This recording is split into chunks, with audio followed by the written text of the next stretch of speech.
And welcome to St Lucia, the Darren Sammy Cricket Ground, host of a massive game, Australia against India. We will know the semi-final lineup come the end of today. Henry Moran here on a blustery day in the Caribbean. This World Cup motoring towards its conclusion. And what a conclusion it promises as well. It works like this today. India against Australia. Both sides aiming to reach the semi-finals. Australia up against it. They know that shock defeat to Afghanistan puts them on wafer-thin ice. A win for India will see them go through as group winners to play England in Guyana on Thursday. A win for Australia means that we'll have to wait until Afghanistan play against Bangladesh this evening to see how the group and indeed the semi-finals will shape up. We'll go through all the permutations, exactly how it could all work, including the one unlikely path that could see India eliminated today. But before any of that, let's head to the middle. Ravi Shastri with the two captains for the toss. Well, we're in St Lucia, the Darren Sammy Stadium, and it's a warm morning here, but a nice, strong breeze blowing across the ground. And the match coming up, a battle of heavyweights in this final game for both teams in the Super 8s. It's India versus Australia as we come up to toss time. Rohit Sharma, Mitch Marsh, Geoff, the match referee, all in order. Mitch will spin it. Tails. Tails is the call. What's it, Geoff? We're going to bowl first, right? Well, Mitch, you won the toss. What have you decided? We're going to bowl first. What do you make of this surface? Looks a belter, doesn't it? Yeah, it's a bit of a breeze around, but the wicket looks lovely. You know what you have to do. It's a must-win game. It is, yeah. It's a quarter-final. Looking forward to it. Big challenge against India, but the boys will certainly be up and about for it this morning. You've had your moments in this tournament. Sometimes when you get beaten like you did against Afghanistan, it can wake up the entire side. Yeah, look, I think we've found ourselves in this position a few times throughout World Cups recently. Backs to the wall, but I think you get to this stage of the tournament, every game's must win. We understand that. Pressure comes with that, but I've got a lot of trust in this group. You mentioned the group pressure. What's the mood like in the dugout? It's been great. We've got a very experienced group, great staff. We've enjoyed the Caribbean. We're right where we want to be at the pointy end of the tournament. Today's a must-win, and as I said, the boys are up and about for it. And your combination for today's game, as opposed to last game? Just one change. Starkey comes in for Ashton Agar. And you want to field first? Field first. Have a good one. Thank you. Well, that's the news from the centre. It's Australia who won the toss, and they've decided to bowl first. So that is the news from the middle. Australia winning the toss, electing to have a bowl first. India unchanged, Australia making the one change with Mitchell Starc coming into the side in place of Ashton Agar. It is a moist day, I think it's fair to say. There's been drizzle over, there's been storms overnight here, and there is certainly much more cloud cover than we've been accustomed to seeing over many of the last few days. Geoff Lemon, ABC broadcaster, and Bharat Sundaresan alongside me as well. Geoff, because I look to you as an oracle of understanding such things. Talk me through the permutations. I think that we've got it just about in hand, but explain exactly the significance of this match. We pretty much have it in hand. The issue is that net run rate is kind of a capricious god that none of us actually understand, except for about 3 people locked up in Bletchley Park somewhere who do all the calculations as they come through. So broadly speaking, when you're trying to work out whether a team can make up net run rate or not, sometimes it's impossible, sometimes it is possible, but theoretically it's still possible for all 4 teams to qualify from this group, depending what Bangladesh do against Afghanistan. So if either of these 2 teams today, if India or Australia, can batter the other one by a big enough margin, then they could each leave that other team vulnerable to being knocked out. So Australia could still lose this game and qualify if Afghanistan get beaten by Bangladesh, but don't get beaten so well that Bangladesh would make up enough net run rate to overtake Australia themselves, which I think would be very unlikely. It may be borderline impossible for Bangladesh to make up that, but in theory it could possibly happen. Afghanistan could go through ahead of India if Australia beat India badly enough and Afghanistan win by a big enough margin to overturn that net run rate gap. So in theory, all results are on the table, but it would take a couple of very lopsided results in both the games. Yeah, so it currently stands like this. India top of the pile, played 2-1-2 on 4 points with a very healthy net run rate as well. Australia a second, having played 2, 1-1, lost 1, with a net run rate superior to Afghanistan, who have the same record. Bottom of the pile, Bangladesh, who've got a hopeless net run rate really, played 2, lost 2. on 0 points. That's why their path through is such an unlikely one. If Australia were to lose this game, of course, their net run rate would take a hit, and Afghanistan playing Bangladesh this evening would have the huge advantage, Bharat, of knowing exactly what they had to do to go into the semi-finals ahead of Australia. It's, I suppose, part of the joy of the way things work, but also, you could argue it's a little bit of a flaw in the system, because it does give a side a massive advantage knowing exactly what they got to do. And that's how cricket has been ever since we started introducing more teams into men's World Cups back in the late 90s. And it's amazing how quickly Australia have gone from being one of the firm favorites to finding themselves in a very precarious position. And you could see, you guys, just listening to you guys talk about all the permutations and combinations, the best indicator as to where we stand in a tournament and how unaware we are of what's to come is how subdued Ravi Shastri was at the toss.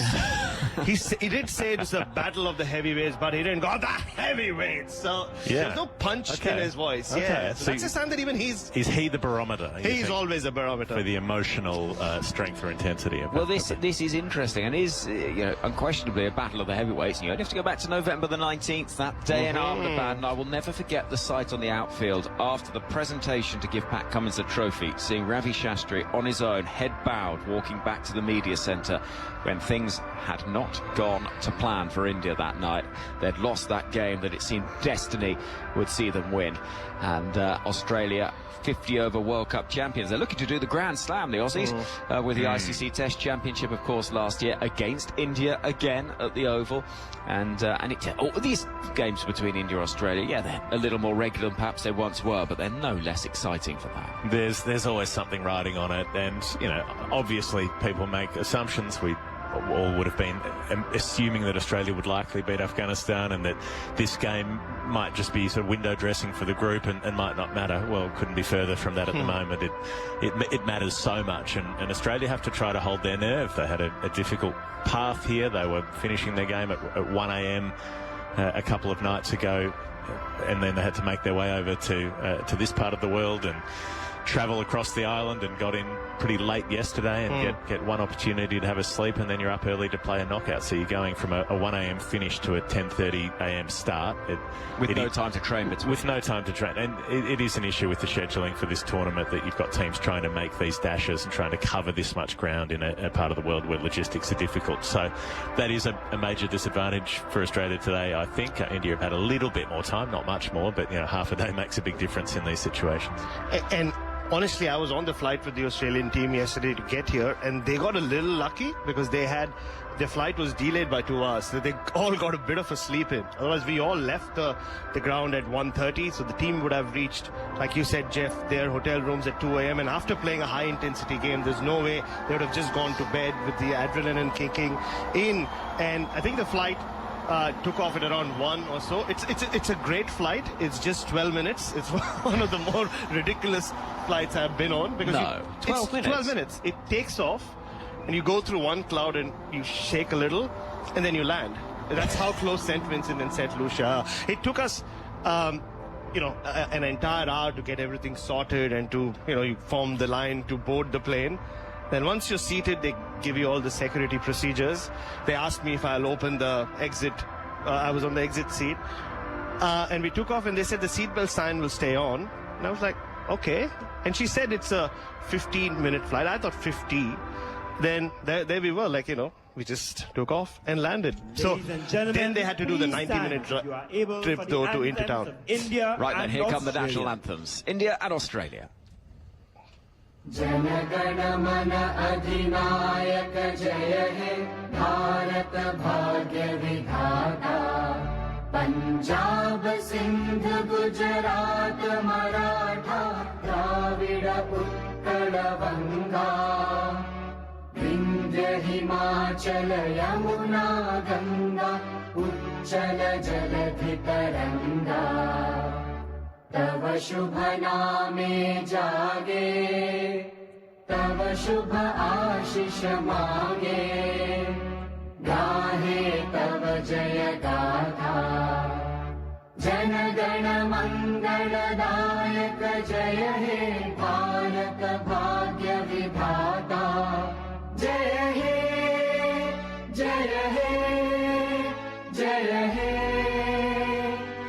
Jaya Jaya Jaya Jaya He. National anthem of India, and here to come, Advance Australia Fair.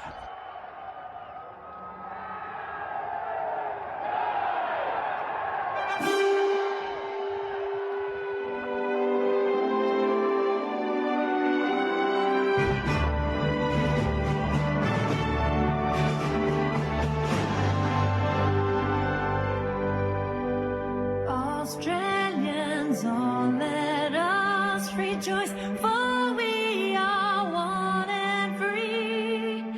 With golden soil and wealth of toil, our home is good by sea. Our land abounds in nature's gifts of beauty, rich and rare. In history's page, let every stage advance Australia fair. In joyful strains and let us sing, advance Australia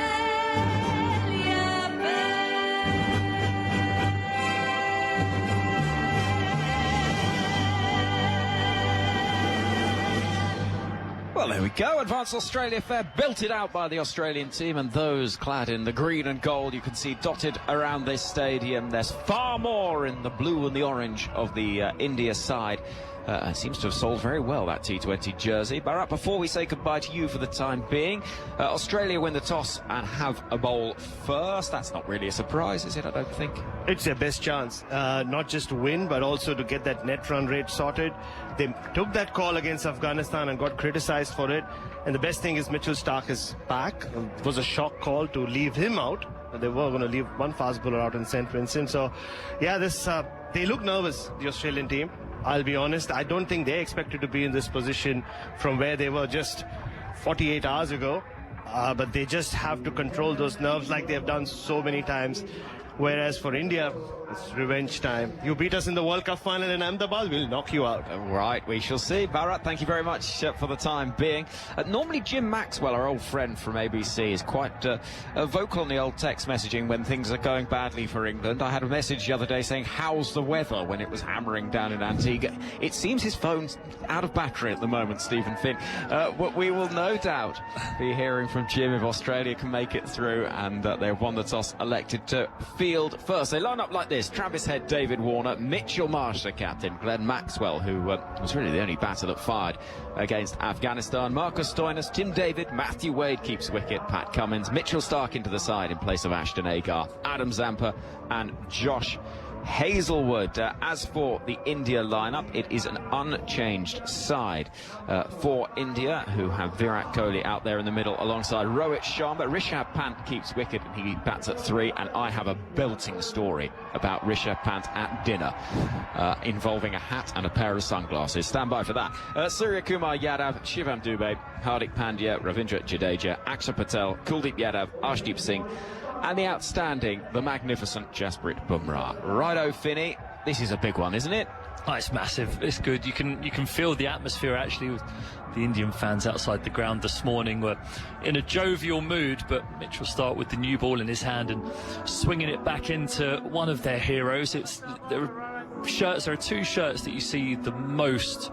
The names are the most on the shirts. One is Virat Kohli, who probably has about a 70% share, and Rohit Sharma has probably 25% of the shirts that people are wearing on their backs in the ground this morning. And if Mitchell Starc had knocked one of those over early, it might quiet the crowd. Indeed. Well, this is, you sense a big phase of play. Starc at the end of his mark, he's bristling. You see, he's got the headband on, the wind blowing across the ground. And that wind's going to help him. Yeah. It's blowing from left to right to help that big swing back in.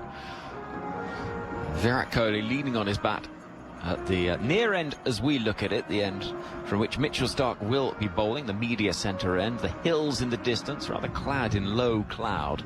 With those houses not looking quite as bright and cheery as they do when the sun is shining. They're lots of bright colours, but they're rather dulled in what is a slightly overcast day. It's very warm out there, about 30 degrees. I'm fascinated to see how this opening over goes, because Mitchell Starc, he takes wickets early doors, and that's kind of what his stock and trade has been over the years, and I think this could be fascinating. 2, 1. Right then, we're ready to go. A wave from umpire Illingworth, and down below us, in the bottle green of the Australia T20 kit, comes Mitchell Starc. He's running away from us, cruising in with a slip in place. Rohit Sharma waits. Oh, it's a full toss driven towards backward point. It's a loose delivery that is not put away first up, and we're up and running. Yeah, it's a big juicy one, that. His strides, they're always quite lopey strides, actually, Mitchell Starc. He takes really long strides to the crease, but they looked extra lopey there, and his foot actually landed about 2 feet behind the crease line, which suggests that he may have just lost his run up there halfway through, and why it ended up a thigh-high full toss that Rohit Sharma didn't manage to put away. So here comes Starc again, very upright, tall figure, bounding in again, over the wicket, waiting is Rohit Sharma, outside the off stump, edge gone, there's a wicket. Well, hold on a minute, they're celebrating Australia, Stark's not interested. The catch taken at slip, nothing doing, says the square leg umpire, who's coming towards the umpire at the non-striker's end. Stark's walking back to the end of his mark. He doesn't think this is out.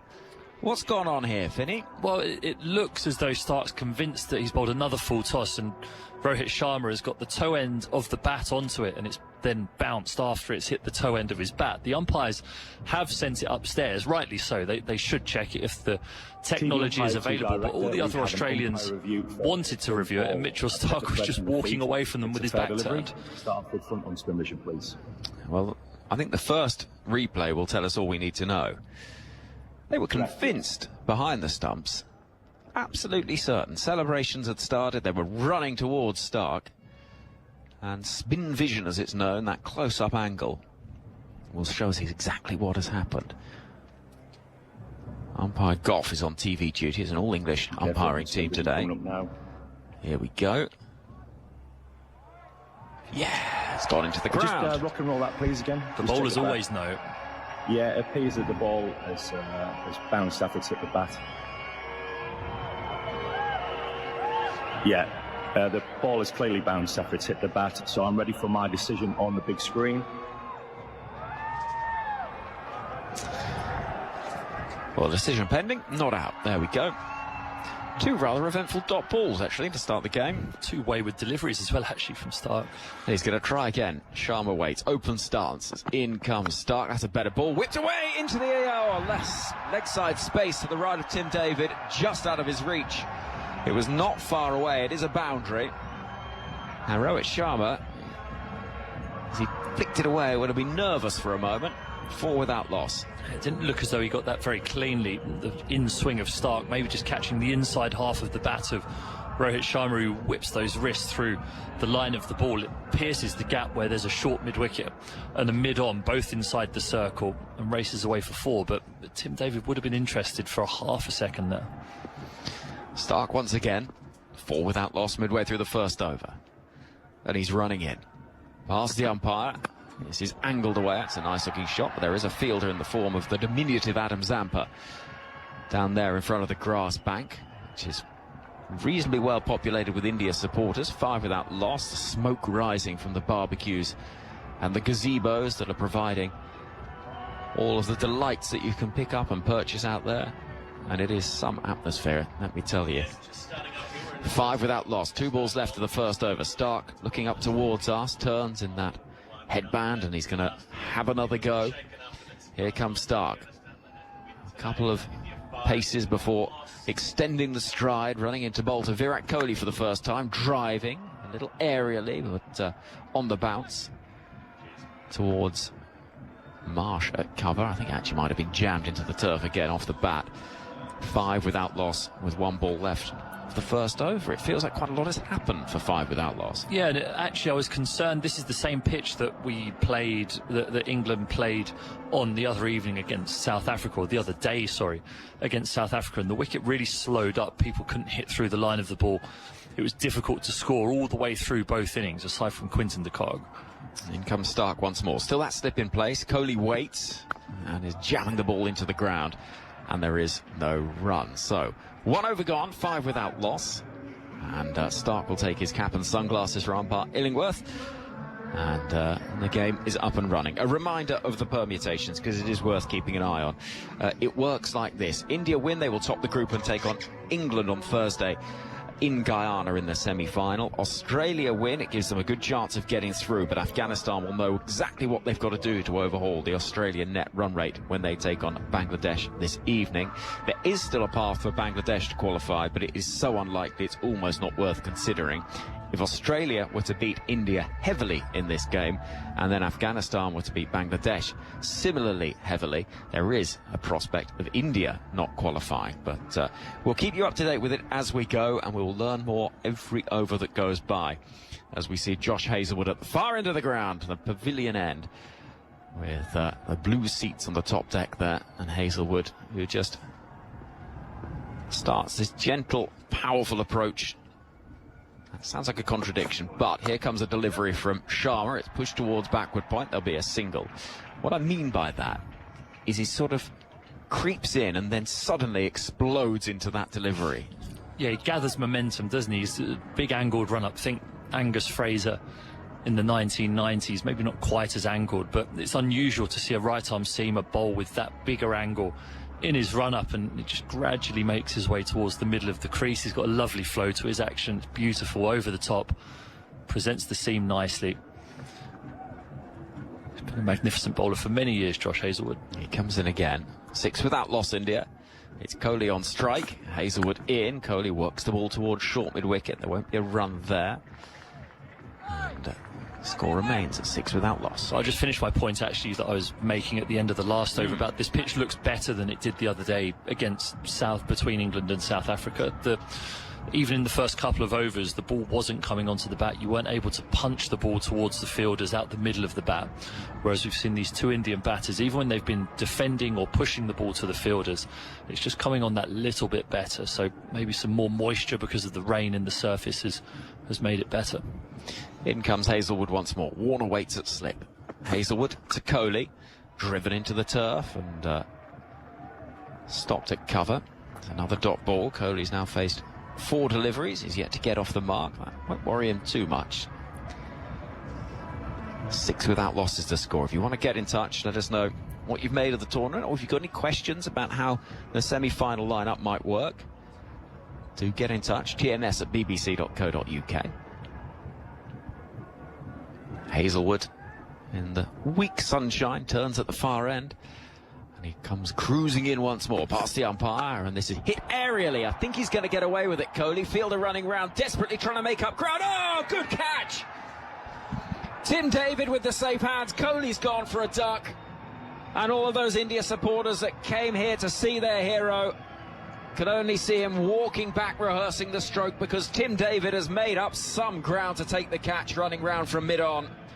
India 6 for 1. Kohli goes for a duck, and Hazlewood with the short ball finds Kohli's top edge, and David with the long strides and the safe hands, and using that breeze that held up the ball, manages to take the catch. It's 6 for 1. It seemed like that ball was up in the air for ages. It must have been a plan by Australia to use that bouncer into the wind. They had a fine leg in place in case it came off the top edge, but I think Kohli, just anticipating that Hazlewood was going to operate in and around the top of off stump like a metronome that he usually does, was surprised by that short ball there.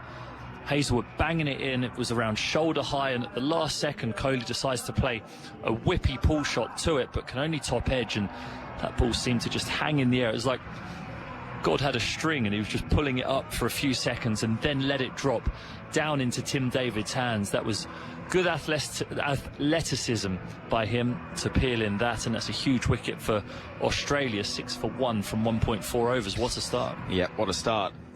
I was never backing the fielder there. It was one of those ones where it looked like it was going to drop 10 yards away from him. Yeah, I don't know how it must have come off a more meaty part of the bat than just the top edge, and just gone straight up in the air, and it hung up there long enough for big Tim David to his legs to get going and to take a quite comfortable catch actually in the end.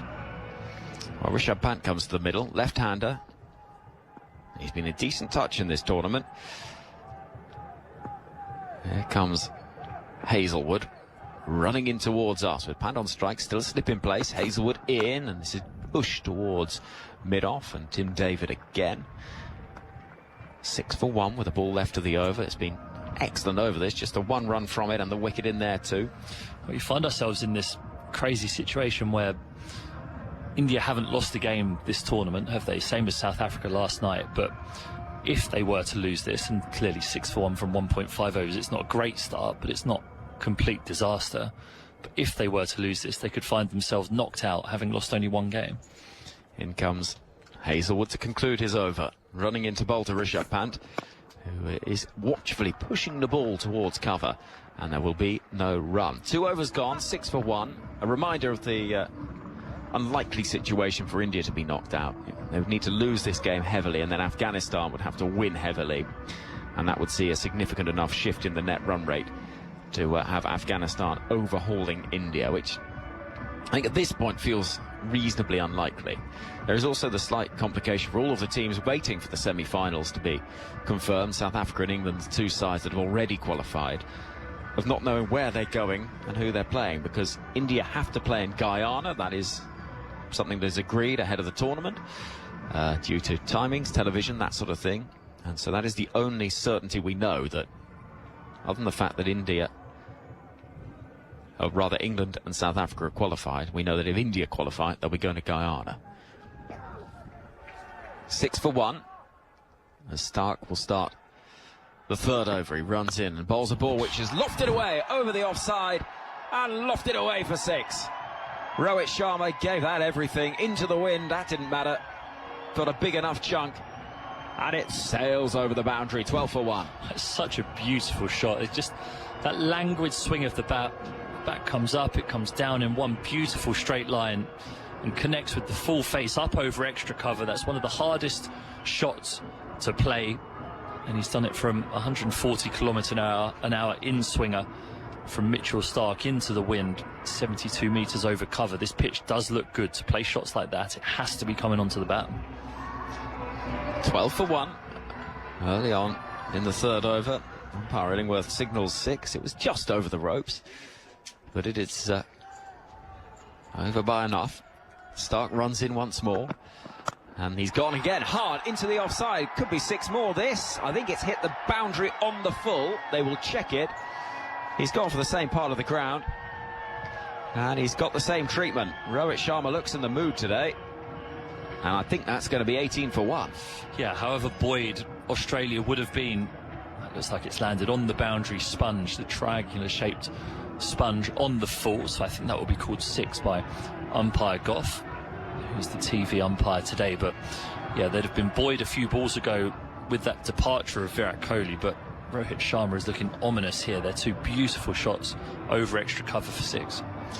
They're still checking. It's actually quite a difficult one to judge this, because it's not half volley, it's not on the full, it sort of wedges right at the base of that Toblerone, which is, it's actually quite a big chunk of foam. That it's probably 5 or 6 inches tall. I think that might 6. be. I think, well, you're signalling 6, Bharat signalling 4. Good luck, umpire Geoff. And it has been given as 6.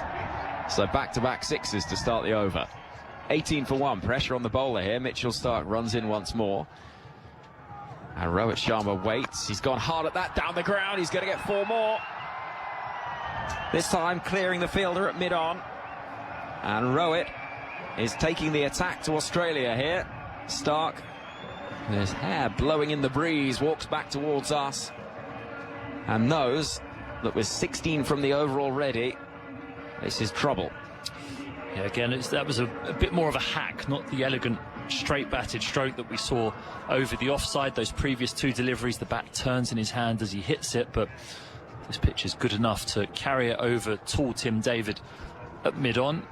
A couple of bounces into the boundary sponge for 4, but Rohit Sharma certainly looks in the mood. The trouble here for Starc is, if he tries to drag his length back and bowl back of a length, Rohit Sharma can just pump him towards the boundary on the leg side off the back foot, because he pulls so well with the wind. Starc trying again. 22 for 1 midway through the 3rd over. And he goes hard. This time it's going to be 6 over the leg side. It goes sailing out of the ground. And Mitchell Starc won't quite know what to do here. It wasn't short. It was pitched a little fuller. And Starc has seen this over go 6-6, 4-6. Australia winning the toss, bowling first in the sunshine of St. Lucia. Getting punished by the hitman. Rohit Sharma 28 from 9. And he's hit 3 sixes in the over. Yeah, he's going to have to change something here, Starc, whether it's his angle to around the wicket, whether it's trying to bowl an off-cutter or a slower ball, maybe slightly more into the surface. At the moment, they've all been a very similar pace between 138 and 144 kilometres an hour. They've all been on a similar length, full of a length. And Rohit Sharma, with that beautiful swing of the bat, can just stand there and hit through the line of it.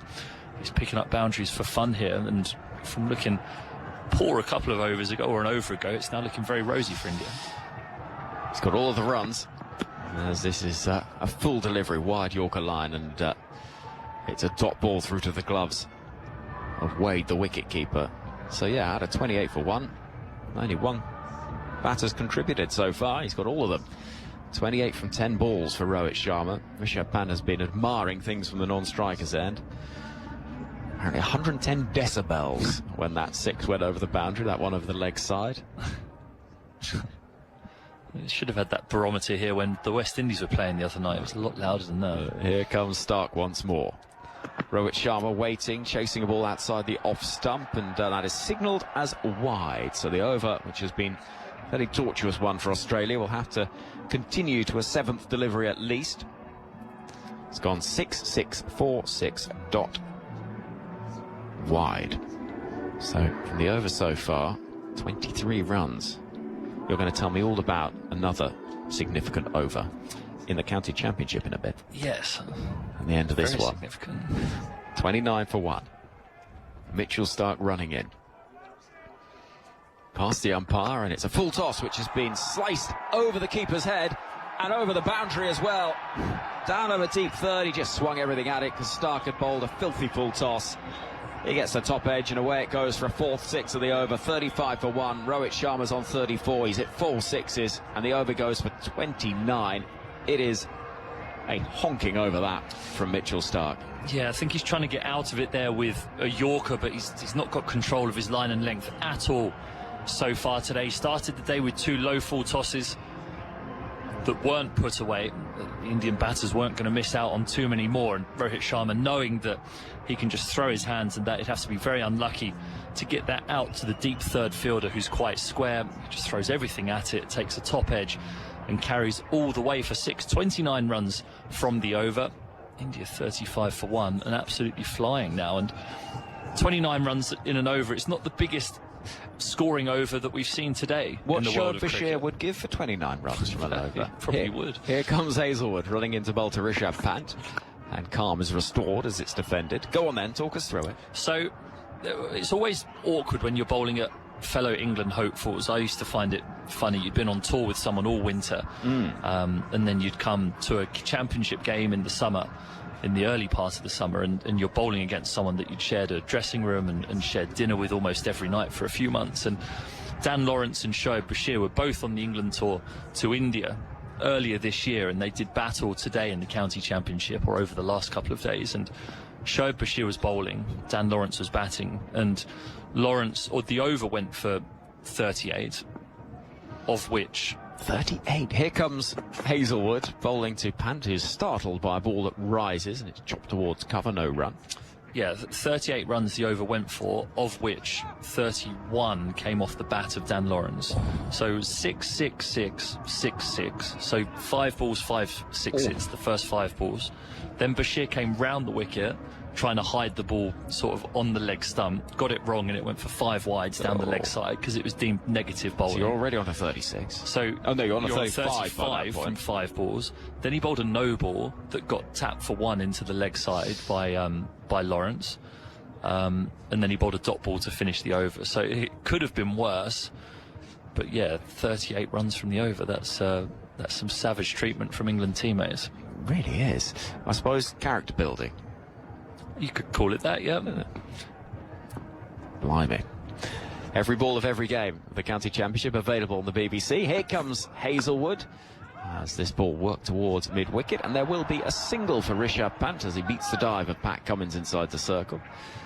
And every ball of this tournament, the ICC Men's T20 World Cup, also available for you. We've had some thrilling games through the night, through the afternoon, right through the day. It's been funny old times, but there's barely been a dud, to be honest. Another thriller last night between South Africa and West Indies. And if you want to listen again to these games, BBC Sounds is the place to do it.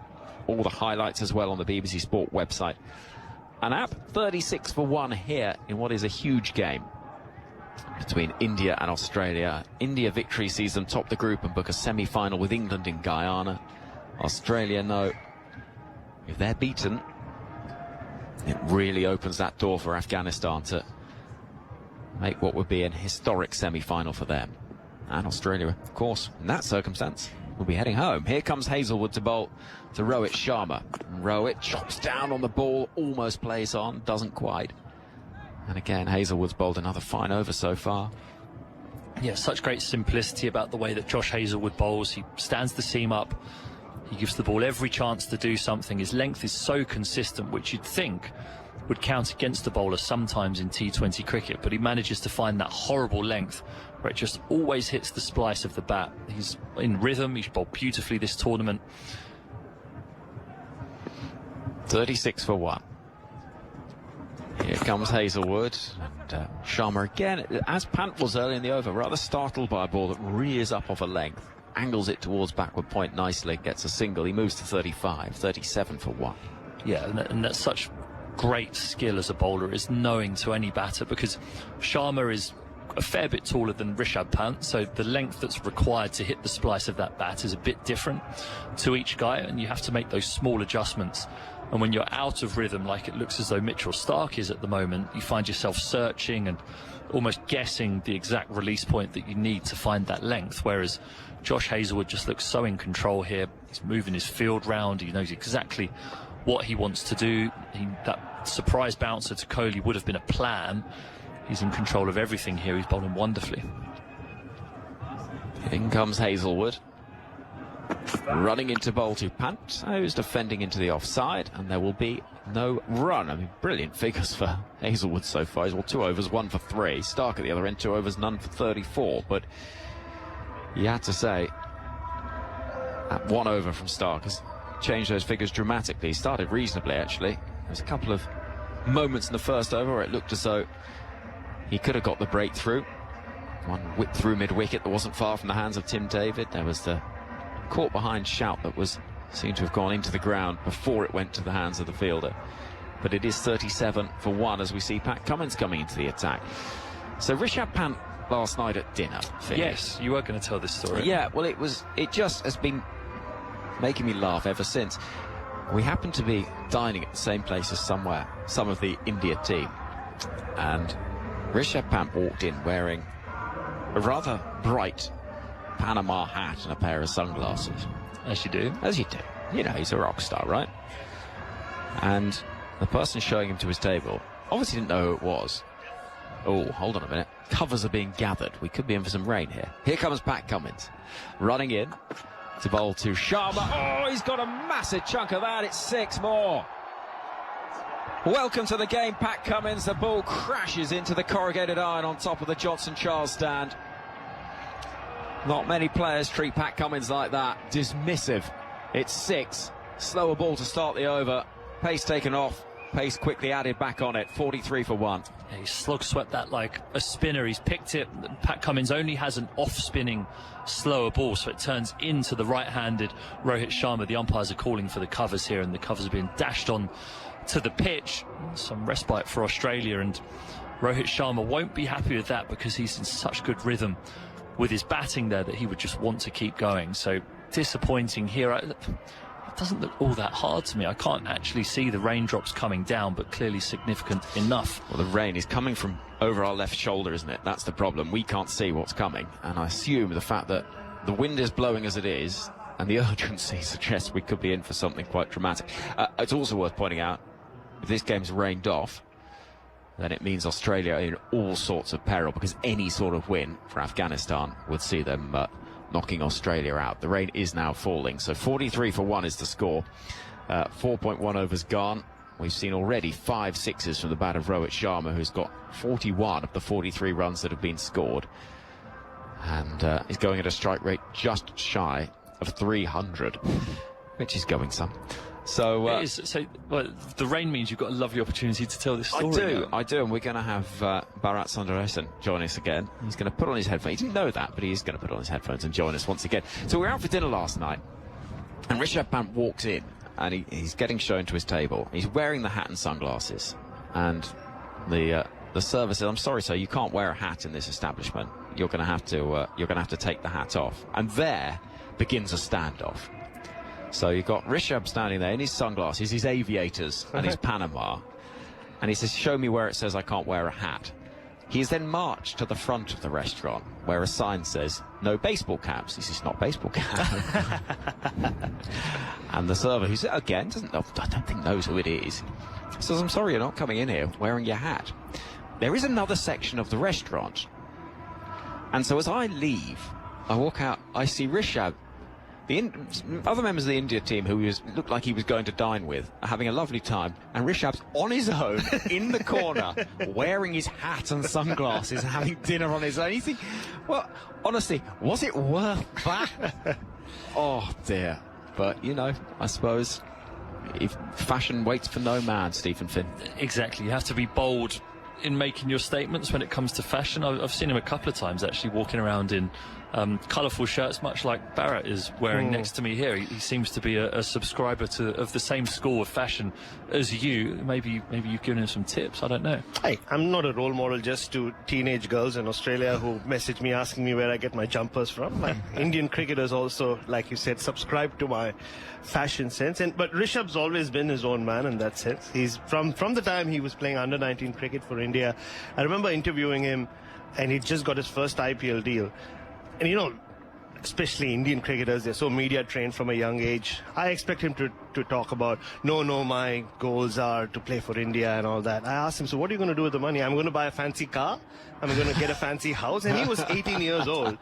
And I said, yeah, you know, you're on the right track. You got life right, Rishabh. And I find him such an entertaining character, because when he was missing that 50-over World Cup, covers are coming off here, which is good news. The sun is shining once again. During the 50-over World Cup, he was part of an advertising campaign for a company in India, and he was hilarious. He's such a natural. Yeah. And he's just one of life's great entertainers. I could recite that advert actually too. It was on about every 3 minutes in between overs for the entirety of the 2 months of the World Cup. The premise behind it was he was standing as a goat herder, and they're talking about the goat being Virat Kohli, greatest of all time. And he says, "What do you mean, what goat?" And then does a very good goat impression, as I recall. I thought it was it not the bed one? There was a bed one. There was a bed one as well. Where he was waking, I think it was Rohit Sharma up out of bed to try and take him, singing to him, wasn't he? He was like conducting.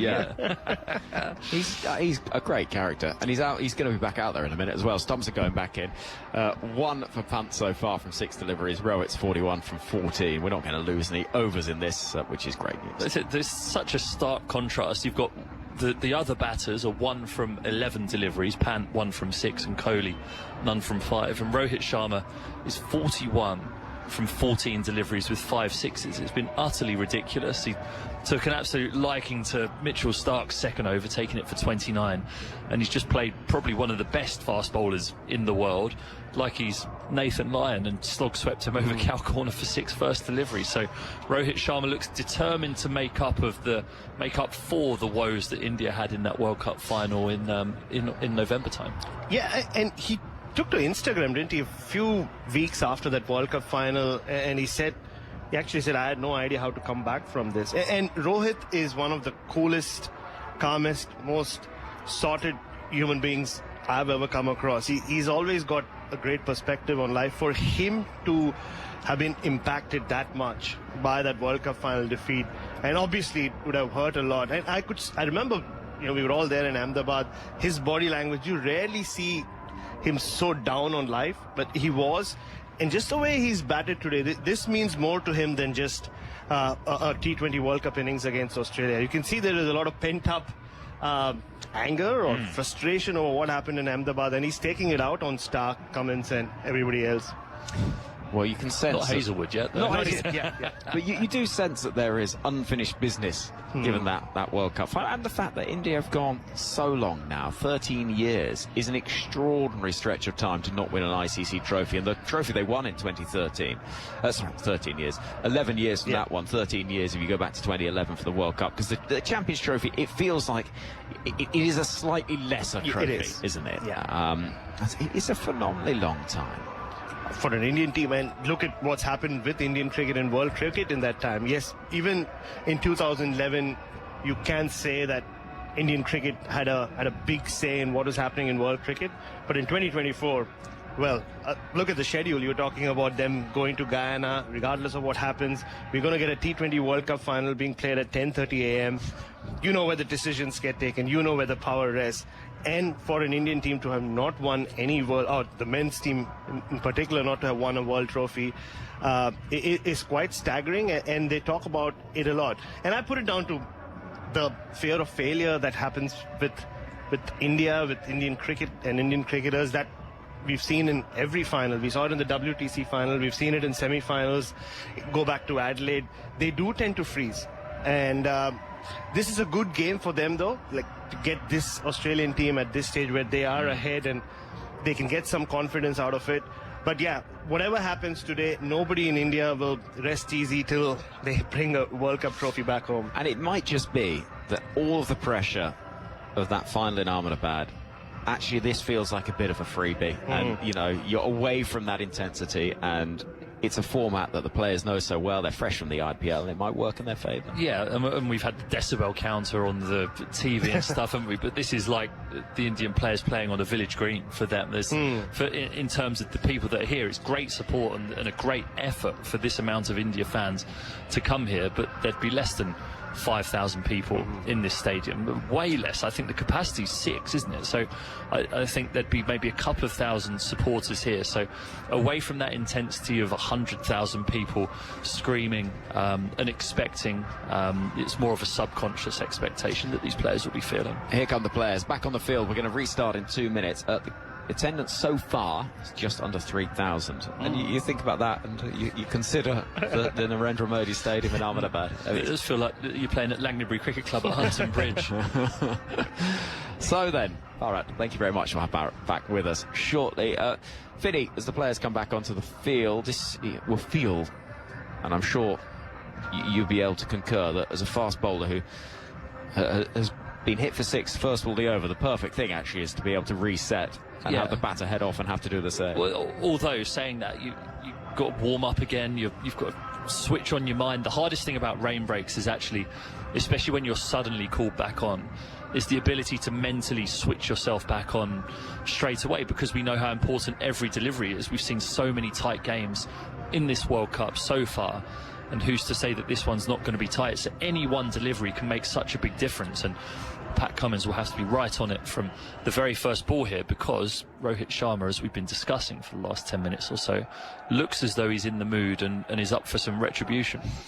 Well, the sun is shining, and the good news about the stiff breeze is anything that does come over the ground is going to blow away pretty quickly.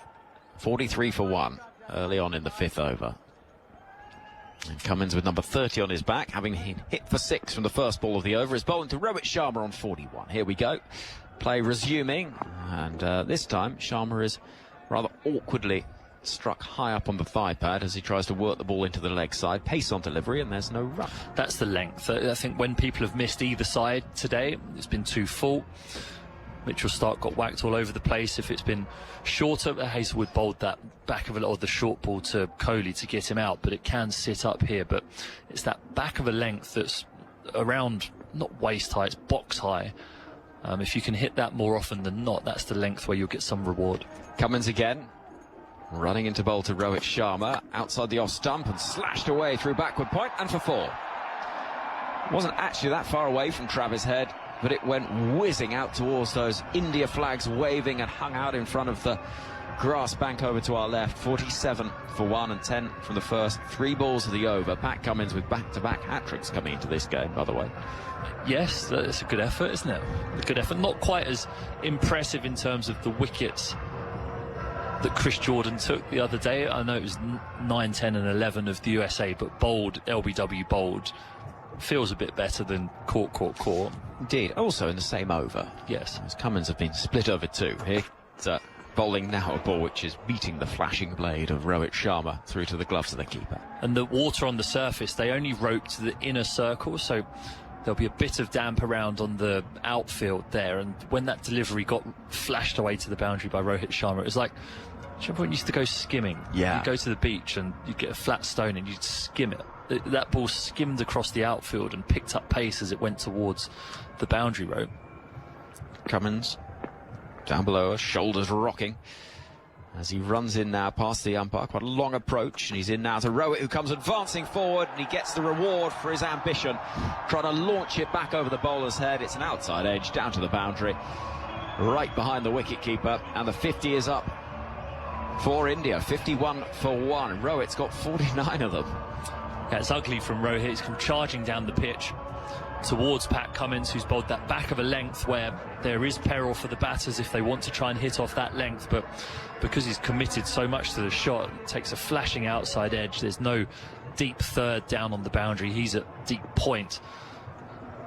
14 from the over. Here comes Cummins again. Rohit moving around in the crease, and he's rather followed by Cummins. Throw almost comes in from Stoinis, but not quite, because there isn't time to stop Rohit Sharma reaching the run that'll take him to 50 off 19 deliveries. He's hit 4 4s and 5 6s in that time at a strike rate of 263. 15 from the over. It's been outrageous, really. If you want to see some of the best of the action, the BBC Sport website and app has your in-play highlights. But Stephen Finn, as I make way for Geoff Lemon, it has been some start for India, and a heavy India win will be music to the ears of Afghanistan. Yes, and that would be a beautiful story, wouldn't it, to see Afghanistan through to the knockout stage of a World Cup for the first time. Something they really deserved after some of their performances in the World Cup in India in October and November, but it wasn't to be. But yeah, 50 from 19 off the blade of Rohit Sharma and 1 from 11 from the blade of all the others. Good afternoon, or good morning still here in St Lucia. Geoff. Good morning, hooly dooly. What a start. Rohit Sharma is batting with unshackled fury at the moment. He's waiting again, and the ball is pitched up to him, cutting in, and he's just squeezing it between bat and pad, and ends up squirting out to backward point for 1. And that's probably the least convincing ball that he's faced and shot that he's played so far today. He has come out with, it feels like genuine anger. It feels like Rohit Sharma has some issues he needs to work through with the Australian cricket team, and he's working through that by belting the snot out of them. Well, it's like you can go to places now, can't you, where you can take a sledgehammer and just smash that. You can pay to smash things up if you're frustrated. It feels like Rohit Sharma's he's done that today, except he's being paid for the pleasure in his match fee and his wages. So it's the American poet Derek Brown has a poem called Church of the Broken Axe Handle, which is about that sort of thing, of going in somewhere and just smashing the place up to get your feelings out. Start of a new delivery, and trying to pull shot is Rishabh Pant, but he can't get onto it from Hazelwood. It was a curious kind of reverse scoopy pull of the kind that you see Glenn Maxwell play at different times. The left hand up, not swapping his hands on the blade, but just shifting his body around, and he ends up bobbling it to backward point on the bounce. I'd say that's not the option. I mean, who am I to tell Rishabh Pant what the option is? But Hazelwood's bowling this beautiful length, and it's bouncing from that length because he's got such a tall action there. The extra bounce means that it bounces up and hits the gloves of Rishabh Pant, so he wouldn't have been in control at all. Hazelwood up to Pant, who pulls conventionally this time, gets a bottom edge out to deep backwards square leg, 54 for 1, and it puts Rohit back on strike crucially, who's on 50 from 20 deliveries. Been an absolutely ridiculous innings so far. It took Stark apart. You do see that happen from time to time. Certainly saw it happen in the IPL. Some of the group games where Mitchell Stark was going for 50 plus across his 4 overs. Yeah, I presume you love your cricket stats. You would have been across the Shoaib Bashir over from earlier. But you would also know the only over that's gone for more than his in first-class history. Bert Vance. Yes. In, what was it, a Canterbury, you tell me if I'm right here, is it Canterbury Wellington? Hazelwood up to Rowett, who's trying to slog him out of the ground, but just gets a thick bottom edge to deep backward square leg for 1, 55 for 1. It was Wellington versus Canterbury in Christchurch. In 1970 something? 89-90. 89-90, okay. 77 runs 77 off an 8-ball over. That was a stitch up over though. That was one team trying to get the other team to declare Lob so ups. that they could set up a little. Yeah, so Bert Vance was the opening bat for. I'm trying to remember which side was bowling. I'm doing this off the top of my head. Sorry, I've put you on the spot there. It's all right. We'll get there. Hazelwood up to Rishabh, who's pulling it off the top edge, out over mid-wicket. It'll bounce once and skip over the rope. And there's, amazingly, Rishabh Pant's first boundary for the day. While Rowett has hit 4 4s and 5 6s at the other end, Rishabh gets his first boundary and goes up to 6.59 for 1. It's the first delivery that's come out the middle of anyone's bat off the bowling of Josh Hazelwood. It was a touch shorter than the other ones that he's bowled, and it just sat up slightly, and Pant playing a conventional pull shot over mid-wicket. Feel much better for finding the middle of the bat there. It's Hazelwood in again to Rishabh, who's opening the face and guiding it past short third. There's a fumble there at the edge of the circle. David Warner sliding away, not taking it cleanly, uncharacteristic.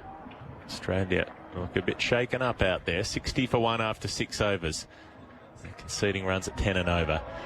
Yeah, so very briefly, the Bert Vance over was to set things up, and they were mostly no balls that he was overstepping by about 3 metres, according to the reports, just to make sure that the umpires couldn't miss the fact that he was well over the front line, and he wasn't worried about his bowling figures being an opening bat, so he was happy to take that one for the team, run down there to about 17 yards and just lob it down. I think at one point there were about 5 6s hit in a row off no balls. Lee Jamon was one of the batters. I can't remember who the other one was. Lee Jamon now in cricket administration in Australia and holds a rare position as somebody who captained New Zealand in his first game. Okay. So that doesn't happen very often. No. So yeah, there are a lot of these kind of quirky stories as you get back into first class domestic history. But the 38 today is an equal record for a genuine over, because Alex Tudor had an over for 38 that Andrew Flintoff faced. Yep. So that had a lot of no balls too. Lancashire chased down a large total in a very short time on the back of that. Adam Zampa's going to have a bowl, and he's being hit down the ground for 6. Well, welcome to the slaughterhouse. Nobody else has got away with it so far today, aside from Hazelwood. And Zampa has got the same treatment. It was pitched up. It was into the swinging arc of the left-hander, and Rishabh Pant just takes a half step down to make the length exactly what he wants and pops it over the long-on fence for 6, 66 for 1. Zampa to bowl again. He gets the length slightly better, draws it back, and Pant is chopping out to deep point for 1, 67 for 1. They look formidable, don't they, India? They don't miss any opportunity. That ball, Zampa just looking to get into his spell, flights it up there full of a length. A lot of other teams would just have a look at him, knock him down to long on for 1. Rishabh Pant takes a little pigeon step down the pitch, gets to the pitch of it, hammers it over mid on for 6, and the pressure is immediately on the bowler. Pressure everywhere at the moment, and Rowett is not belting in first ball. He just taps it to mid-wicket. Matthew Wade is screaming for it. Keeper, keeper, keeper, as the bowler goes after the ball. I don't think there was ever a chance for a run out there. They didn't really get into top gear between the wickets, this batting pair, but Rowett gets down to the non-striker's end. He's on 52. 68 for 1 India. That was the most runs by a batter in a power play at the men's T20 World Cup. There you go. Sharma's just scored. Zampa bowls full outside the off stump, driven by Punt to deep backward point for 1. All along the ground. Happy to take it relatively circumspectly. 69 for 1. Rishabh Punt up to 15. Rohit Sharma on 52 from 22 balls. So an even 50 in the power play, was it, for Rohit? I think it might have been 51. 51. He's facing here, and he's not dealing in singles now. Sweeps it for 6. See you later, Adam Zampa. Rohit Sharma, the fury is back. 58 off 23 for the Indian skipper. 75 for 1. There's the Indian score, and they're only in the 7th over. Australia could be getting ransacked out of this T20 World Cup. If this continues, and if they can't summon something with the bat, their net run rate is currently 0.2. Afghanistan's is minus 0.6. And that could turn around very promptly with a heavy margin here. And then all Afghanistan would need to do is beat Bangladesh, which is easier said than done. They do play Bangladesh a lot. They've got a pretty even record the last few years between those sides. So Bangladesh are not a walkover for Afghanistan. I think it's important to remember that with the pressure of knowing they could go through, things could change. But Zampa is in and bowling at the middle stump to Rohit, who's happy to play the ball along the ground for 1 to deep backward square leg. And with 7 overs gone, India going at 10.8. They're 76 for 1. Rohit Sharma on 59. I must make a quick correction. That was the third most from the power play. Sorry, 57 Stefan Myberg, 56 Liton Das, 51 Rohit Sharma. There we go. There we go. I'm going to bet that Stefan Myberg one was against Scotland in 2014, against Ireland, sorry, in 2014, chasing 194 in 13 overs, something like that.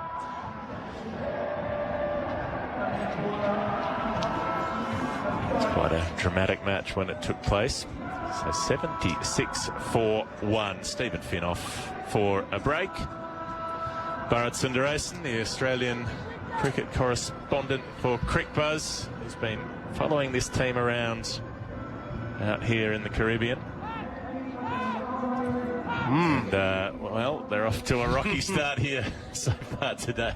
They are. You can see confusion over the field. Pat Cummins thought he was going to the onside. He's going to the offside. Now Travis Head's been moved out. He's sent to the onside. And Matthew Wade, we've seen this throughout this World Cup, Geoff. He's the vice captain, but he's been the one setting most of the fields. Obviously, as wicketkeeper, has a great read of the angles. But he has more or less been in charge on the field. And Mitchell Marsh is out there at backward point. So, start of a new over. It's Stoinis to bowl his first over, and he starts with a dot ball, which some of his teammates would be glad to have done that. It's just defended away by Rohit. No run, except for the medium pacer. The keeper standing back. Got a short third. Backward point, deep point, cover, long off, long on, deep mid-wicket, deep backward square leg, and a short fine leg. So there's nobody on the leg side inside the circle except short fine. And Rishad just goes in between two of the boundary riders out there, walks down, Rohit Sharma rather, and smacks the pull shot away out through deep forward square leg in the end. It goes for 4, 80 for 1. He's up to 63. Yeah, I've been watching Rohit Sharma play cricket since 2005, 2006 when he was a junior cricketer. Always had class, always had style, but rarely has he batted with the level of anger that he seems to be doing it with today. Unfinished business could just be one of the things.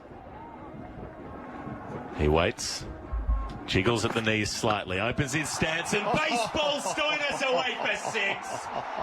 That's gone into the band. There's a podium out there on the hill. It's crammed with Indian fans on a bandstand out there, and he's dropped the ball right in the midst of them. They're waving the flags, they're waving the placards. They're literally dancing in the aisles, Tony Gregg style. 86 for 1. Rohit is up to 69. Not so nice for the Australians. What an incredible shot. I think that's more a home run than a 6. Yep. Maybe to the wrong side of the field if this was baseball. But just got into that prone position, bent down, bent his back, and what a shot. Stoinis in, bowls outside off stump, driven away over cover, and that has gone as well. It's carried for 6. It looked like it'd be a 4 off the bat. It just looked like a chip shot. Sure, there was a little waltz down there, a little 3-step, and he opens the face and goes over cover. But he didn't seem to be swinging hard at the ball. He just connects with the most exquisite timing, and it carries comfortably. Not just the rope, but the fence as well. 92 for 1. He's up to 75. When he was coming through the ranks, this was the shot that really stood out from Rohit Sharma, the inside out. Stoinis up to him, and he reaches for a slower ball bouncer and pats it on the head, hits it out to deep backward square leg. What's the second run? He has to be sent back by punts. They wouldn't have got past halfway had they tried to take that second. And Rishabh able to keep his head while Rowett gets a little bit carried away with the rush of blood to his 93 for 1 with a ball to come in the 8th over, if you don't mind. They're going at nearly 12. And forget about the 6 hitting today. The fact that Rohit Sharma, of all people, wanted to turn around and come back for 2 is a sign that he's charged up beyond maybe he's ever been in his life. This is a very different Rohit Sharma. He's started to smile a bit now. He's enjoying himself. Stoinis will come around the wicket to the left-hander.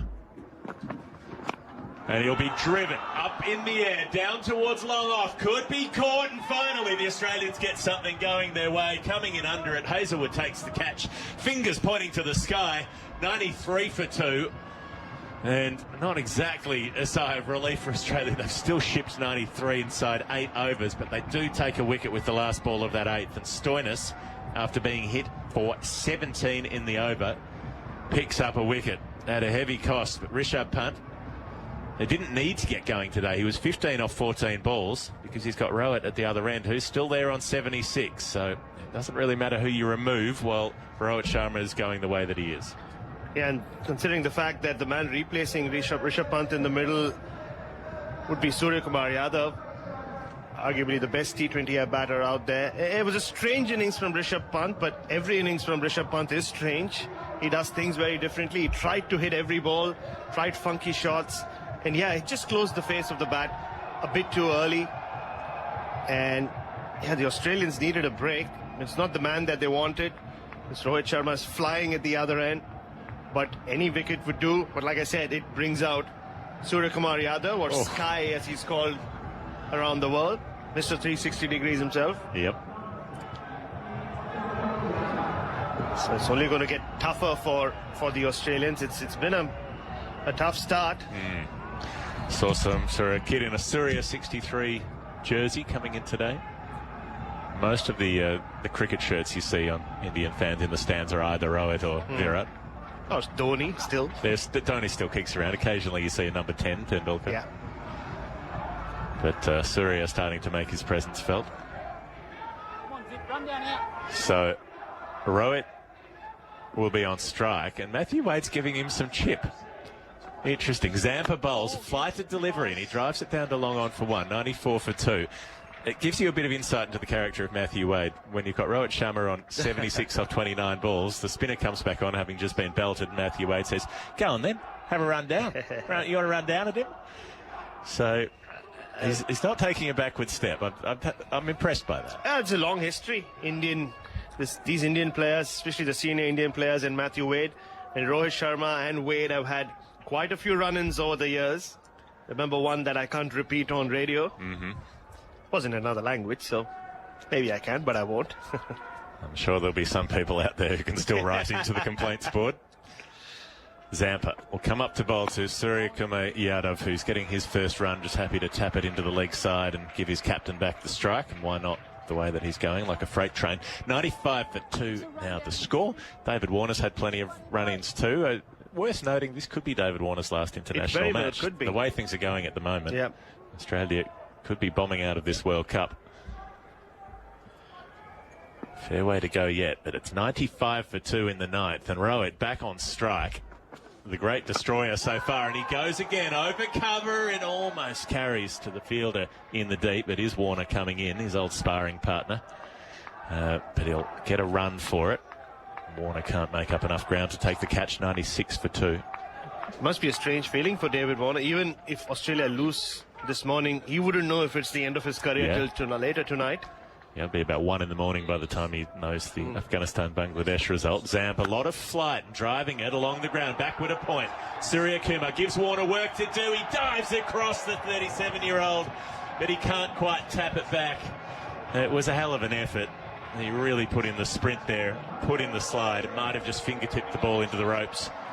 And it brings up the 100 for India in the 9th over. 100 for 2 and going at 11.5 runs and over. A classic Surya Kumar shot, that supple hands, manipulates the field through his hands, but then last second just turned his wrists on it. Zampa bowls, spearing it through this time on the stumps and just patting it away. The deep mid-wicket is SKY, 101 for 2, a single taken. He goes to 6. By Australia's standards, this has been a pretty good over, only 8 from it so far. There's still a ball to come, so it still could be 14. With Rohit on strike especially. Rohit taps the bat a couple of times. Stands quite still and jiggles at the knees, and he whips bottom-handed through the leg side. It will be saved out at deep mid-wicket. Just for a moment thought he might have picked the gap between Maxwell and David, but not quite. 102 for 2. Zampa, the over goes for 9, which is a triumph in these circumstances. Only the 1 boundary from it and the 5 singles. 102 for 2. Rohit Sharma, 79 from 32 balls. Surya Kumar 6 from 3 in a game Australia really need to win. I spoke about that Instagram post that Rohit Sharma made soon after the World Cup final, where he spoke about how it took him a few days to recover from that defeat. He was listless, and it really required his family and friends to get together. It's not often what you hear from an international cricketer, especially someone who's played for well over 15 years. I was quite surprised to hear Rohit talk about it, because generally his attitude to life is, it's okay. But it was a different side of Rohit Sharma. It'll be Stoinis to continue. Took the wicket in the previous over, and Rohit is edging him just over short fine for 4. Well, it looked like it might be a chance for a catch there. Mitchell Starc, tall, got his arms up, but the ball clears him by about a foot in the end. And Rohit continues to live by the sword. At the moment, it's working for him. 106 for 2. The second part of that phrase hasn't come back to get him yet. He's 83 from 33.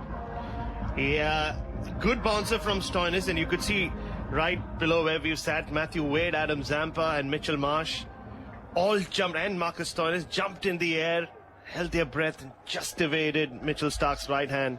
Stoinis in and bowls back of a length, and cutting underneath the ball is Rohit, and this is where Stoinis can excel. He can use that drive into the pitch to try to get the ball to sit up, to have kind of unpredictable bounce. He gets a lot of wickets in that sort of way, that kind of short fine leg catching position, players trying to get under it, in the same way Stoinis himself got out the other night facing Gulbadin Naib, where players try to go cross bat, push to the leg side, and he can get them top edging or keep one a bit lower and chop onto the stumps.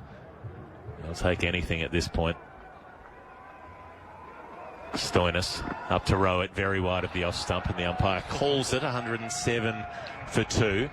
Where do you think the end of the road is for Rohit Sharma? Because I imagine that despair would have been with the knowledge that he's very unlikely to play another 50-over World Cup. He's 37 now.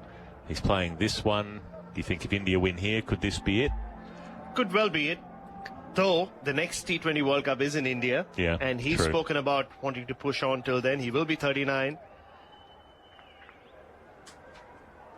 Stoinis up to Rohit, who pulls him away, and he's got a lot of that. It just bounces inside the rope down at fine leg for 4. It was a bit top edgy, and this time there was no danger of it being caught at short fine. Another boundary plus the wide, 9 from the over already, only halfway through it. We're seeing the 10th being bowled at the moment. India 111 for 2. Rohit Sharma 87 from 35 balls. He does have a 35-ball 100 in his locker that he made against Sri Lanka back in 2017 in T20 international cricket. That's a shot he's played throughout his life, throughout his career. Yeah, he got out to it a lot during that test series in Australia in 22, was it? I find it hard to remember the years now. It all blended into itself during the pandemic. He clips the next ball off his pads out to deep mid-wicket for 1.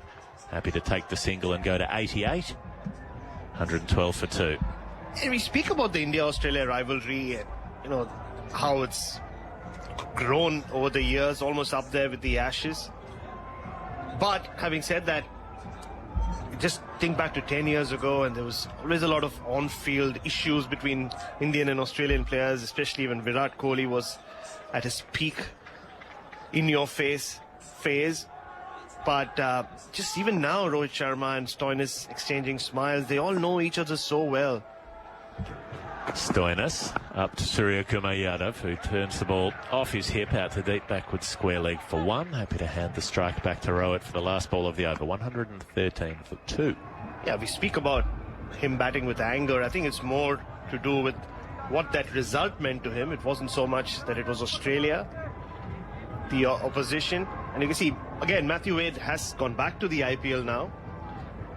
But I can tell you, having spoken to a lot of Indian cricketers over the years, yeah, there is a lot of no love lost there. Okay. Stoinis. Come up to the Indian captain, who's chopping the ball hard into the ground. It's a single. So Stoinis manages to close things out reasonably well. 3 singles from the last 3 balls of the over, but it still went for 12. And Australia can't find a way to put the brakes on. They've taken a couple of wickets. They got rid of Kohli early. They got rid of Rishabh without him personally doing much damage, but all the damage has been done at the other end. As the drinks come onto the field, Rohit Sharma, after 10 overs, 89 from 37 balls. Suryakumar Yadav barely called upon. He's 7 not out from 4. India 114 for 2 after 10 overs, and there is so much riding on this, because Australia can go through if they lose this game, if Bangladesh beat Afghanistan, but not if they get belted. If they get belted in this game, they'd lose enough net run rate that it would take them below Afghanistan anyway. So they could get through by losing it, but they'd have to lose it by not much. So a huge amount of work ahead of them in the next 30 overs of this game. India well on top, 114 for 2. I'll leave you with Bharat, Sundaresan, Henry Moran to come in. Yeah, like we've seen throughout this World Cup, during these drinks breaks, the coaches come out. Andrew McDonald having a long chat with the captain and the vice captain, Mitchell Marsh and Matthew Wade. Rahul Dravid's out there as well. He's not going to be India coach for too much longer. This is the end of the road for him. And not much he can tell Rohit Sharma at the moment, Henry Moran. No, because he's on course for the fastest 100 in the history of the T20 World Cup, which currently is held by Chris Gale. That brilliant knock he played against England at the Wankhede Stadium in 2016. Do you remember that? Yes, I was there. 100 he made from 48 balls, 11 sixes in that time. He's got 2 of the quickest hundreds as well, with the one in between, Riley Rousseau's 109 off 56 balls at the SCG in 2022. But at the moment, Rohit 89 from 37, 8 sixes.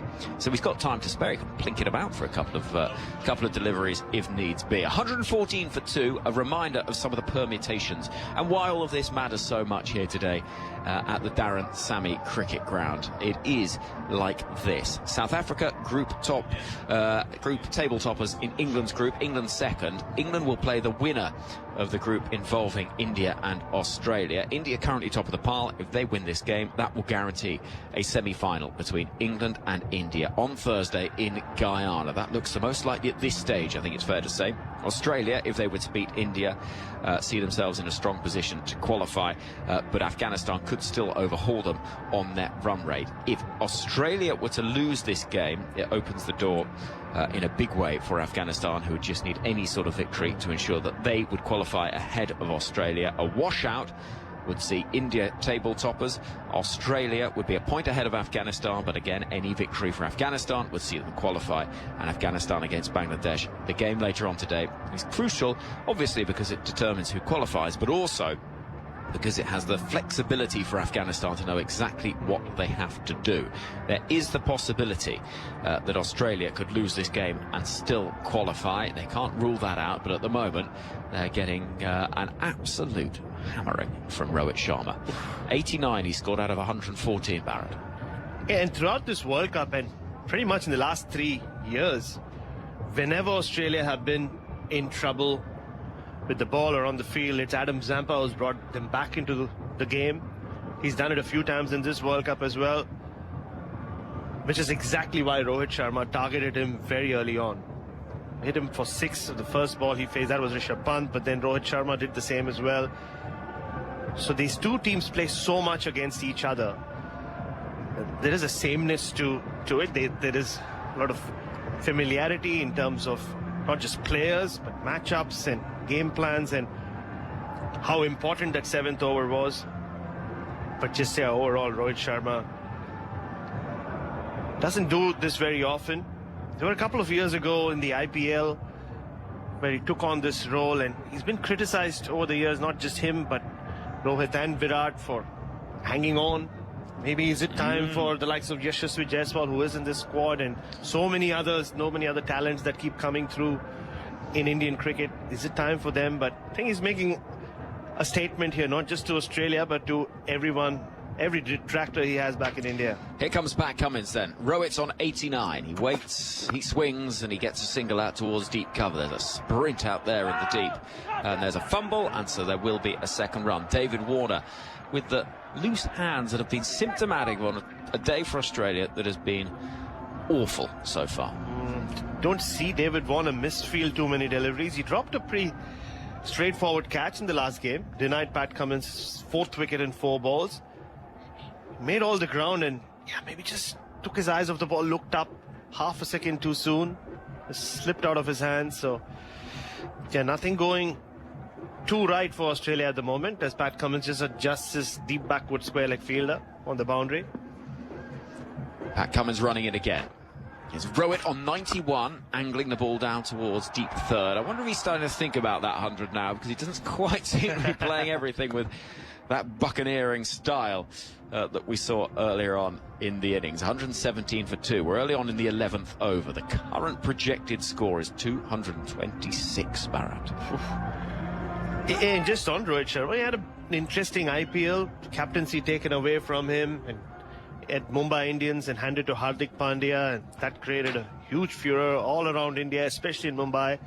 And there are signs that it might well have been his last season with them. He won 5 titles with them as captain.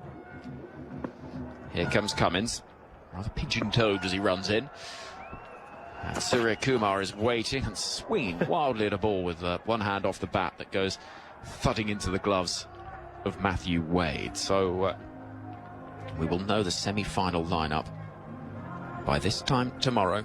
England against India and Guyana looks the most likely, but the other place in this group, fascinating, really is. I mean, what a story it would be if Afghanistan make it through. And, there is the history side to Afghanistan beating Australia and the bigger picture, but it was a complete performance, Henry. They outplayed Australia with bat, ball, and in the field. Hit down the ground crisply, but only as far as Mitchell Stark at mid-off. Surya Kumar Yadav not quite timing it. It's 117 for 2. Richard emails saying India want their revenge. And it looks like a team that was stung by that final in Ahmedabad. Oh, it was a country in mourning for a few days. Remember waking up the next morning in Ahmedabad, just walking around the streets, and they were all walking like zombies. They couldn't believe, because the script was there. A hop and a skip from Cummins, who's running into bowl to Surya Kumar. Stepping across the stumps, pulling the ball away for 4 runs behind square, and there's not another player in the world that can find that angle. Only he seems to be able to move himself around in the crease and find those angles, particularly behind square on the leg side. It's just an extraordinary array of shots that he has. And Cummins goes for 4 more. 7 from the over with the ball left. It's 121 for 2. Yeah, he's a freak batter. We identified him in Mumbai cricket, I guess around 10-12 years ago. He thought he'd start playing for India much earlier than he actually did. Cummins in. This is outside the off stump, and it's lofted away by Surya Kumar down the ground. Arms reaching for it, and it's 6. Those in the blue and the orange of India high-fiving and celebrating down to our left. It's 6 more runs. It's 6 more runs of punishment for Australia. 127 for 2, and I can't remember an Australia side being treated like this in my memory. Nah, this is a proper hammering, and Pat Cummins has conceded a few 6s already today, but that's the beauty of Surya Kumar Yadav. You saw him play that freaky shot of the previous delivery. This time Pat Cummins went slightly full and wide. He does have a beautiful swing off the bat, much like Rohit Sharma, his Mumbai teammate. And yeah, that didn't fly over the ropes. I think the wind had a bit to do with it. It was into the wind. And yeah, it's rarely do you use the word demoralized for an Australian team, but just looking at them, the moment, Henry, looking all around the field, there's still energy. Still Mitchell Marsh having a chat with Mitchell Stark, who's coming back. But I think they need something dramatic or drastic to happen very soon. This game's really flying away from them at this moment. It's 127 for 2. We've had 11 overs. The sun is shining in St. Lucia. And those India flags around this ground have been waving relentlessly. Rohit Sharma's on 92 from 39 balls. Mitchell Starc, he's got figures of none for 34 off 2. He's going to try from the far end of the ground, round the wicket to bowl to the right-handed Rohit, who's up on his toes, punching towards cover, no run. And it's going to be a slightly different Starc at this phase of the innings. Early on, he'll pitch it up, try and get that swing. That's part of the reason why he travelled the distance, because you do take that gamble when you're looking for wickets early on. He'll just pitch it back a little bit. He will, and he was missed against Afghanistan. Wonder how much Australia will regret that call to leave him out and play both Cummins and Hazelwood. They'd already pre-decided that Ashton Agar would play that game in St. Vincent. Moving in is Mitchell Starc, running to bowl to Rohit Sharma, who's bowled! It won't be the century. It is the breakthrough that Australia needed. A little punch of the air from Mitchell Starc, and the crowd, disappointed, now rise to their feet to applaud. A quite startling innings from Rohit Sharma. 92 from 41. He was looking to go big. It was full, it was straight, it was nasty. And Rohit goes. Bold Mitchell Starc, 92 from 41. One of the great T20 World Cup innings comes to an end. Yeah, and one of the great statements a captain has made for his team.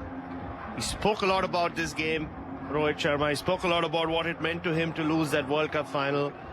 And he's taken it upon himself on a pitch where the likes of Kohli and Rishabh Pant didn't find easy. He's taken on the Australians, and at this point he's taken them down as well. But anger from Mitchell Starc as well. He bowled the first 2 overs with that headband. He said, no headband for me. I'm just going to run in. My hair flying in the wind. Full ball. It wasn't so much a Yorker, just an inside edge. And you can see the entire Indian dressing room dug out on their feet. Thousands plus Indians at the Darren Sammy cricket ground as well. And millions of Indians watching around the world. And in India, it's prime-time television. Well, it is. That's why these matches are being played at this point and early in the morning. And it's why we're going to have that World Cup final starting at 10:30 in the morning on Saturday in Barbados, which will feel very peculiar. We're used to these finals finishing late on in the night. Not so for this one. So Shivam Dubey comes to the middle. And this tournament so far, it's had some useful knocks. And I never know if it's a good thing to come out at this point when everyone else has been blasting it. It's a little bit of a pressure to make sure that you can make it look quite as easy. Mitchell Starc then over the wicket to the left-hander, who plays an uppercut down towards the boundary. Fielder running round, can't stop it. Lovely way to get off the mark, and Travis Head gave it all he was worth down below us. And he crashed into the advertising sponge. But not before the ball had beaten him to it. 131 for 3. Yeah, I don't know. The Mitchell Starc was very happy with that effort from Travis Head. He had a lot of ground to make up. I think he reacted a little late as well, Travis. That ball flew off Shivam Dubey's bat. This middle order, a lot of Mumbai talent. Shivam Dubey, another one. Well, here comes Starc again, sprinting in towards us. Dubey gets a full delivery onto the pads. Half an appeal for LBW, but really it was only Matthew Wade that was interested. Starc turns and mops his hair away from his brow. So we see a replay of that. Sharma dismissed. Actually, it was a bang, bang, bang, if you like. It was inside edge, onto the pads, onto the stumps. Yep, but you know, he's given this Indian team exactly the platform they need. Shivam Dubey in, and Hardik Pandya, who's been in good form, will be the one walking out next. Starc runs in, bowls, and just up on his toes and easing the ball towards mid-wicket as Dubey is wearing his India shirt untucked, which is rather unusual. I'm sure Sunil Gavaskar in the box next to us will not be very chuffed with that. Do you think? Oh, he's a big believer in tuck your shirt in and look like a cricketer. Yeah, well, it's a different age now, isn't it? It is. Well, old school. We've yet to have 100 in this World Cup. 3 scores in the 90s, by the way. 2 of them at this ground. Mitchell Starc runs in, bowls a ball which is driven firmly towards Mitch Marsh, who does very well at cover to stop it. And the over comes to an end with just 4 from it. So that's more like it from Starc. And Australia, 131 for 3. they'll feel if they can limit it to under 200, they've got a chance. They have a chance to at least win this game, and no surprises that they turn to Adam Zampa again. He's got 2 overs left. Mitchell Starc has done his job. He's got rid of Rohit Sharma. Can Zampa do some more damage and drag them back? Just checking in at the airport yesterday, Henry, in St. Lucia, there were at least 500 people waiting outside the immigration room for their on-arrival visas. Indian expats from all around the world with their Indian passports. Adam Zampa into a third over, and bowling a ball to the right-handed Surya Kumar. He punches down the ground for a single to Mitchell Starc. 132 for 3. And I don't consider myself any sort of celebrity, but I did enjoy being a celebrity yesterday, Henry, because I was taken into the room where they stamped the visas, and I got my visa in 10 minutes, where Very good. and I avoided the 5-6 hour wait, so I enjoyed being a celebrity for a change yesterday. You're a celebrity in my mind all the time, Bharat. I celebrate life. Well, different kind of celebrity. Yeah, well, that's it. A better kind. Yeah. In the sunglasses, with the mullet, Adam Zampa. Ready to go once again. 88 on his back in yellow letters, and he moves in past the umpire. It's a full delivery. Thought about winding up to Dubé, doesn't in the end, and will ease a single down the ground. I think what India don't want to do here is take their foot off the gas, because they're in such a strong position. They've got batting to come as well. To nudge and nurdle their way to 190 from here, or 180 even, I think would be a missed opportunity, not least psychologically. Zampa once more to Surya Kumar on 18. Gets a shorter ball and a little flick of the wrist. That helicopter shot out towards Maxwell in front of some Bharat Army flags to our right. 134 for 3. Yeah, my army's on song tonight, or today, Henry. It's good to know, the Bharat Army. And this is Shivam Dube's role, though. He hits spinners for a lot of sixes. In the IPL, often teams would keep spinners away from Dube, so it's an interesting move from Australia. Moving in is Zampa again, just back of a length and tapped into the onside, and just felt a little slowing down since that Rohit Sharma wicket. 2 balls left of the 13th over. 134 for 3. Yeah, he's going to come at him. He has to. It's his role. Zampa bowling. Oh, that's not slowing down. That's gone a long way. Sailing away into the leg side and out of the ground.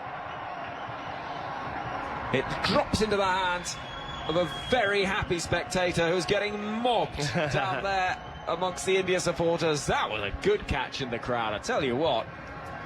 It went sailing away in the air into the leg side against the breeze as well. And have a look at this. Running round. Oh, beautifully done. Safe hands. Well done, that man. Yeah, he should have been out there for the West Indies last evening, but I told you he was going to come at Adam Zampa. That's the reputation he's built, Shivam Dube. He has some mighty sixes. He's always had that from the time he was playing junior cricket in Mumbai. He was the serial 6-hitter. 140 for 3. Final ball of the 13th over. Is a little short again, and Zampa, as he zipped it in, we'll see him concede 2 runs at the end of the over. Throw from Warner. Can't prevent that second, and the over that looked like it was doing a pretty good job at reining things in the end concedes 11. 142 for 3 from 13 overs here in St. Lucia. Let's have another look at that. It's gone high in the air. It's gone quickly off the bat. And running round, gentleman in the bucket hat, he sprints round and he takes a sensational catch in the crowd. And also, because you can't forget that there's people around, there's noise, you're not on a flat surface as well out there. Oh, it's not like you're a lone fielder in the deep mid-wicket fence. He had at least 50 Indians who weren't attempting to take the catch, to be fair. And he was the only one. He called mine. Maybe he called mine, Henry. He might have done. Yeah. So they let him get to it and completed a great catch. But another expensive over from Adam Zampa. 3 overs, 36 runs. You look back at Australia in the last few years. Every time they've struggled in white ball cricket, Adam Zampa's had an off day on the field. So 13 overs gone. 142 for 3 is the score. Bharat is going to have a little break, and Stephen Finn is going to replace him as we see a new over beginning from the medium pace of Stoinis, whipped out towards mid-wicket and galloping round is David Warner to pick up. 1-4-3 for 3. Finney, it has been brutal. Yes, that's one way to describe it, isn't it? It's been calculated and brutal in the same sentence. They've been really selective about who and what they've gone after, but when they have gone after it today, India in particular, their captain Rohit Sharma, it's meant that it's been a savage outcome for the Australians. 143 for 3. Early on in the 14th over, Stoinis in the sunshine. We've got Mitchell Starc coming a little bit finer down below us at a deep third, deep backward point. And 3 fielders on the boundary on the leg side. He's hit down the ground. There's no protection there at long off. Standing and delivering is Dubé. He's in the mood now. That's a lovely shot. Moves to 17, 147 for 3. A lovely conventional shot by Dubé there. Just stands, offered a little bit of width by Stoinis. There's a big gap at a wide mid-off through to the stumps. He manages to pierce that and it flies away for 4. It looks so dismissive, just doesn't even bother running. 147 for 3. Here comes Stoinis. Dubé is waiting and tucked up for room. Will get a single out towards mid-wicket. Looping in from the boundary is Pat Cummins. 148 for 3. Midway through the 14th over. Rohit Sharma's innings, a stunning one. 92 from 41 balls. If you want to see the best of that action, the BBC Sport website and app is the place to do so. Let us know what you've made of the game so far. TMS at bbc.co.uk.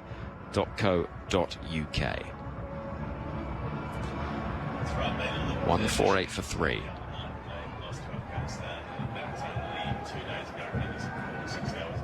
Here comes Stoinis. Running into bowl. It's been lofted down the ground again over that fielder at mid-on. And there's 6 more. Surya Kumar, easy as you like. And I'm not convinced this field is quite right, Finney. 154 for 3. No, it looks as though they're trying to hide the ball either very full and very straight. There's a deep mid-wicket, deep backward square leg and a fine leg. Or bowl it very full and very wide. There's a long off and a deep point. But there, Marcus Stoinis offering length on middle stump, which means that Surya Kumar can just stand there, throw his hands through it. This surface is excellent today, much better than what we saw between England and South Africa just a few days ago. And carries it all the way for 6 over long on. 154 for 3. 2 balls left of the 14th over. It's been flicked down towards fine leg. There's a little chase for Mitchell Starc, who with those long legs will get there quickly and easily. 155 for 3. 1 ball left of the 14th over. There's been no hiding places there for anyone today, really. I mean, Josh Hazlewood's figures look remarkable. 1 for 10 from 3 overs. Outside of that, everyone's travelling at well over 10 and over. As a bowler in this situation, you try to avoid the stare of the captain, or you know you've got your overs to bowl at some point. You're going to have to bowl it at some point, yeah. I mean, you want to be the person who breaks the partnership. Moving in is Stoinis. This is hit back towards him on the bounce, and a dot ball to finish an over that yields 13, and Stoinis just shapes to throw down the stumps at the striker's end. That gets the crowd up and about. I should say, by the way, more international cricket this week, because England's women in action with the first of their one-day internationals against New Zealand. Coverage on 5 Sports Extra and BBC Sounds from 12:45, plus there'll be highlights on the BBC iPlayer. And every ball of every game of domestic cricket, with the county championship continuing, that's available for you to enjoy as well. Everywhere you look in this busy summer of sport, we've got you covered here on BBC Radio for the cricket, and indeed the Euros, which are continuing, the Olympics to come, Wimbledon. So much to enjoy. Here in St Lucia, Adam Zampa's gone off the field with Australia under the pump. It's 155 for 3, and we're going to see Mitchell Starc bowling his final over. He's bowled 2 overs from this end, the media centre end, 1 over from the pavilion end. So far, 1 for 38, but his last over only conceded 4 runs, and he got the wicket of Rohit Sharma. Surya Kumar is on strike, waiting as Starc round the wicket bowls to him, and it's slashed away for 4. Between the fielder at short third and backward point, and he just manages to angle the ball in places that you don't think it can surely be possible. Surya Kumar, he's such a clever batter. 159 for 3. He is. It's an off cutter from Starc as well, just offers a slight bit of width to Surya Kumar, who is able to just wait for it and wait that extra split second to make sure that he just taps it on the head with the middle of his bat and pierces that gap between backward point and short third and gets 4 off the first delivery. Here comes Mitchell Starc again. Kicking up his heels, running in past the umpire, and Surya Kumar jams down on a ball, which then she goes through to the gloves of Matthew Wade, who applauds the fast bowler. And you need everyone in this sort of circumstance when the team's up against it. You need encouragement from all. I think Mitchell Marsh is quite a good character to have out there. He's level-headed, he's quite a jovial figure, but he's a serious competitor. What you don't want is panic. No, although there's still 5.4 overs to go. India on 159 for 3. So what you're saying is panic? Yes. Here comes Mitchell Starc, bowling to Surya Kumar, who's edging and gone. Reaching for a ball that might well have been signalled wide. And he'll be really frustrated there because he didn't need to play the shot. And it just loops so gently to Matthew Wade to give Australia another wicket. 159 for 4. And that will very much help proceedings as a gentleman in a suit made up of the Australian flag waves an even bigger version of it. And it's that cutter again that does the business. Yeah, it's actually surprising that Mitchell Starc didn't go to anything like this against Rohit Sharma in those first, or in that second over as his, the third over of this innings. Just kept bowling full and quick, and Sharma was good enough to whack it out the ground. But they're taking the pace off the delivery and bowling it really wide to Surya Kumar, meaning that he has to try and generate the pace on the delivery. He did it earlier in the over, but the length was shorter and it was a touch straighter. If you can get that ball pace off out towards the wide line, it can be very tricky for batters who want pace on the ball to generate anything from it, and that's exactly what's happened there. And by bringing Mitchell Starc back here, Mitchell Marsh is saying, I need to take wickets. Wickets are the only way that I'm going to slow this scoring rate down, and Mitchell Starc has another. Hardik Pandya gets a big cheer as he comes out to the middle to join the action. He scored 50 unbeaten against Bangladesh, and he's a sort of player perfect for this situation because he hits a very long ball. He's a very dangerous player, and he walks in sort of slightly menacing fashion, sort of slightly hunched shoulders and with a bit of a swagger. Waits now the right-hander, tall, lean for Mitchell Starc. It's 159 for 4. Mid-off is up inside the circle. It's driven through the offside and beats, or half beats the dive of backward point for an easy single to get Hardik up and running. 160 for 4. 2 balls left of the 15th over. What will Australia feel is chaseable, do you think? Well, they're going to have to think that anything's chaseable, because if they don't, they're out the tournament, aren't they, pretty much? No, not quite. And it isn't quite. Depends if Bangladesh beat Afghanistan. Yeah, there is. So the table looks like this. It is slightly complicated, and we have actually got a bit. No, don't be, because we need to keep on explaining this. And there is a video on the TMS Twitter account, X account, that tries at least to explain how it all works. I'll tell you more after this ball. 160 for 4. Dubé waiting on 18, full delivery. That's well bowled by Starc, and Hardik will have to just accelerate a little bit to run through for that single. 161 for 4. So at the moment, India top of the pile on 4 points. Australia are second on 2 points, but they've got a significantly superior net run rate to Afghanistan.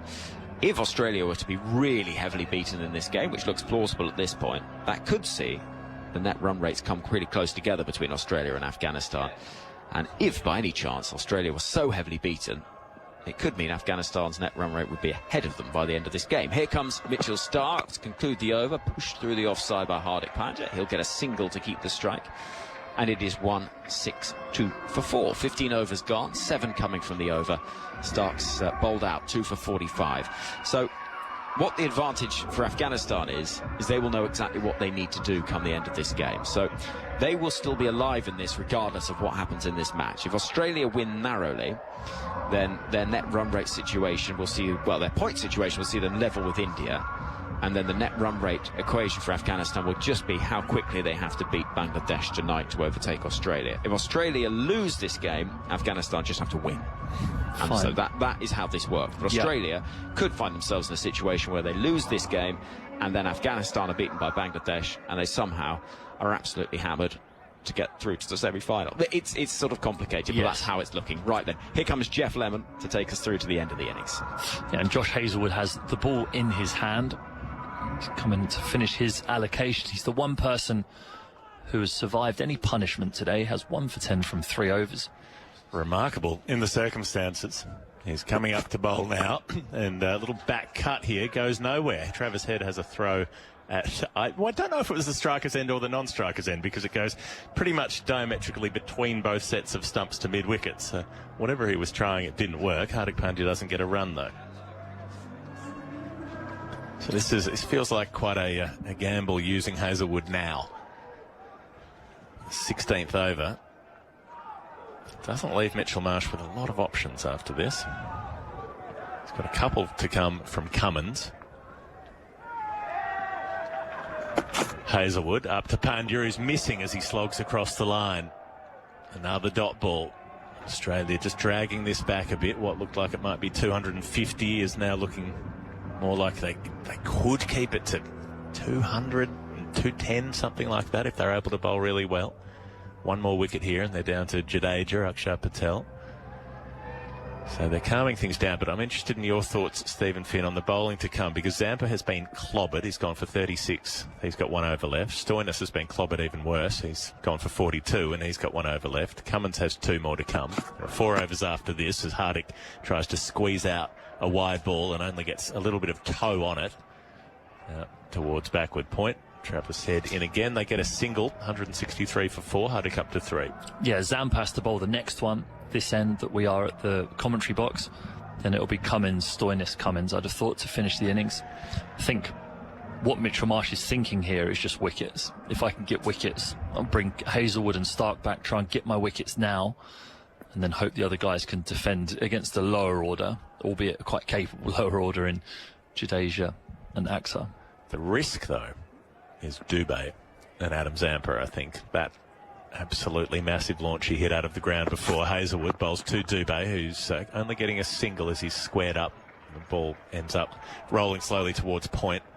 164 for 4. So you've got the leg spinner turning it back into the left-hander, and we saw him launch it. Is it worth trying to get an over from Glenn Maxwell in instead?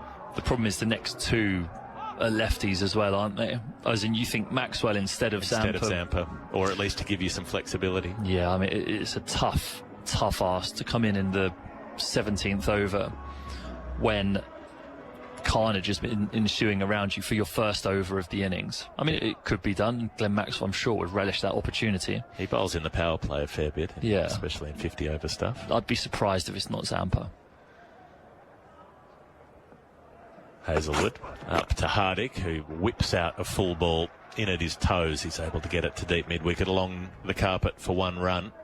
This has been another outstanding over from Hazlewood so far. Dot, single, single, single. He's got 1 ball to come in his spell, and he's gone for 1 for 13 in a team that's going at 10.5 and over. Yeah, he's only 1 boundary in that entire analysis, and that was a good pull over mid-wicket by Rishabh Pant in the power play. So whilst 2 fielders are only allowed outside the circle, it's been quite remarkable from Josh Hazlewood. He's just making sure his field is exactly set as he wants to before he finishes his allotment. 1 ball to finish that off, and Dubé's opening the face, guiding it to short third, and Mitchell Marsh decides not to ping at the stumps as they were sharp in coming through for a single. Took on the field a little, 166 for 4, 16 overs gone.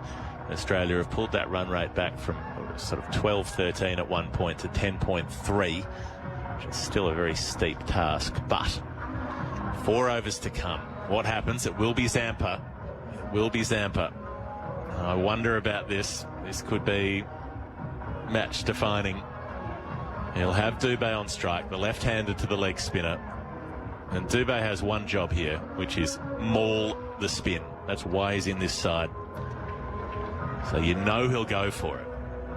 The challenge for Zampa, what can he do to someone who's such a good striker of slow bowling?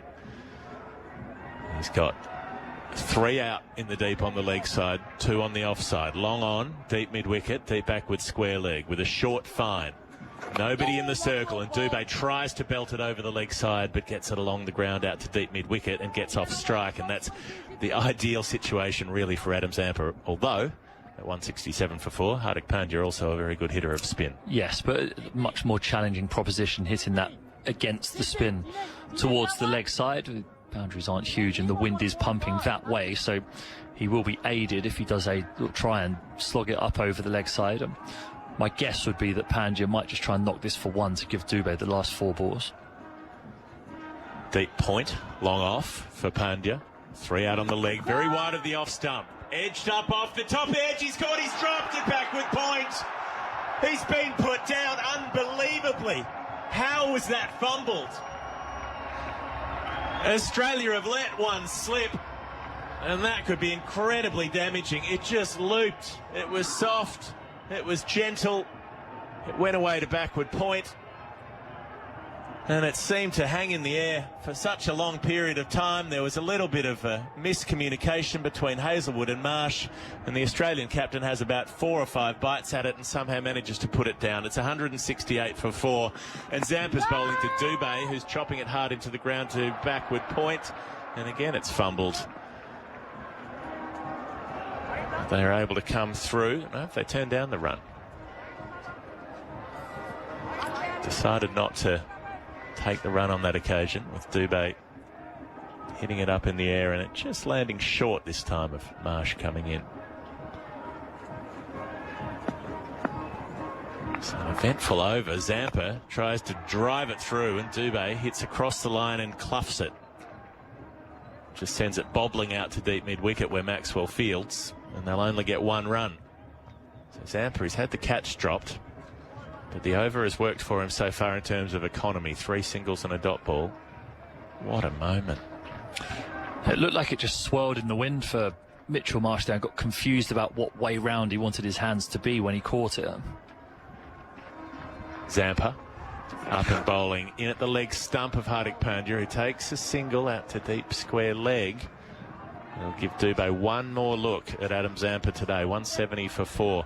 Yeah, Marsh went at the catch with the fingers pointing up, then it bobbled out of there. It actually rolled off his face, off his cheek. Then he tried to get it on the way down with his fingers pointing down. It squirmed out the end of his fingers again, popped up again. And he went back in for another go and somehow managed to let it slip. One of the most routine catches you could imagine. Zampa to Dubé, who hits him hard across the line to deep backward square leg on the bounce. Warner coming in, does the fielding. And Adam Zampa, dropped catch aside, does outstandingly. 1-1-0-1-1-1. 5 singles from the over. 171 for 4 after 17. And Zampa rather gets out of things. After going for 36 from his first 3, he's none for 41 off 4. 10 and over has been the order of the day. He's got India's innings run rate down to just above 10. So 3 overs to come. Which way does it swing from here? Cummins will bowl the first of them. He's got 2 up his sleeve. He wasn't spared earlier today either. Went for 28 off his first 2 with Rohit Sharma smacking his first ball for 6. Yeah, it played him like a spinner. There was an off-cutter from Cummins, his first delivery into the fray before the rain came down actually earlier. Got slog swept over deep mid-wicket. You won't have seen that all that many times throughout his career. He's got an opportunity to make amends here though. 171 for 4 from 17. Just getting the feeling that it's not as easy to time the ball as Rohit Sharma made it look, because nobody else is. No, it's definitely a better surface than we saw the other day between South Africa and England. Cummins round the wicket to Dubé, who's digging out a full ball, driving it to wide long off. He'll get a couple of runs here. So they've got long off back, and he didn't hit it well enough to scorch it to the rope. 173 for 4. We did see in that game that Quinton de Kock made the batting look easy opening it for South Africa, and then everybody else struggled thereafter until Harry Brook took a long enough time to get himself in. So I do wonder if that's the case today as well. Yadav got 31. Suryakumar got 31 from 16, didn't he? He'll do that anyway. Yeah. He's just next level. Low full toss from Cummins, slammed down the ground, not with much timing, and they'll only get a single. Another win for Australia with the ball. Delivery by delivery. They're just trying to peg India back, keep this to something that they can hope to chase. or worst case, hope to get close to, so they don't get a hiding on net run rate. They have to be thinking they can win this game. It's the only way to approach it. 174 for 4. Dubé on 27. Hardik on 6. And Hardik Pandya on strike. Watching Cummins. Front foot open, and he opens it even wider and drives it down to long on along the ground for another single. Another little win for Australia. Ball by ball after that first period was dominated by Rohit Sharma. 175 for 4. Hardik Pandya on 7. Dubé with the strike back. 27 from 20 so far. If he finishes this inning strong, it'll be a huge advantage for India.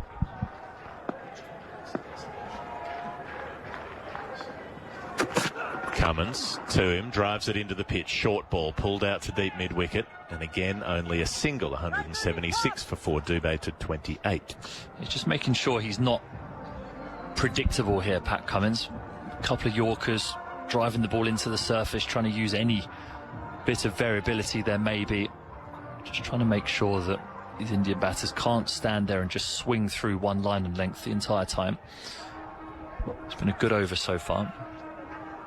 2 balls to come. Things can change quickly.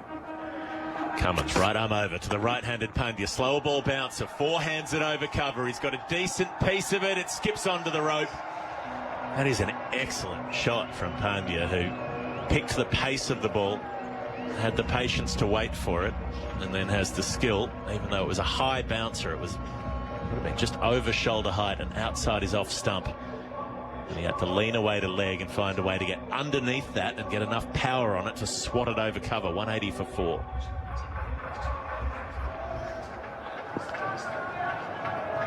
Cummins to finish off the over. Full lash down to long off for 1. The over goes for 10, and that is the rate that India have been going at throughout. 181 for 4 after 18 overs.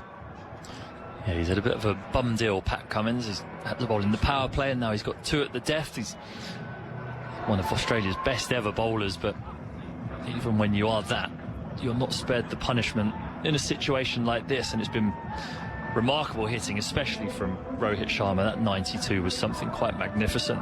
8 sixes in amongst that innings.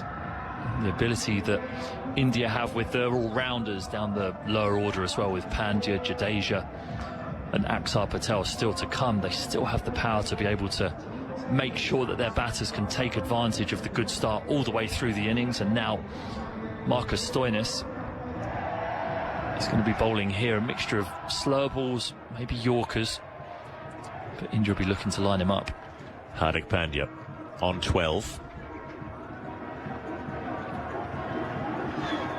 Waiting for Stoinis, right arm over, wide of the off stump, crashed away over cover for 6. I did wonder about going back to Stoinis. He's been battered today, and there is something that seems very unimaginative when you're getting smashed around if you have 5 bowlers who each bowl their 4 overs. I do wonder why there wasn't some thought of changing things up, bringing on a Maxwell, even Tim David, somebody to do something different. Remembering that Glenn Maxwell got Rohit Sharma out in that World Cup final, it might have been something to make him rethink his approach slightly when he was going all guns blazing. 187 for 4. Stoinis to Hardik, who clears the front leg, slams him down the ground for 6. 193 for 4. Hardik up to 24. He's doubled his score in 2 balls. Yep, he's in the mood here, Hardik. You could see the last over.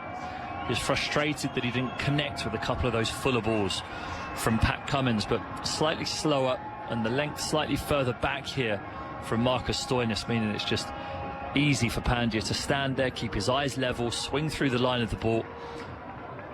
Wicket is better than the other day here, definitely, to be able to play shots like this. Now Stoinis, it's gone 6-6, is under pressure. Stoinis up now and trying to play the same sort of shot, Hardik, but it's a little fuller and a little straighter, and he can only get a squeezing outside edge to cover and through for a single. 194 for 4. He's up to 25, Hardik. He's almost caught Dubé on 28. He was screaming at himself there, Hardik Pandya. Frustrated that he missed out. He felt that one was there to hit for 6. Screaming at himself, wants to make an impact in this World Cup.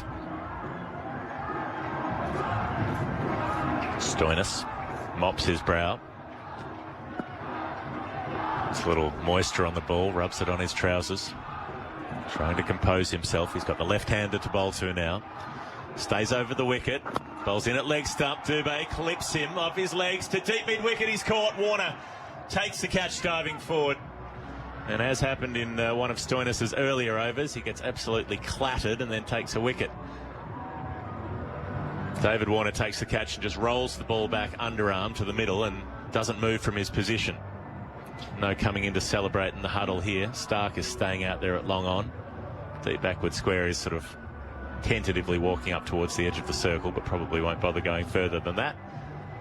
And short fine leg stays exactly where he is. The others come in for a little chat and a meet with the drinks waiters, but a 5th wicket has gone down. 194 for 5. Shivam Dubé out for 28. He never really got going, Dubé. A couple of big shots off Adam Zampa, but outside of that, he's thrashed around furiously.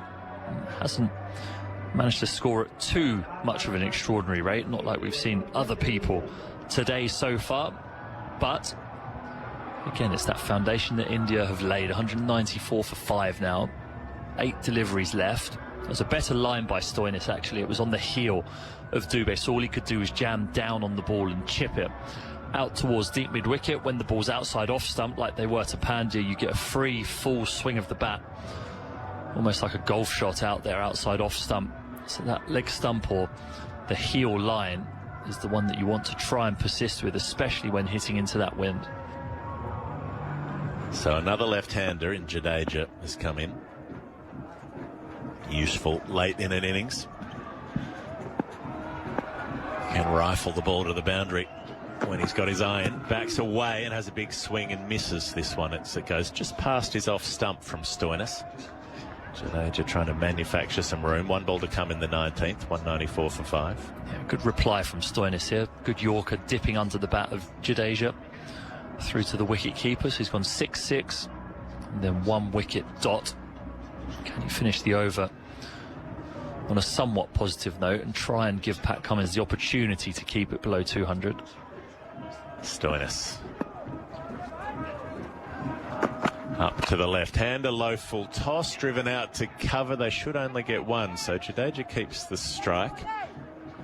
Interesting call from India with Hardik Pandya smacking a couple in that over, but 19 overs gone. 195 for 5. India going at just over 10. And, Australia, if you took them back to where Rohit Sharma was rampaging along, they would have taken this probably. Yep, and they'll know that it does look like a decent surface. I don't think it's perfect. The odd person has struggled to time the ball, but it's a lot better than the one that we saw here the other day between South Africa and England. So runs should be easier to come by. They're just going to have the small task of dealing with the best bowler in the world at the moment in Bumrah, who could be effective on the M1, it would feel like, with the skills that he possesses. Well, yeah, Travis Head and David Warner will have seen plenty of him, especially Warner in the IPL over Bumrah's entire career. So they probably feel better qualified than most to deal with him. Cummins will start the last over. Round the wicket to Jadeja, back of a length, pace off outside the off stump, pulled away to deep backward square leg for 1. 196 for 5. Good outcome for India, that one, I think. Jadeja was frustrated that he's not hit that for 4 or 6, but my preference, if I were Rohit Sharma, the captain, would be to get Pandya on strike and to try and get him to face these 5 deliveries. I think there's more chance that he'll be able to thrash 6s wherever the ball may be. Jadeja on 2, Hardik Pandya on 25. Cummins back over the wicket. That short third, backward point, deep cover point, cover, long off, long on, deep mid-wicket, deep backward square leg coming squarer now, and a short fine leg Lots of space on the leg side to give up one if Pandya goes that way. Pandya will look to go aerial, I suspect. Cummins to him, and he goes aerial. Well, that's the attempt, but he misses it outside the off stump. Huge off drive, no contact. 196 for 5 still. Yeah, it looks as though that one's just swung away. It was cross seam from Pat Cummins, but remarkably it's actually swung a little bit away from Pandya there. It's swung out of his arc. I think had that not swung, it probably would have come right out the screws over extra cover. So maybe the wind just helping Cummins there. It really is pumping across the ground here. Yeah, the flag's out stiff, east to west, as it has been throughout the last week or so. Well bowled Yorker, dug out helicopter style to long on, along the ground for a single. So Cummins, exceptional so far. 2 ones and a dot, 197 for 5 with 3 balls to come. Jadeja back on strike, Pandya on 26. It's been a rather sedate finish to the innings so far, hasn't it? Still 3 balls to come, but the last 9 or the last 6 deliveries, I think, since those 2 sixes off Stoinis' last over there in 19th, all been quiet. Cummins to Jadeja, who hits him up in the air, out to deep mid-wicket. It's carried. It's carried. There's the 200. India 203. Jadeja up to 8. And a beautiful piece of timing. A full, straight ball. He was able to just get under it and lift it away over mid-wicket for 6. Yeah, you had a sense that it wasn't going to be quiet all the way through to the end of the innings. You felt as though the 6 may come off the bat of Hardik Pandya, but hitting with the wind, Jadeja manages to get underneath an attempted Yorker, get it up into the atmosphere, and it carries for 6.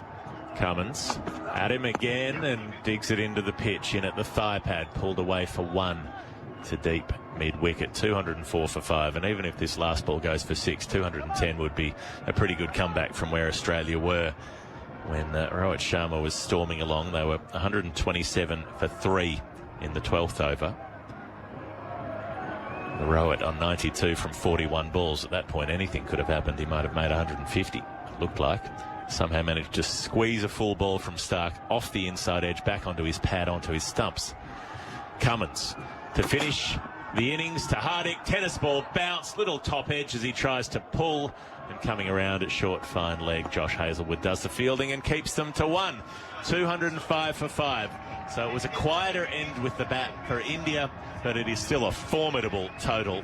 206 for Australia to win, when they'll be coming out in about 10 minutes' time. Hardik Pandya finishes up on 27 from 17 balls. Jadeja 9 from 5 deliveries. And aside from Josh Hazlewood, those bowling figures are pretty ugly reading. Mitchell Starc 2 for 45, Pat Cummins none for 48, Adam Zampa none for 41, Marcus Stoinis 2 for 56. And in amongst that, somehow Josh Hazlewood managed to get away with 1 for 14 from his 4 overs. Extraordinary, really. Extraordinary start from Rohit Sharma, who had a 50 up inside the power play. Virat Kohli didn't make a run. He was out for naught from 5 balls. Rishabh Pant 15. Surya Kumar Yadav 31 from 16. Shivam Dubey 28 from 22. And 205 for 5, the eventual score. Thank you very much, Geoff. You're staying alongside me and Finney during the interval. We'll get interview reaction in just a moment. It's not out of the realms of possibility Australia can chase this down. I think we need to point that out. And we will go through the various permutations in just a moment. But that Rohit Sharma innings, 92 from 41, it was absolutely outrageous. Hardik Pandya at the end, 27 off 17 balls, a couple of 6s in there. And as he said, only Hazlewood really came out of the bowling figures with his head held high. 1 for 14, far and away the best figures. A couple of wickets for Mitchell Starc and Marcus Stoinis, who was expensive, and across an innings that was brutal for Australia.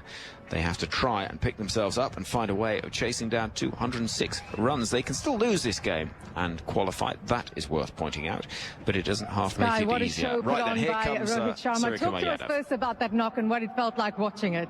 Felt like a dream. I mean, he batted beautifully, and before coming here, we sat together, we talked about it, how we want to approach, what brand of cricket we want to play, and he showed us the way. When you got out there, what was the plan?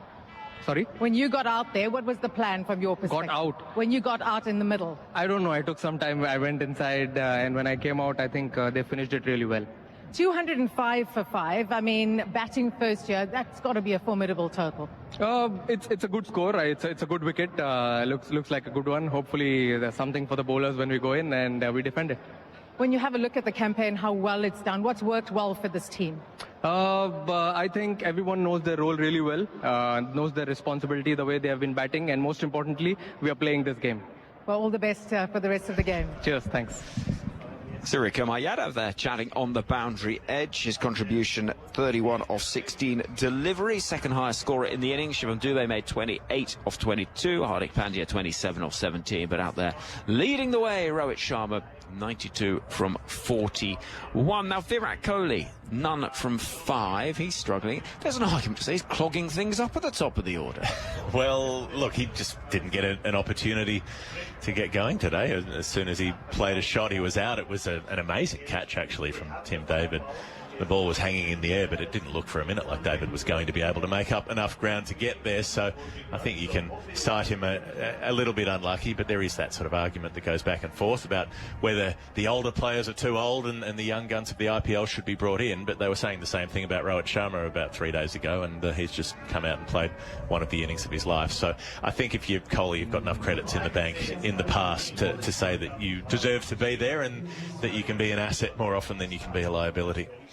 Finny, what did you make of that performance from India? Because it was brutal at times out there.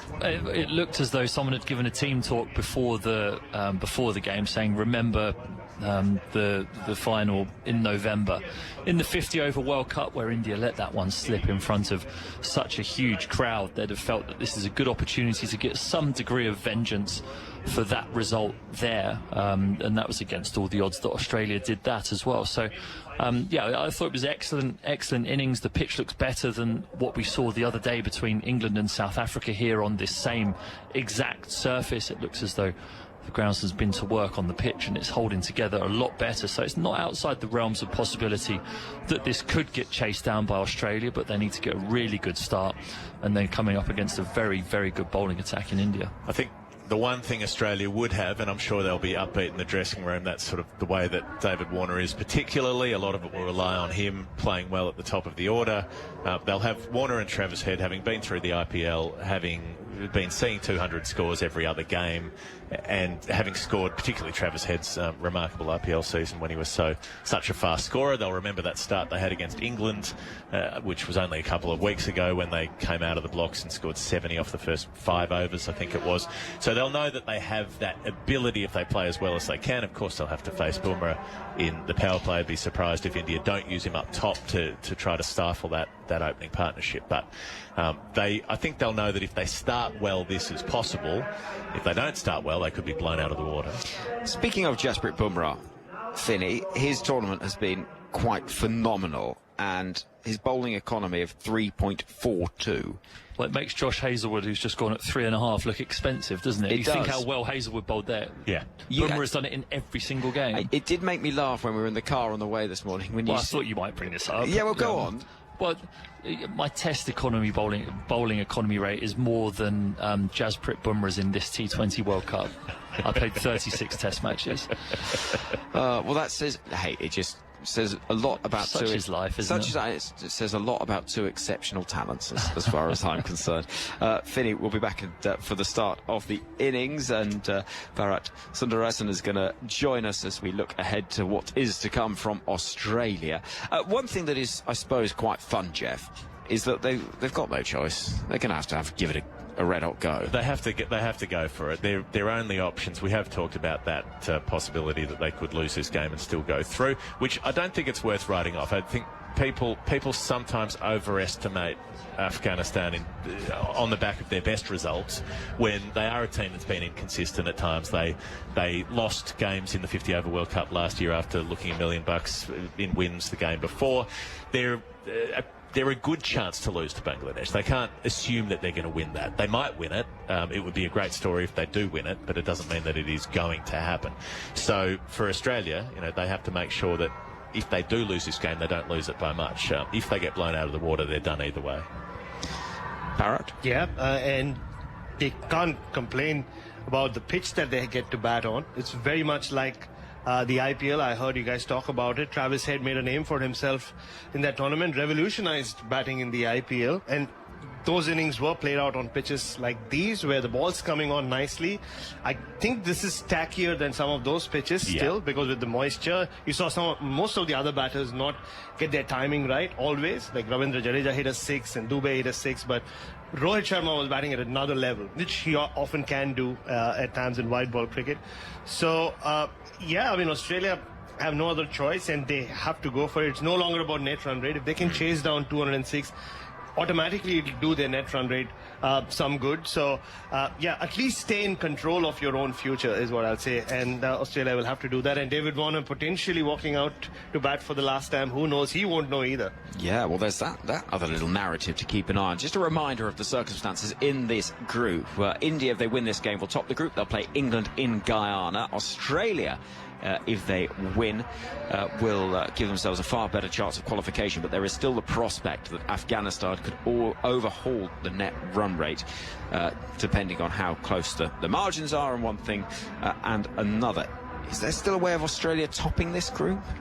They would have to they'd have to chase this in about 10 overs, I think, if they were going to try to overturn India's net run rate. So I don't think that's feasible, given the numbers we're dealing with. Although, you know, if Travis Head gets on one he did in the IPL, maybe they could do it in 13 overs. Oh, goodness me. It's one of those where your head's spinning from all the various permutations. But we're doing our best to get through it. Let's just get the 20 overs done and then we'll know. Then someone else who's not us will have worked it out. I know. It's an amazing sport, isn't it? The end of the England-USA game yesterday, where there was still a point for about 25 minutes where you could hear the cogs whirring of the greatest cricketing minds trying to work out what it all meant and how it was all going to play out across the groups. And it is complicated. Net run rate is an imperfect system, but it is the best that we've got in terms of working these things out. We tried last night over dinner to think of alternatives, and pretty soon we got to boundary count back and decided that actually what we've got at the moment is probably okay. It's complicated. I met a friend recently who was introducing his girlfriend to cricket. She's never watched cricket or hadn't watched much cricket at all, and he's taking an interesting route to introduce her to cricket through net run rate. If you can understand net run rate, you'll understand everything else about cricket. So it's a unique route. I don't know how long she's going to stay a cricket fan, if that's the route she's been forced to take, but you never know. Maybe she'll become an expert, a bigger expert than us on net run rate. Yeah, it's an unusual approach, that is. It's almost like sort of introducing someone to maths via algebra. Yeah, I mean, I wouldn't have thought it was a tool for romance, but then we're all different, and that's part of the remarkable variety of the human condition. Well, indeed. So 100, forget 100 if only, 206 for Australia to chase down inside 20 overs. It's not going to be straightforward, we know that, but Travis Head and David Warner, as they stride to the middle, have a reasonably straightforward task in the sense that they know exactly what they've got to do. Bharat, and 10.3 runs an over will take some getting, and India will see this as a big opportunity with their star fast bowler Jasprit Bumrah in particular looking to underline their dominance and superiority, which has really shone through against everyone in this tournament so far. Led by Bumrah, he's been at his absolute best, missed a lot of cricket for the last 2 years, almost the entire calendar year with his injury issues. Now he's back and almost better than ever. We saw him in that test series against England producing some magical spells, even though the talk in the lead up to that series was all about the spinners, and he's done it again. That Pakistan game, the way he turned that around, getting rid of Mohammad Rizwan at a point where Pakistan looked well on course to chase down India's modest total in New York. But then it's not just with Bumrah though. Kuldeep Yadav has a very good record against Australia, so he'll play his role in the middle overs. Jadeja has got a great record against Australia, and the one good thing for Australia is they have, in the last 12 or so months, ever since Travis Head came back into the T20 setup, gone only one way about it, which is bang, bang, bang at the top with Warner, Head, Marsh, Maxwell. So they don't have to change their approach in any way. It is a batting team which prides itself on and thrives on going hard. from the very beginning. So that's all they need to do, really, and hope it comes off. Yep, and they've got to hope that they get a little bit of luck along the way, because you need it. Always in these tournaments, when you're swinging hard, you're going to get outside edges. You're going to find the ball could fly 5 yards to the right, 5 yards to the left, and you get lucky, or it could go straight to the hands of the fielder. Power play is going to be crucial. Arshdeep Singh is going to open the bowling, left arm over. He's been reasonably economical in this tournament, but I suppose everybody's figures in comparison to Jasprit Bumrah look positively expensive. But he has taken plenty of wickets, that much is for sure. 12 wickets at an average of 11.75. He's the leading wicket taker for India. Shirt untucked, and he's beginning the approach now to David Warner, the left-hander. Slip in place, and Warner pushes towards cover, where Ravindra Jadeja fields underneath the bandana. And it is none for none, chasing 206 Australia. And so it is potentially a significant day in the history of Australian cricket, if this is to be the farewell of one of the all-time greats in David Warner, who's scratching away at the crease in the distance. Yeah, and like I said, he wouldn't know. You won't know. So it's, I mean, whether David Warner could have caught a guard of honor, we don't know either. Even if, say, this was to be his last game. Arshdeep Singh runs in, and Warner again slashes through the offside. This time he does beat the fielder, and it's Jadeja running for all he's worth to pick up. He's such a good fielder. He's lightning quick, his throw's strong, and it's accurate as well. 2 without loss. 204 needed from 118 deliveries. A defeat for Australia does not see them eliminated. No, let's make that clear. That's exactly the point. Yeah, Geoff mentioned it. Can't just take it for granted that Afghanistan will beat Bangladesh in those very tricky conditions in St. Vincent, which will suit both teams, not just Afghanistan. The low, slow spinners that Bangladesh have will be a threat. 2 without loss. Arshdeep is running in over the wicket, and Warner again angles the bat towards that part of the ground where Jadeja is patrolling things in the blue and orange of the India white ball shirt. Just on David Warner, in a way, you spoke about him being an all-time great. He definitely is. He has revolutionized opening batting, cross formats. But if this was to be his last game, in a way, it would be apt that we would never know. Would David Warner have got that guard of honor? And that's just a sign of how much he's divided Australian society and Australian cricket fans. Do you genuinely question whether he would? You never know. Yeah. It's Arshdeep Singh again, kicking up his heels, running into bowl to Warner, who defends into the offside. Wait on is the cry. 2 without loss. And even if he were to get that guard of honor, how it would be received by those watching back home in Australia. I mean, he did speak to us, the Australian media, last week, where 2018 was brought up again, and he spoke about how he's felt like he's had to carry that burden. And in a way he has. I mean, yes, Steve Smith and Cameron Bancroft also served bans, but every time that episode comes up, it's David Warner generally #1 villain.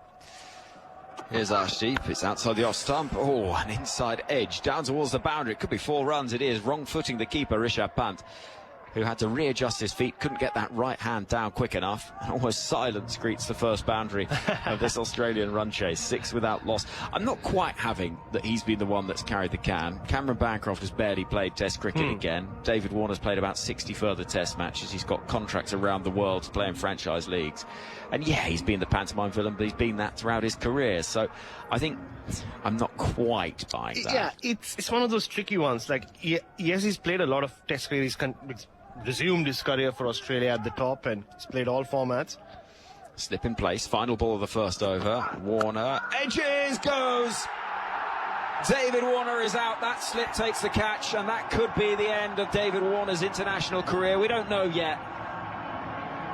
But as he walks away, heads towards the dugout, looking at the ground, he's gone 6 from 6. And a man that has done so much for Australian cricket has opened the batting across the formats, played some of the most mesmerising innings you could wish to see. In the end, finishes his T20 World Cup with a rather tame edge to Surya Kumar's left at slip. David Warner walks away, whether for the final time in Australia colours remains to be seen. But he goes, and Australia are 6 for 1. Yeah, I mean, we will speak about the dismissal soon, but if this is the end for David Warner, what a great career it's been. And what a way to go. He's filthy with himself. He punched the bat, punched himself in the helmet, and you could see what he was trying to tell himself. It was a nothing shot, really, just opened the face of his bat and poked at it, telling himself, maybe I should have just cut the ball, thrown my bat at it. It's too late now. He has to leave. Big wicket for India, and potentially a big moment in the history of the game, because one of the greats might well have said goodbye. Well, there's one of the greats with the ball in hand at the far end.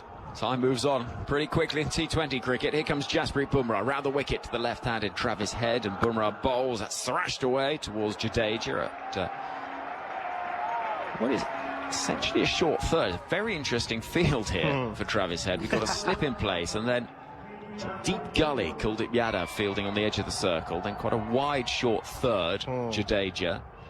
And so there's so much protection behind square on the offside, because they know Travis Head is a player that plays that part of the ground so effectively. 6 for 1. Required rate for what it's worth is 10.6. Sun shining in St. Lucia. Bumrah is the cry around the ground. This is onto the pads of Travis Head, and he'll work the ball down towards fine leg, where Arshdeep, fresh from bowling that successful over, will pick up. The score moves forward with, I think, runs off the bat. No, a leg bye is signalled. So Jasprit Bumrah's tournament then, Bharat, I mean, absolutely outrageous, really. He's played 5 matches before today, taking 10 wickets for the concession of just 65 runs. His economy rate has been 3.42.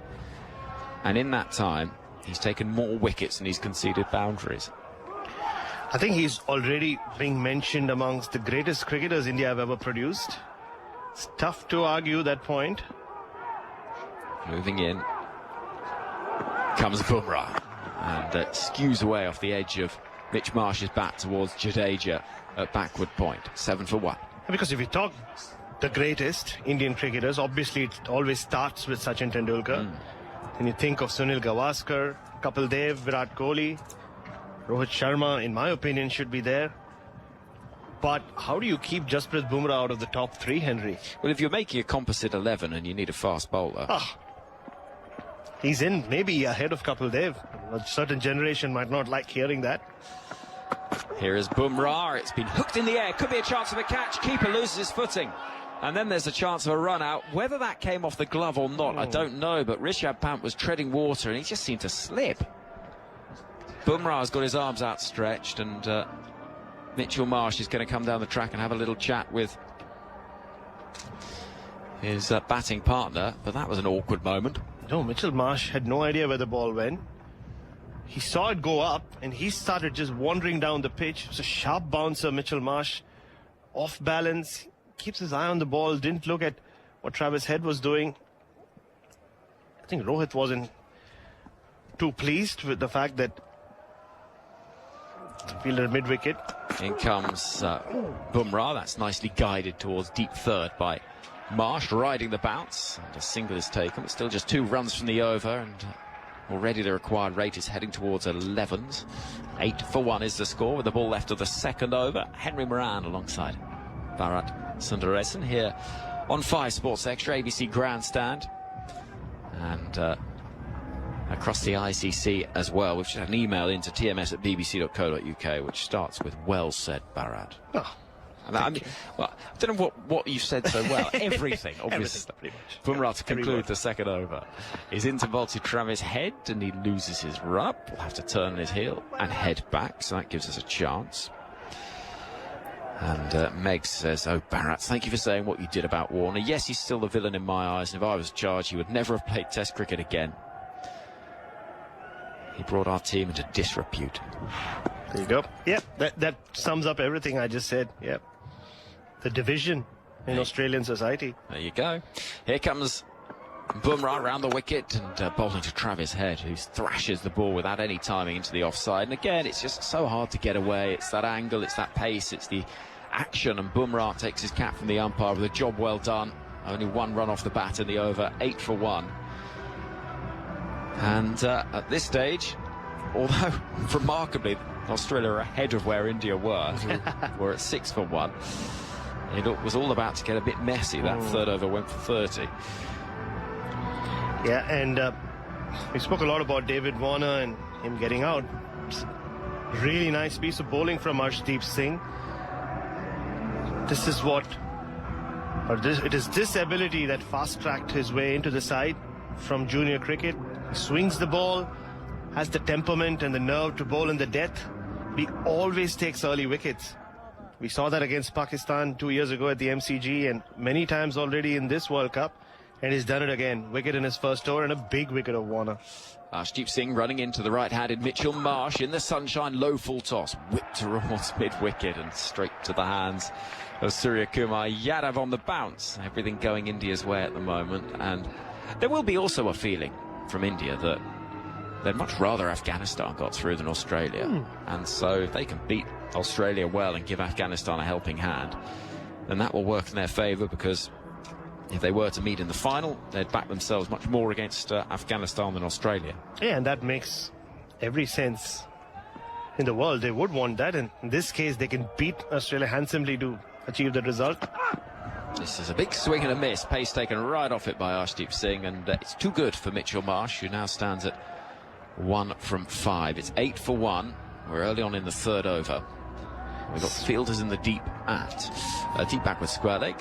And fine leg as well, quite wide, so anything off the inside edge is going to whistle down to the boundary. And a difficult tournament for Mitchell Marsh. Played well against England after Head and Warner had given Australia a great start, but he's not really got too many scores. The drop catch earlier wouldn't help. He's not been able to bowl for large periods of this World Cup.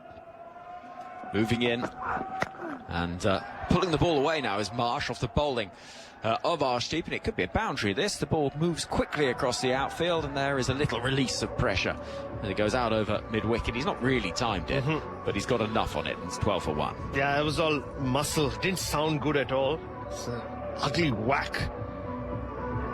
Hit a portion of his bat, I would say, but got enough of it to just clear mid-on. Again, it didn't speed across this outfield either, it just trickled over the ropes. But a boundary that he needed. This Australian innings at the moment is going nowhere. 12 for 1. They need 194 from 105 balls to win this game. Marsh, powerful figure, comes forward, belts the ball back towards Arshdeep, who puts it down. It was quick, straight at him. He was almost halfway down the track when the ball met him, and he couldn't hang on. 12 for 1. As return catches go, they don't come to you at a better height than that. He had both hands to it. He reacted well, I thought, Arshdeep Singh. Didn't come off the best part of Mitchell Marsh's bat, just bounced out of his hands. It came straight back at Arshdeep, right next to his left shoulder. I think he'll think he should have taken. He should have. He should have. He runs in once more. Angled approach into bowl to Marsh, who waits for a slower ball and plays that very nicely. Through the covers it goes, whistling out to the boundary. And despite the best efforts of Virat Kohli, who runs towards his adoring fans who cheer his arrival, it is 4 runs, 16 for 1. Let me tell you, on the BBC Sport website and app, we've got our live text commentary with Fionn Wynne, who's bringing the conversation and in-play highlights around this game. If you want to take part, then head over there, wherever you are in the world. And interesting, you get a little bit of a sense of how the audience is feeling from the little thumbs up, thumbs downs you get. In comes Arshdeep Singh, and Mitchell Marsh has hit that hard. In the air it goes. Has it got the distance? Yes, it does. It goes sailing away, and there was a fielder running in, and I thought for a moment it was going to drop into the hands of Akshar Patel, but it's gone miles over his head and miles back. He was sprinting in like he was expecting to catch it. He had no idea where the ball was. He kept running in and kept running in from the boundary, assuming that the ball had gone straight up and not over his head. But that was a meaty blow from Mitchell Marsh, but once again, not of the middle of his bat. Still quite edgy. But with the wind, and it's gone a long way, almost on hitting the roof of the stadium towards the direction where the Johnson Charles stand is. Well, that was a Very funny instant, because the cameras got confused as well, because as I looked out to my right, I was trying to track the ball, then I looked at the camera monitor, and they were trying to follow the fielder, because it kind of looked as though it was going straight up in the air. Yeah, it did, and they've actually lost the ball. I mean, Akshar Patel lost the ball in the air, and they've literally lost the ball. They're looking for a new ball. Well, it's 22 for 1. We know that after 3 overs, 184 needed from 102. But as I was saying, the thumbs up, thumbs down, it's an indication maybe of the audience feeling. And the quote that we had, which was, it could be the final time we see Warner in an Australia shirt, and what a career it's been. And the thumbs up's at 141, and the thumbs down was at 87. Ooh. So, and it's a primarily British audience. But it is. Yeah, not bad though. Yeah, I think you'd probably take the 89, because I think the thumbs downs for what a career it's been, probably, as much as anything. And for everything David Warner, yes, from an English perspective. I've heard that from a lot of English fans over the years. And all I was going to say, just to stir the pot a little, that the ball was changed, but the Australians weren't too concerned about what ball came out, unlike last July at the Oval. No, they didn't like that one at the Oval. I mean, in fairness, it did seem to do an awful lot more than anything else that summer. 22 for 1, Jasprit Bumrah to bowl a second over, and he begins his jerky, extraordinary approach, arms wheeling. This is slashed away, 4 runs. Travis Head saying, I don't care what record you've got, I need runs here. And the Australian touring group in yellow over to the far end of the ground with Merv Hughes as part of their contingent. Well, they enjoyed that. 26 for 1. Early on in the 4th over, 180 needed from 101. Even if you are Jasprit Bumrah, you bowl width to Travis Head, he will smash you for a boundary. Enough width and got been under it. Nicely done. Still this odd field with 3 behind square on the offside, but Head goes into the leg side, pulling the ball out through mid-wicket, and memories of Ahmedabad suddenly for India as the ball goes flying away to that boundary. That's a nice shot, and they're almost up with the required rate here. 176 needed from 100 balls. David Warner did get out in very similar fashion in Ahmedabad as well. If you think back, Henry, it was a wide dish delivery, poked at it, was caught. And then Travis Head unfurled very similar boundaries. I do remember him pulling Jasprit Bumrah for 4 early on in that famous World Cup final knock. Famous if you're Australian, not if you're Indian. Round the wicket comes Bumrah. Head waits, and that's a good ball. Yorker length outside the off stump, and he's left flailing with feet going nowhere. Travis Head, it's 30 for 1 as the wind blows, and we've got the most amazing view to our left and all around this ground, because there's hills up high, and the hills, there's barely a building on them. It is just thick, dense trees, and they're the most luscious green. And just occasionally will be the corner of a red roof that'll poke out somewhere from amongst it all. It's such a beautiful part of the world, it really is. Here comes Jasprit Bumrah, bowling to Travis Head, full toss, whipped away, through the offside it goes. It's going to be 4 more, 12 from the over. And this is much more like it from Australia. This is exactly what they need. So Maxwell against Afghanistan, and how Afghanistan exorcised those ghosts 2 nights ago in St. Vincent. Or what, 36 hours ago, I should say. Travis Head was the villain of Ahmedabad from an Indian cricket fan's perspective. And then controversy about how he kept his feet on the World Cup trophy. All sorts of cultural issues popping up. What was that? Oh, there was this picture that was doing the rounds with Mitchell Marsh, actually, with his feet on top of the World Cup trophy. And culturally in India, that is a sign of disrespect. Right. 34 for 1. Bumrah to Head.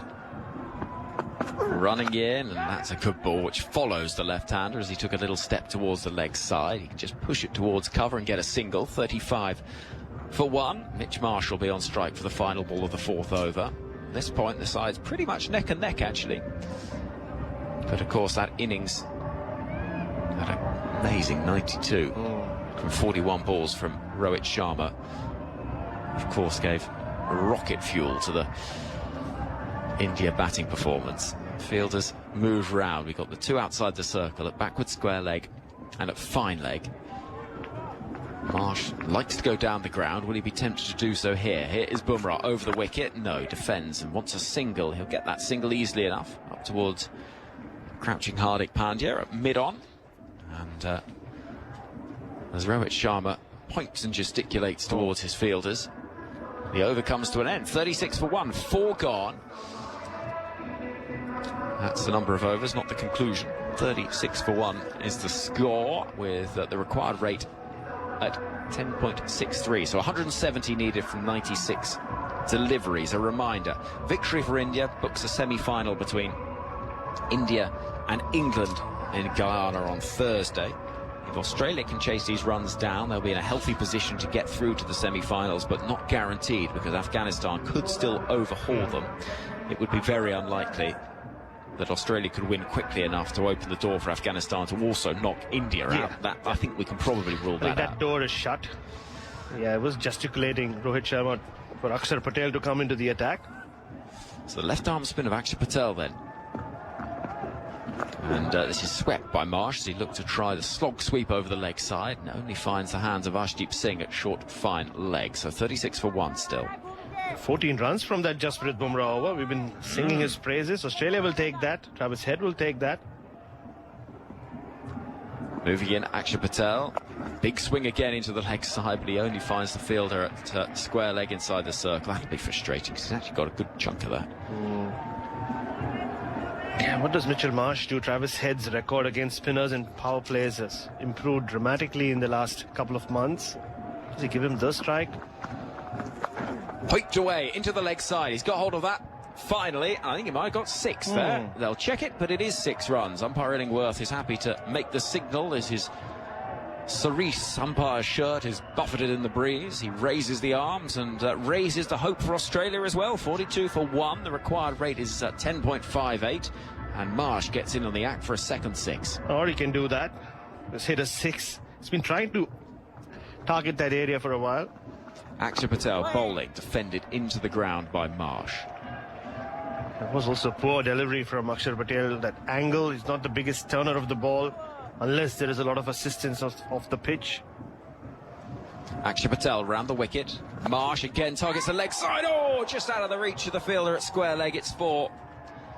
It wasn't far away, and Kuldeep Yadav, who's improved as a fielder a lot in recent times, he leapt to his left and could not quite take it. 46 for 1. Now India wish it was Jadeja and not Kuldeep Yadav in that position. It was flying. Even for Jadeja, it would have been quite the effort. But yeah, Mitchell Marsh continuing to target that square leg area. Deep in the crease. Working the ball into the leg side is Marsh, turning for a second. They should get it comfortably enough.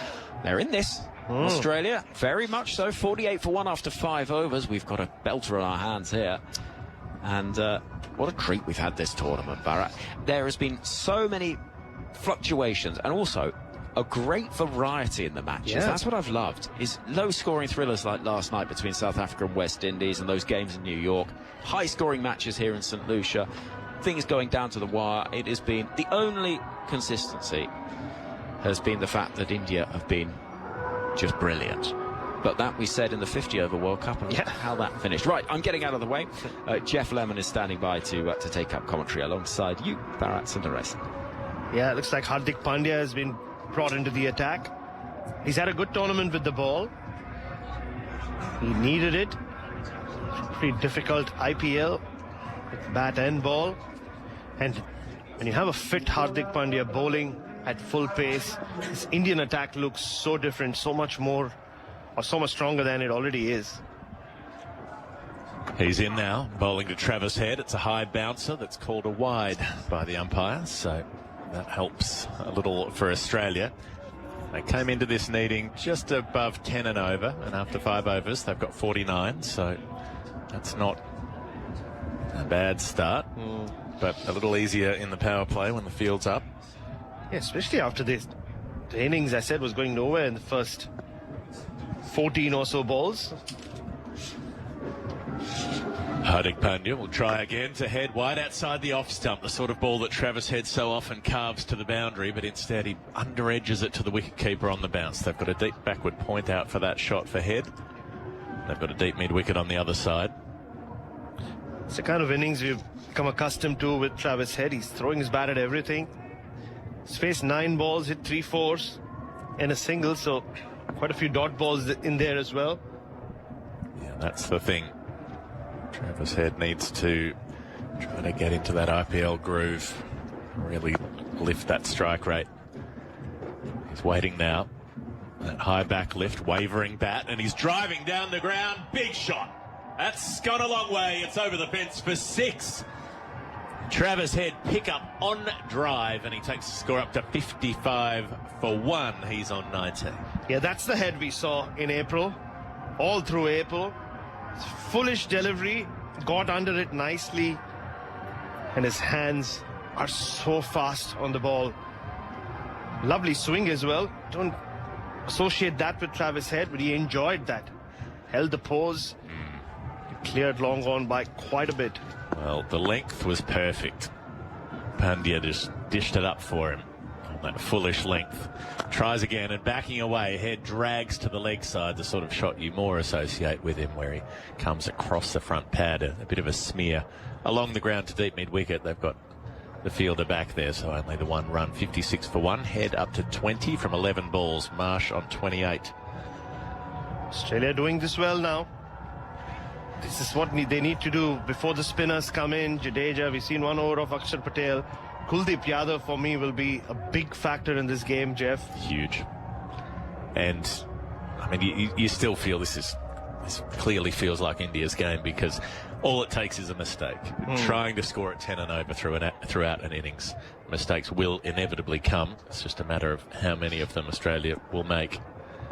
If it's more than a couple, and the innings is slipping away, Hardik Pandya comes in and doesn't bowl for some reason. The wind? Yeah, the wind. He said the wind just knocked him off. That's what he's telling umpire Richard Kettleborough. Felt like he was running in and he was being pushed aside to the side pitch. Suddenly he was curving away in his run-up like John Lever or something. Those English county bowlers who used to start it around about mid-off. Tries again, Hardik. Stays on his bike this time, bowls to Marsh, who flicks him out behind square. They'll get a couple of runs here because there's nobody anywhere near it. They've got a short, fine leg and a deep mid-wicket. So a comfortable 2 for Marsh. A wide, a 6, a 1 and a 2 from the over so far. 10 runs from 4 legal deliveries. 58 for 1 the score. Australia need a further 148 from 86 deliveries. They need 206 to win. Yeah, and Jasprit Bumrah will be back with his 2 overs. He was expensive in his second, but you know how he turns games around. Even Australia find themselves in a place where they're flying. Felt important that Travis Head took him on, though. They had to. Someone had to. 15 from 2 is you know, that's pretty good going against Bumrah in this. As we've been talking about his economy rate of about 3.5. He's in, and Hardik Pandya and bowling in at the stumps of Mitchell Marsh, who takes 1 run, just drives it to mid-wicket.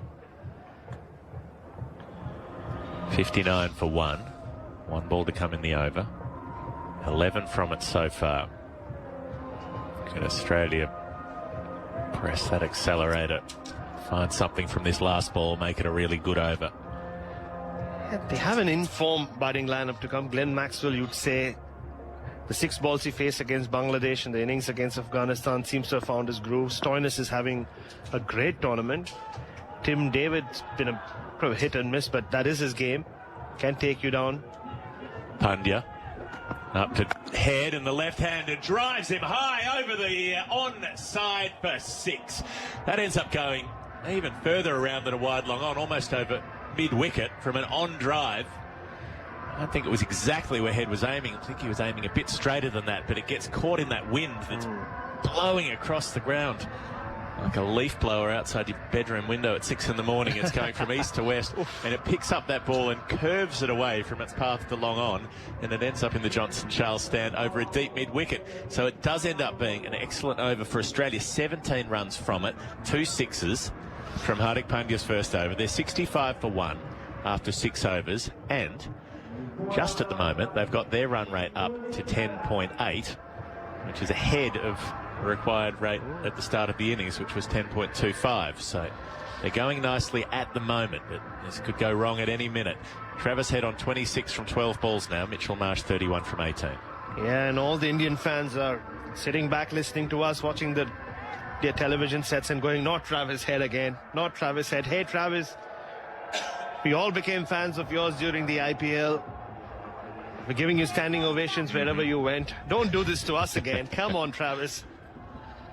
Well, the thing about Travis Head is you never know how long it's going to last. They've turned to Kuldeep Yadav. This is the clutch point, and Mitchell Marsh is sweeping straight to short fine leg. And even from that first ball from Kuldeep, for a second I thought that might be burrowing through onto the pad. That'll be the risk if he can pitch one in line. He turns it back down the line of the stumps. He's a left-arm wrist spinner, so he's turning the ball into the right-handers. But he's bowling left-arm over the wicket, pitching it wide outside the off-stump. Cut away by Marsh. Could get a couple, should. They're coming back for the second pretty comfortably in the end. Mitchell Marsh does have to hurry just a little bit towards the end of the second run. 67 for 1 as he cuts that out to the deep. He's up to 33, Marsh. Yeah, this has been a great phase for Kuldeep Yadav. A couple of years, seemed to have lost his way, cross formats. Just come back strongly. Rishabh Pant. There goes Kuldeep. Flight, sweeping. Marsh misses. He'll be annoyed about that one. He'll feel that he missed out. Somebody's appealing from somewhere, but it wasn't the bowler. 67 for 1 still the score. Yeah, it wasn't Rohit. I just could hear Rishabh Pant tell Kuldeep Yadav there in Hindi, just stay strong. He's your man. It did hit Mitchell Marsh on the full, that one. That's why I'm saying he missed out. He'd be annoyed that he didn't connect with that, Marsh. Oh, I wonder if the ball hit. Everybody's checking whether the ball hit him on the head or not. It might have bobbled up off the pad and clipped the helmet, so we are going to have our obligatory concussion check. It looked like the most minimal sort of contact. Yeah, I don't think Rohit Sharma seemed very chuffed about this break in play. He wasn't sure whether the ball just grazed his grill. There will be a break. The Indian players are gathering together. Tell me one thing. Why is Hardik Pandya out there fielding without a hat? It's the middle of the day. It's stinking hot. The sun is shining. And he is hatless. I repeat, hatless. Well, if you spent the amount of money Hardik Pandya spends on his hairstyles, you wouldn't wear a hat either. So Rishabh Pant can't get his hat off. Yeah. And Hardik Pandya won't put a hat on. Yeah, not with some mixed signals. 100 cameras on him and a billion people watching him around the world. It's time to show off, flaunt it. Marsh is allowed to continue, and Kuldeep bowls very slow wide of the off stump. Wonder if this is a deliberate ploy to really bowl slow into the pitch out there in the way that Adil Rashid has been doing, spinning the ball the other way though. Mitchell Marsh cuts it for 1, 68 for 1. It's been a quiet over so far. Australia can't afford quiet overs. And think back to that 50-over World Cup final. It was the Head versus Kuldeep battle that turned the game around. He did take him on, Travis Head, that afternoon, that night, I should say. Slip in place. The ball should be turning away. Head goes back and punches out to the edge of the circle at cover. And there's no run there. Good diving stop. This has been the big improvement in Kuldeep Yadav's bowling, the pace at which he bowls. He's got great variety, always has. Kuldeep, lots of loop this time, and Head is able to punch it squarer. Jadeja there and get through for a run out to deep cover point. But it's a very good over for India. It only goes for 4, 69 for 1. Kuldeep will have to go the journey at some point. Australia's run rate dips back down to 9.8. Required rate back up to 10.5. Changes so quickly in the course of a good over or a quiet over for the batting side. David Warner, the man out. Could be his last innings for Australia. He was caught at slip from Arshdeep Singh by Surya Kumar Yadav for 6. Got a bottom edge past the keeper to the boundary for 4, and then caught in the one-man cordon. 69 for 1 the score. If Australia lose today and Afghanistan do the business tonight, that'll be it for David Warner as an Australian player. Some will be sorry to see him go, some won't. Stephen Finn's back with me. Geoff Lemon with you. Test match special and ABC Sport. We've got the start of a new over, head backing away and carving Hardik Pandya out to the deep cover boundary for a couple. 71 for 1 in the 8th over. Hello, Steve. Hello, Geoff. Isn't this been fun to watch? You thought that Australia were faltering, and then Travis Head hit those boundaries off Bumrah, which has been scarcely seen in this World Cup, and it seemed to change the tide, didn't it, a little bit? You do just feel that Kuldeep Yadav may have the biggest say today for India, with Australia trying to make up the runs they can't get off him at the other end. Pandya up to Head, who backs away and slaps him with a cross bat back over the bowler's head for 4. That was agricultural but effective. Step to the leg side, got down on one knee, and he used the angled bat smear to hit it straight. 75 for 1. Travis Head up to 33. Yeah, Australia going about this nicely. They're recognising the areas that they want to target. It's not really reckless slogging. There's some degree of control of the shots that they've played. There've been a couple of monster sixes, and just always keeping that pressure on India, reminding them of that World Cup final. Those memories will be there. Yep, certainly will. They won't be bubbling to the surface yet, but put another, another 50 runs on this, they might. But the wicket could come at any time. Pandya up to Head, who pulls him over the leg side for 6. I've got a deep mid-wicket out there, but it goes right over his head. 81 for 1. Travis Head up to 39. And he's doing what he did in the IPL, going at a strike rate of 229. 39 off 17 balls. And Hardik got pumped in his first over. So far in his second, the same is happening. He's gone for 12 from 3 balls. Yeah, he's getting some treatment, isn't he, at the moment? 29 from 9 deliveries. Travis Head taking a real liking to him. It also does mean that Australia they don't want to be circumspect against Kuldeep Yadav, because if the ball's there, you have to whack it. But it does just mean that they don't need to take those unnecessary risks at the other end if they can keep scoring as they are against Hardik Pandya.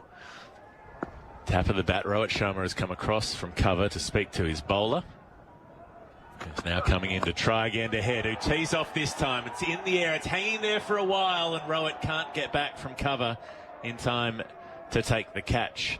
It did taunt him. It just gave him the thought that he might get there. Tim David might have got there. Rohit Sharma not quite so long-legged and not quite so balanced in terms of proportion. 82 for 1 is the score, with 1 run added to Travis Head's tally. He's got 40.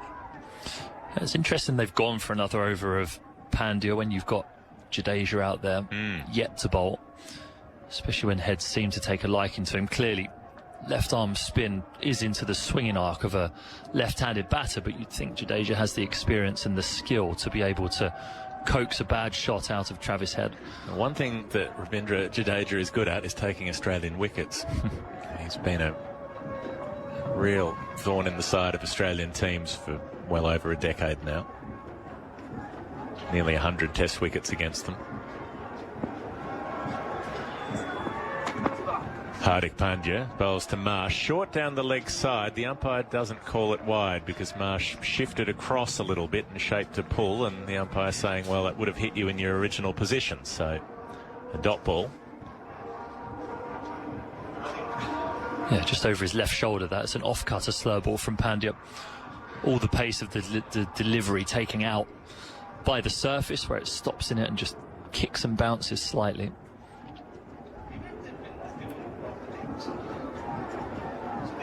Pandya, 1 to come in the 8th over. Mitchell Marsh, tall, broad-shouldered, tries a pull shot, doesn't time it, down to long on for a single. He'll keep the strike. So Marsh has found it a little more difficult to time the ball today. He has hit a couple of sixes, but he seemed to be using more power than timing. Travis Head's been timing it beautifully for the most part. 83 for 1 after 8 overs for Australia. That means they're going at 10.38 an over so far, which means they're just ahead of the original required rate. They're doing it okay, but they've got 3 more overs of Kuldeep Yadav to contend with. He will continue here. Left arm wrist spin, such a rare thing in international cricket. So few purveyors of it at the highest level, and so few that last. You see a few who come in. Someone like Sundaresan, who came in for Sri Lanka in 2016 and took a lot of wickets for a short period of time, but then disappeared pretty quickly. Brad Hogg kicked around for Australia for a while, but often as a reserve player. Kuldeep bowls looping full in at the toes of Marsh, and he's being called through for a single. Again, that looked like the kind of ball that, if it were 10 overs later, he'd be clobbering that over long on, but they're just not confident against Kuldeep. Yeah, he's shaped up as if he's going to play a big sweep, a big slog sweep at that one, but then just jammed his bat down at the last second. I would have thought he could hit that straight. It looked full enough that he could just play through the line of that. The thing is, he gets nice dip Kuldeep Yadav, so you think it's there and then all of a sudden it's not. That's one of his great skills. Well, he's got the left-hander now with a slip in place. Kuldeep backing away his head, cutting the ball out to deep point. They've got coverage out there, so only a single. 85 for one, head to 41. Marsh back on strike on 36. Just feels like this is the contest where something's going to happen. Yeah, and Rohit Sharma keeping a slip in place, which is interesting. We've not seen too much turn today from any of the spin bowlers, but opting to keep the slip in place as an aggressive wicket-taking option. Kuldeep, left arm over Marsh, big slog across the line, misses completely as that ball goes across him. There's a shout for a stumping as well. India don't seem too interested in it. That was more just Rishabh Pant wanting to warm up the vocal cords. He's annihilated the stumps there as well. TV umpire to director. We have an umpire review for a stumping. I've checked Stumps the are being repaired. It's a fair delivery. It's a good piece of bowling. Looped, please. Went a long way across Marsh, so he was trying to slog sweep it, but the angle was too steep. He's got his back toe firmly planted in the crease. I'm not sure why you bother appealing for that, honestly. Wicket is broken, so I'm ready for my decision on the big screen. So not out. But Kuldeep, he's all over Mitchell Marsh at the moment, and Mitch Marsh has one option, and that's the sweep, and it's not working for him. He's bowling it slower and wider as well. Kuldeep. Up to Marsh, slow and wide again, and Marsh drags it to the leg side. He'll only get a single out to a wide long on.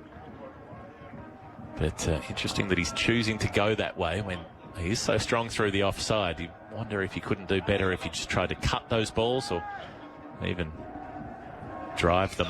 Maybe use his reach, yeah, and hit it up over extra.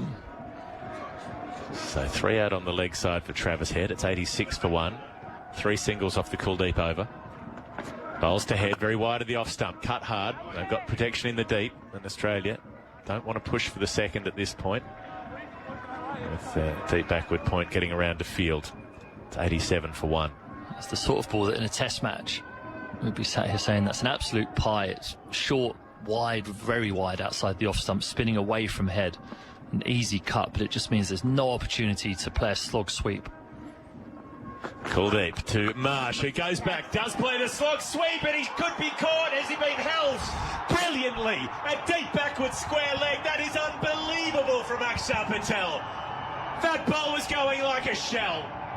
Over his head, flat, fast. He's got up, he's got both hands to it, and he's taken it tumbling back just inside the rope. That is outstanding. That is quite remarkable. That catch is fully stretched out above his head. We felt as though something was going to give between Marsh and Kuldeep. It was back of a length, so he rocked back onto the back foot and pulled it hard and flat. He's caught it one-handed, jumping directly up as if he's at the tip-off of a basketball court, and just in the fingertips of his right hand as he stretches over the top of his head, he manages to grasp onto that ball, and then as he comes down and his back hits the ground, he's grasping it strongly enough for it not to pop out, and he's mobbed by his teammates. He even got Rohit Sharma sprinting towards him, which doesn't happen all that often after wickets are taken. That's a remarkable catch and the breakthrough that India wanted and needed. Goodness me. The last ball of the 9th over. Marsh out for 37 from 28. Australia 87 for 2. And when you see great catches, you often think of the diving ones, diving to one side, diving forward, running in. But this was above his head. It was off the ground. and it was going so flat. He had no time to see the ball go up and try to gauge where it would drop, position himself under it. This was purely reflex. It would have gone for 6 had he not got that one hand in the way. And it was travelling. And Marsh on the pull shot can be a powerful thing. And somehow Akshar has got it flush in the meat of his palm, and the fingers have clamped around it. And he's held onto the one-hander. And is extraordinary, and the kind of thing that can turn matches. Glenn Maxwell is the kind of thing that can turn matches as well. He's out there now. He'll be at the non-striker's end. Travis Head on 42 off 20, so Australia still in this. And Head is going back and cutting the ball hard from Hardik Pandya for 4. And this is an odd thing from Rohit Sharma. Hardik's gone for 35 from his first 2 overs. He's fed Travis Head like he's lying back with a bunch of grapes. And Rohit said, have a 3rd over, buddy. Come on back. Yeah, I don't understand why you wouldn't get Jadeja into the attack. Unless he's trying to just hide overs from Hardik Pandya, but he doesn't need to, because it just feels like he's trying to buy a wicket. Yeah. Say, well, Travis Head will keep swinging at you, so you'll get him at some point, and then the game's ours. But at the moment, Head's on 46 off 21. Australia's 91 for 2. They're broadly up with the rate. And most of that's due to the fact that Hardik Pandya is getting pumped around the park. Comes up right arm over to Head, who goes back, thrashes a drive into the offside, but it's well stopped on the bounce at cover. That was heading boundarywards, but Rohit Sharma, he is pumped up today, the Indian captain, and he hurled himself across to his right, held it on the bounce. No run. Yeah, you can rarely read Rohit Sharma's face or his emotions. He does certainly look fired up today.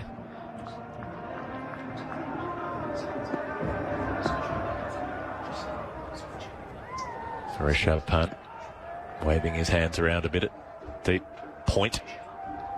Pandya to Head, who bails out of a pull shot. It was a slower ball bouncer, and it was just outside the off stump, a decent line. It would have made Head have to drag it to the leg side, and he decides that's a bit too risky for me at this stage of the innings. Going nicely, remains on 46 off 23. Required rate creeping up to 11.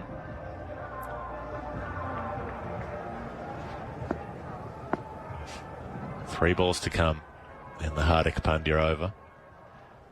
You can hear Travis Head tapping his bat with the bowler at the top of his mark, and then waiting with the bat raised and driving into the onside, down to long on the bounce. It's fumbled through for a boundary. Goodness me. That was rudimentary stuff. Akshar Patel, who's just taken an all-time screamer in the previous over, gets a ball on the bounce, maybe a bit of spin on it, but he just lets a simple volley, half volley, go through for 4. Strange. 95 for 2. Heads, Brad's raced his 50 from 24 balls. Didn't notice that because we were looking at the misfield. It's chalk and cheese, those 2 bits of fielding, 1 over apart. Scream of a catch, and then a schoolboy misfield at long on gives Travis Head his 50. 6 4s, 3 6s off those 24 balls. Hardik to Head, who backs away, guides the ball through the cordon and down to deep third for another 4.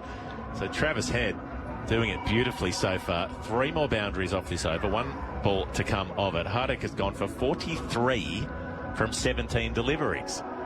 Well, if he bowls his 4th after this, it'll be one of the more memorable spells. 99 for 2 is the score with that boundary. Head up to 54.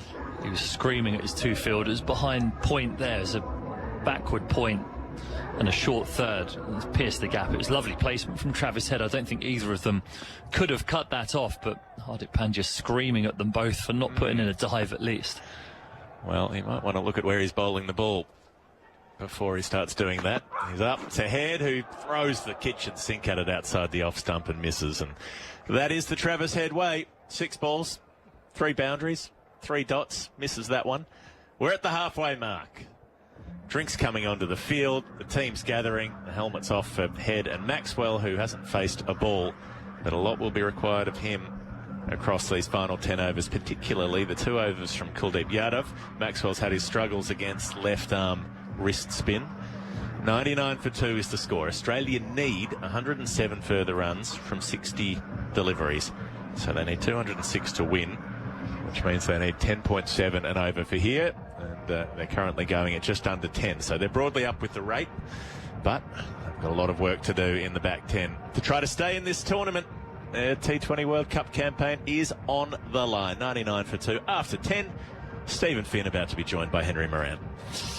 Cheers, Geoff. Yeah, we've got a game on our hands here. That's in the first 2 overs of this Australia innings, they were 8 for 1.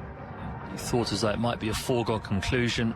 Both batters thrashing around, but Travis Head has played a very, very good innings here. 54 from 26, 3 sixes and 7 fours, and the fact that he's scored such weight of runs in boundaries, that signifies that in between that there's not been too much. It's been boundaries and the odd single, but he's certainly putting Australia on course to challenge for this game. India are going to have to be on their guard here and continue to look to take wickets to win it from here.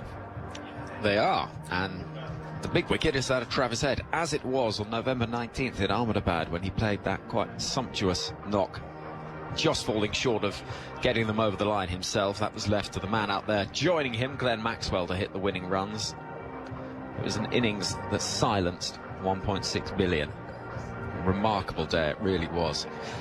Smaller crowd here today, but no less enthusiastic. 99 for 2 is the Australia score. They need 107 from 60 deliveries as the ground staff head off the field for the final time during this World Cup here in St. Lucia, the St. Lucia leg, which has been highly entertaining, not least because the surfaces have been really good for batting, so it's given us something a little bit different from what has been primarily quite a bowler-friendly World Cup, really. Yeah, I was concerned actually about this pitch when we saw how it played between England and South Africa here the other day, this exact pitch. I thought it might be slow and stoppy and produce a bit of a stodgy affair, but whatever the groundsman has done in between games, it's worked because both teams travelling at around 10 and over for the entirety of this game. It's proved entertaining. It makes me glad that I'm sat up here and not having to bowl anymore. Well, indeed, because it's looked quite hard work out there, let's be honest. 99 for 2, with Maxwell facing his first ball.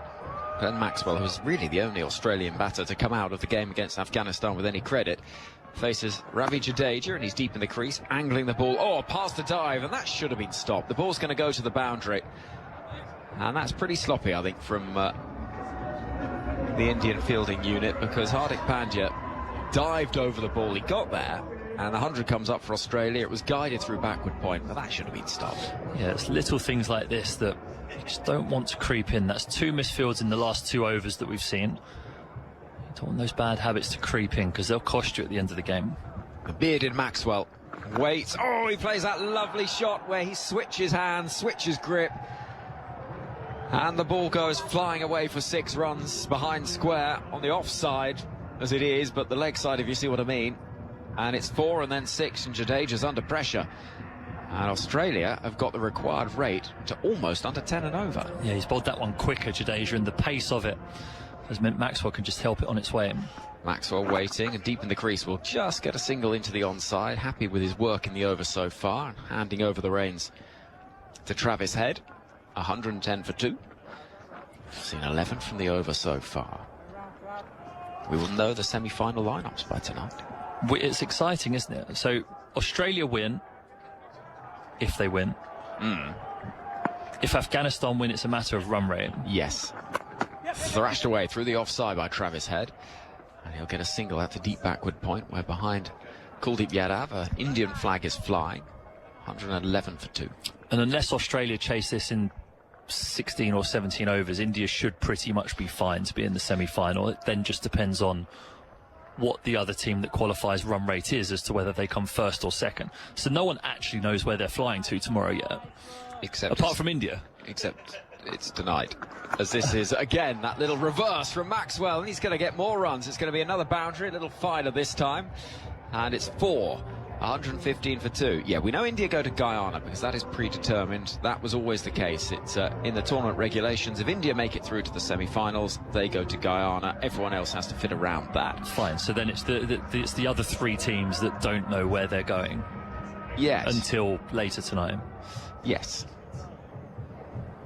Well, hold on a minute. 115 for 2. Jadeja bowls to Maxwell, gets in a tangle and will run through for a leg bye. Not sure there was any bat in that. I'm pretty convinced it'll be signalled as such. And the over comes to an end with the score at 116 for 2. It'll be 90 needed for 54 deliveries. In fact, there was a bit of glove on that, so it's another run to Maxwell, who's on 16 from 5.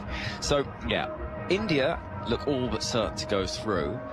But there is, I suppose, the possibility if Australia were to win this game, there might be a net run rate scenario where, even so unlikely though it would be, Afghanistan, if they were to win in 3 overs, say, could still overhaul things and change things. So you would be in a position where you wouldn't know what people were doing.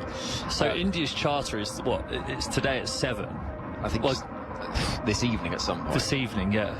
But then if they get knocked out, they've done the...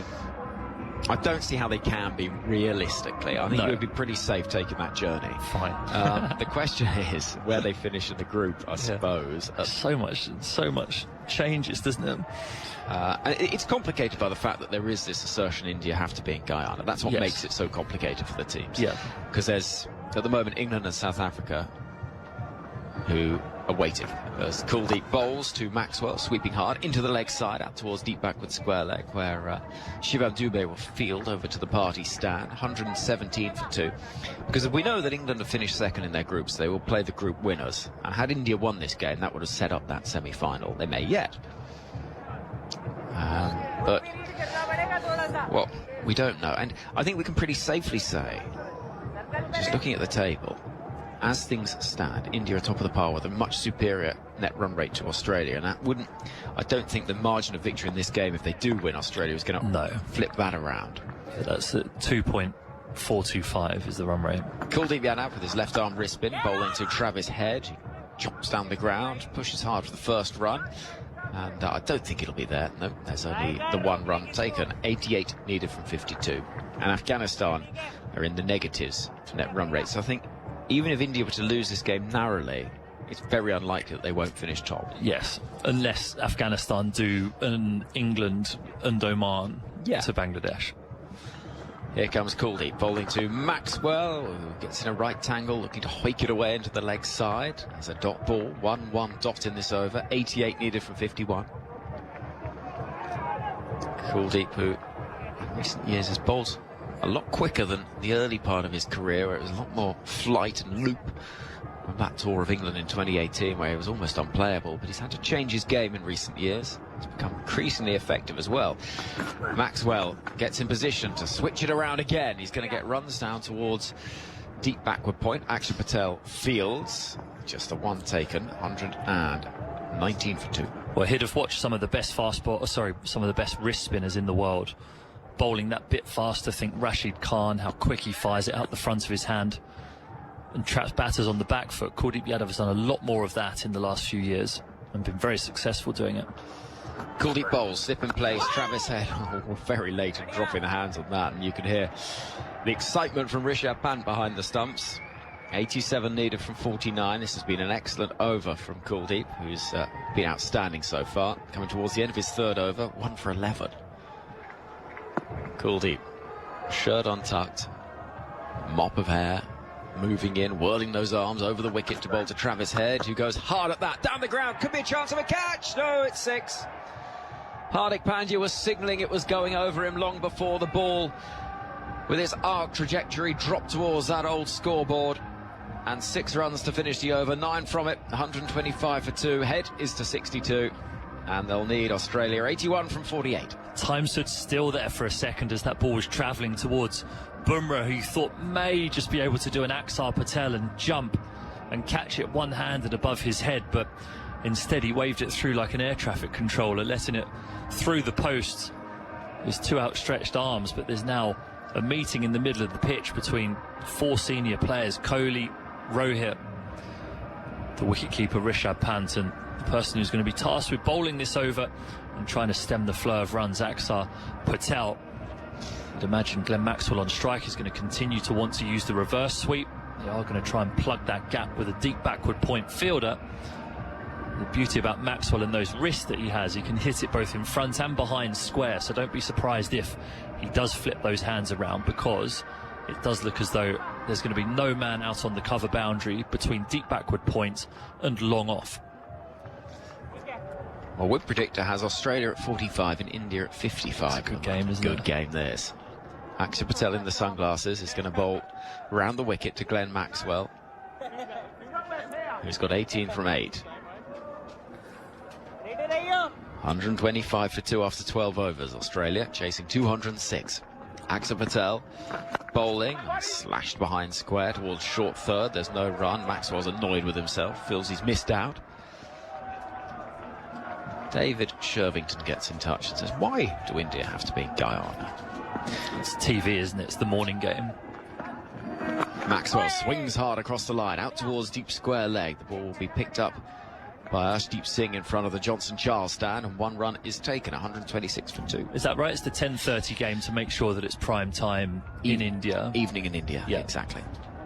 Yeah. It'll be 8 p.m. And the other final is 8:30 at night, isn't it?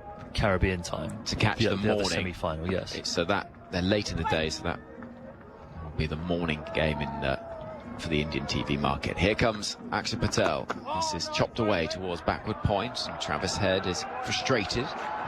There's a cheer around the ground as the required rate just nips up a little bit more, 80 from 45. The partnership's worth 39 now. Here comes Akshay to bowl to Head, gives himself some room, gets a single out towards deep backward point.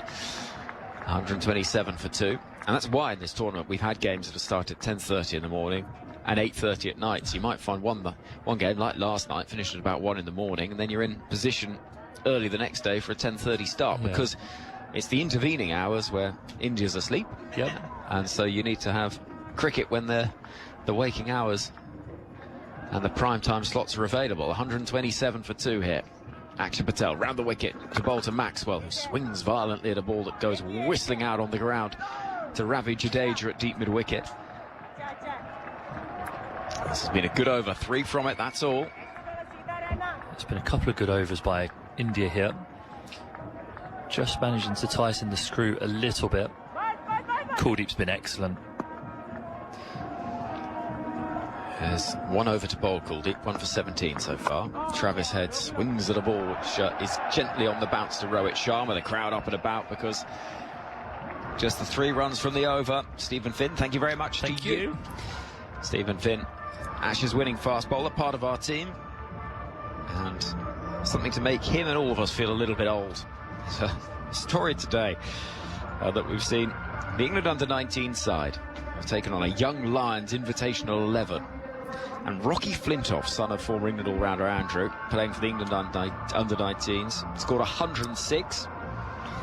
And they were taking on that side that featured Archie Vaughan, son of former England captain Michael. Archie scored 85, but the 100 by Rocky Flintoff helped the under-19s to a 2-wicket victory. Bharat, Sundaresan back alongside us. That's something to make us all feel entirely ancient, isn't it? Yeah, they're trying to recreate the 2005 Ashes, it sounds like.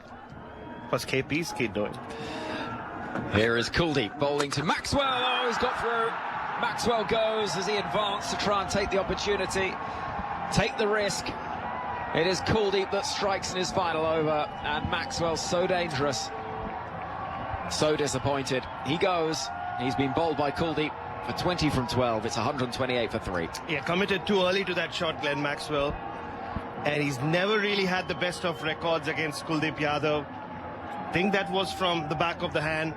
Looked like it was the googly, but he got beaten in the air. And then found himself in a position from where he could just swing. He was outside his crease as well, so the ball missed the stumps. He could well have been stumped as well, but Kuldeep Yadav gets his man again. It is a huge breakthrough.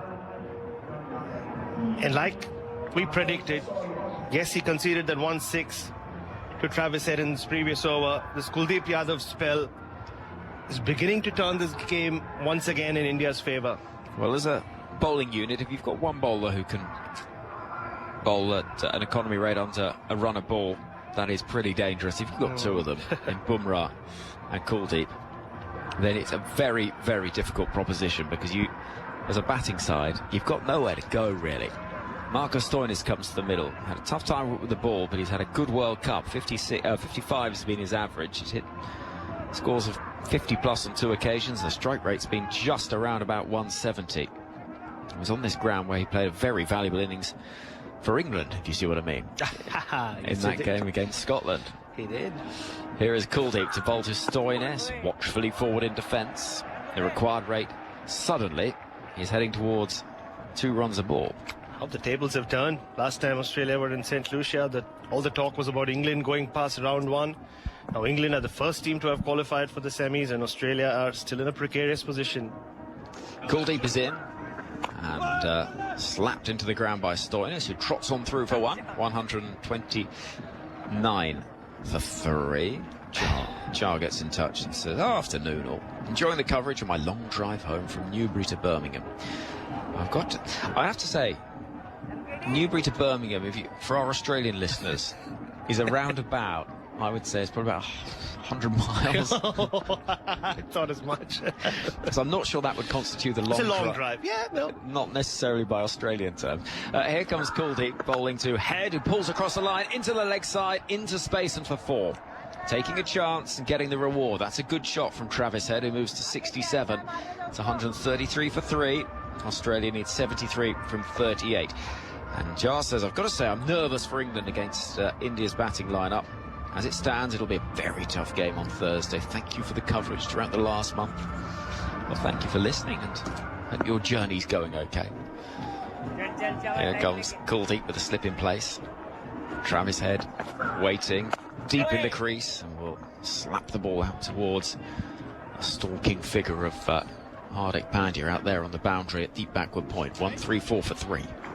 Yeah, I spoke to a couple of Afghanistan fans in St. Vincent, and they said before the game, they said Glenn Maxwell has become a taboo word in Afghanistan after what he did at the Wankhede. I wonder if that's the same with Travis Head in India. Every time they show up in a big World Cup game, he's there. Or a World Championship final, he's there. Holding fort for Australia at the moment. Had a brilliant tournament for the Sunrisers as well in the IPL. But he's not such a taboo that he won't be signed by a franchise. No. They still want him for those 2 months. Kuldeep with the effort ball to finish things up. You could hear the growl of the extra exertion. The over comes to an end. 14 gone, 135 for 3. And Kuldeep Yadav finishes with 4 overs, 2 for 24. So a fine effort from him. We've still got 2 overs to come from Jasprit Bumrah, Arshdeep Singh as well.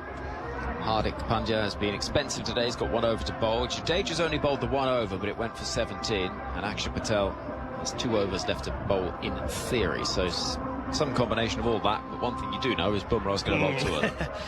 And that is the big challenge when you're trying to chase down totals against India. You look at the required rate or the equation, you're like, okay, 36 balls, 71 runs. But then you have to think back to, 12 of those balls will be bowled by Bumrah and Arshdeep Singh, who's been tremendous in the death pretty much throughout his T20I career. That is one of his strengths. So it's not going to be easy for Australia.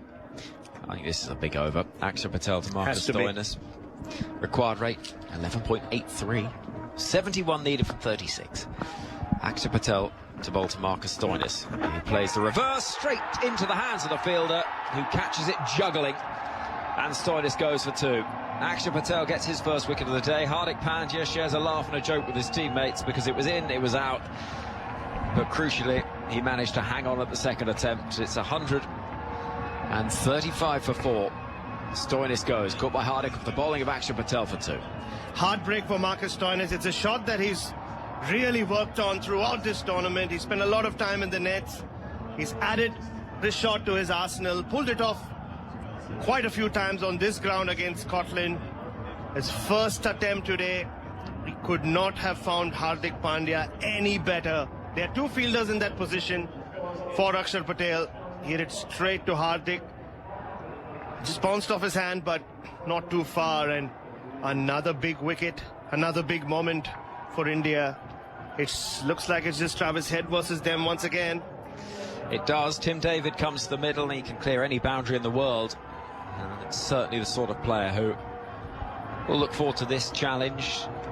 Probably actually an over or 2 earlier than he'd normally expect to be coming in. He's very much the finisher in this Australia side. He's a thrilling player to watch. He comes in at 6 with 71 needed from 35. Yeah, he's played a couple of crucial hands in this this World Cup, even though it won't show in his stats. Like you said, Henry often comes out to bat with a dozen deliveries to go. He has a bit of time. He can give himself a couple of balls to just get his eye in. Punched into the offside by Tim David. The over has gone wicket dot so far. The required rate up to 12.5. This is why he's inked himself into this side, Akshar Patel. Coming in again. And David chops at it, misses. It goes thudding into the gloves of Rishabh Pant. Pressure building. Such a canny T20 bowler. Uses his height beautifully. Not easy to predict, not easy to pick the length off. That was a great example of that. Wasn't short enough. Hit down the ground. There is a single for Tim David. Nick in touch says, thanks for the commentary of Tim David. Doesn't score over 50. We're toast. Well, you've got Travis Head there. And 70 needed from 32. He's been brilliant so far. 68 from 35. But he does need to go on. At this point, the run rate required over 13. It goes up very quickly at this part of the game if you're not keeping up with it. And this is slapped away through cover. It's going to head out to the boundary. It's going to get to that boundary as well. Very valuable runs from the bat of Travis Head, who moves his personal score to 72. He's got that in quite literally double quick time. Strike rate of exactly 200. This is what he did in Ahmedabad. He was batting, it felt like, on a different pitch to everyone else. It's like the last couple of overs, every time he's on strike, India are under pressure. He keeps finding the boundary. 66 needed from 31. Again, he goes hard at the ball down the ground to the offside it goes. And it'll just be a single. 15 overs gone, so 141 for 4. 65 needed from 30. David's back in touch and says, thanks for the answer about the match time in Guyana. Grudgingly accept it makes sense. My son Matthew wants you to know he's listening too. He's inspired by his participation at All-Stars cricket at our local club. Well done, Matthew. He says he bowls, he bats, and he fields. So a promising start. Well, hey, you take that. And Simon says, hello to Henry and the team, listening from under the English Channel on the Eurostar on the way back from Paris. Impressive how the signals remain continuous. You sound great. Thanks for the coverage. Thanks to you, Simon. Lovely to have you with us. Here comes Geoff Lemon to take us to the end of the game. And here comes Arshdeep Singh back into the attack. What a significant over that could prove to be from Akshar Patel. Just when Travis Head seemed to be getting his own, Akshar Patel comes in, gets rid of Marcus Stoinis. Just 6 runs in that over. That required rate has ballooned now to 13. Start of a new over. Arshdeep, left arm, bowling to the left-handed Head, who backs away, smacks it at cover and can't get a run because he's hit it straight at India's captain Rohit Sharma, who falls over to his right in stopping the ball. 141 for 4. Every dot ball absolutely precious here. Australia needs 65 from 29, which means they have to get on to somebody. And they've got 2 overs from Bumrah yet to face. So it's probably not going to be him. Arshdeep has this over and then another one. And then not sure where they'll be looking aside from that. Kuldeep's bowled out. Could be Akshar for another. Arshdeep Singh to Head, who swings it down the leg side, inside edge. Has that been put down by Rishabh Pant? It's got to the fine leg boundary. 141 for 4. Missed everything. Missed everything by signal by the umpire. It was just a full toss that Travis had tried to hit to St. Vincent. It looked like he threw everything at it. A big as well as the ball went past him, and a big smile, but it beat Rishabh Pant. Beat the leg stump by about 5 millimetres and then beat the wicket keeper. So the boundary goes to the extras column. 61 from 28 Australia need. Travis Head on 73. He's the key. Pretty much has to make 100 here if Australia hope to win this game. They've got Tim David in and Matthew Wade next.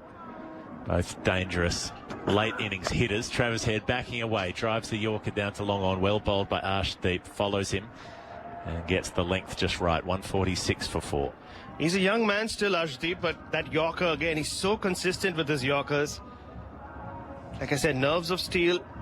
He's developed quite a reputation for himself, and there will be a lot of talk about the bogeyman, Jasprit Bumrah, but don't write this guy off either. He's an interesting character. I've spotted him wandering around town yesterday, and he's not an imposing sort of figure. He doesn't look in civilian clothes. You wouldn't necessarily pick him as an athlete. He's quite slight in build. Sort of looks like a normal young man knocking around the place, but he's up and bowling to Tim David, who's squared up and getting a leading edge to cover along the ground, and it's a dot ball. Another bit of dusted gold. Every scoreless delivery, 146 for 4. It's a great backstory. It could well have been just another non-cricketing, ordinary Indian expat in North America. Almost ended up moving to Canada as a teenager, but stuck with his cricket. I remember the evening that Rahul Dravid discovered Arshdeep Singh in an under-19 tournament, local, in Mumbai. He's up again, bowling to Tim David, who's getting a bottom edge as he pulls out to deep square leg. Only 1 run. Australia need boundaries now. 1 to come in this over. Travis Head. Feel he'll have to go after this. 12 runs in the last 11 balls. Not good enough for Australia, the rate at which they need to go at. Yeah, Arshdeep Singh is pretty matured a lot. Hold that one death over to Pakistan, where India lost. I think it was in an Asia Cup, and got abused, unfortunately, online and everywhere else. He's overcome that. Not easy to do when you're that young. And he's become a key figure for India in short form cricket. 147 for 4. Then Arshdeep pulls out of his run-up. I'm not sure why. The batter was still in his stance. This needs to go for 4 or 6. Like I said, that's the thing when you play against India. Every time you're in a run chase, you're like, oh, the bogeyman's coming, the bogeyman's coming. I can see Jasprit Bumrah. I'm not sure he'll bowl the next over, or he might bowl the 17th and the 19th like he generally does. That would tend to be the way. Arshdeep Singh up to Head, who backs away and can only drive it down to long on for 1. An excellent over from Arshdeep Singh. The 4 byes, they don't go against his tally as a bowler. 3 singles, 7 from it. So Australia now need 58 from 24. That's 14 and over. And there'll have to be another over of spin in there somewhere. So that's what they'll have to go for. He could go to Hardik Pandya again. He's got the experience. He's not had the greatest of mornings or afternoons as Hardik, but you know, IPL captain Rohit Sharma and Hardik have played a lot of cricket with each other. I wouldn't be surprised if he goes Hardik, but spoke about the bogeyman. He is in, and this is what Jasprit Bumrah can do. He can finish the game off before India or the Indian captain has to worry about those headaches. Exactly. He'll have Travis Head on strike, so this is all chips into the middle of the table for both teams here, because Travis Head is the best set to face Bumrah, but he's the one who'll have to take the risks against Bumrah. If Travis Head gets out, Australia are unlikely to win this game. If he stays in, they might, but he has to decide what level of risk he's willing to accept. And if he lets this over go by for not many, they'll be almost out of the game as it is. Bumrah round the wicket to Head, backs away, drags a pull shot, only takes 1. They've got deep mid-wicket out. So a reasonable start for Bumrah. Get the set man off strike. Try to work on Tim David. 149 for 4. Australia need 57 from 23 balls. Yeah, and if you're an IPL fan, this is an all Mumbai Indians contest. Rohit Sharma captain, Jasprit Bumrah bowler, Tim David on strike. They've shared that dressing room for the last 3 or so years. They know all about Tim David's strengths and his hitting zones. Well, he probably knows a bit about facing Bumrah as well. Bumrah will come back over the wicket, the right armour. That short, stuttering run-up. Flings out a fist, flings down the ball, and Tim David can only whip it out to deep mid-wicket for 1. And Australia keep getting singles, and it's not enough. Everyone sends that required rate up. It's all the way up past 15 and over now. They need 56 from 22. Yeah, they lost their rhythm and their way in the last 2.5 overs. Excellent overs from Akshar Patel and Arshdeep Singh, setting it up for Jasprit Bumrah.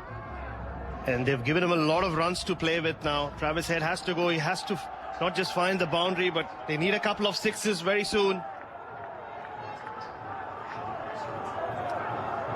Bumrah round the wicket to Head, backs away, hits it high in the air, will be caught here. This is going to be the game. Rohit Sharma takes the catch.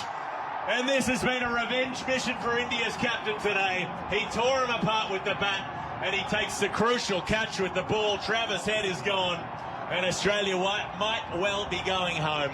He's out for 76 from 43. Was boxed into a corner, had to take the risk against Bumrah, trying to make room, trying to go over the offside. And instead he gives up a steepling catch taken inside the circle. 150 for 5, and Australia drifting. 56 needed from 21. The bogeyman cometh, the bogeyman take it. He does it over and over and over again for India. Who's that big wicket? Travis Head? All right, here you go. Give me 3 balls. I'll give his wicket to you. That's exactly what he's done. Change of pace from Jasprit Bumrah. So tough to pick. When he rolls his fingers over the ball, Travis Head was trying to hit him way deep over mid-wicket, got into an awkward position. And skies went up to Rohit Sharma. Great innings from Travis Head. He's done it again against India, but not good enough to take them over the line. Or he's left them in a position from where India would fancy themselves as favourites. Well, 2 things to consider for Australia here. 56 from 21 they might not get, but closing that gap so they don't get battered on net run rate could still be important.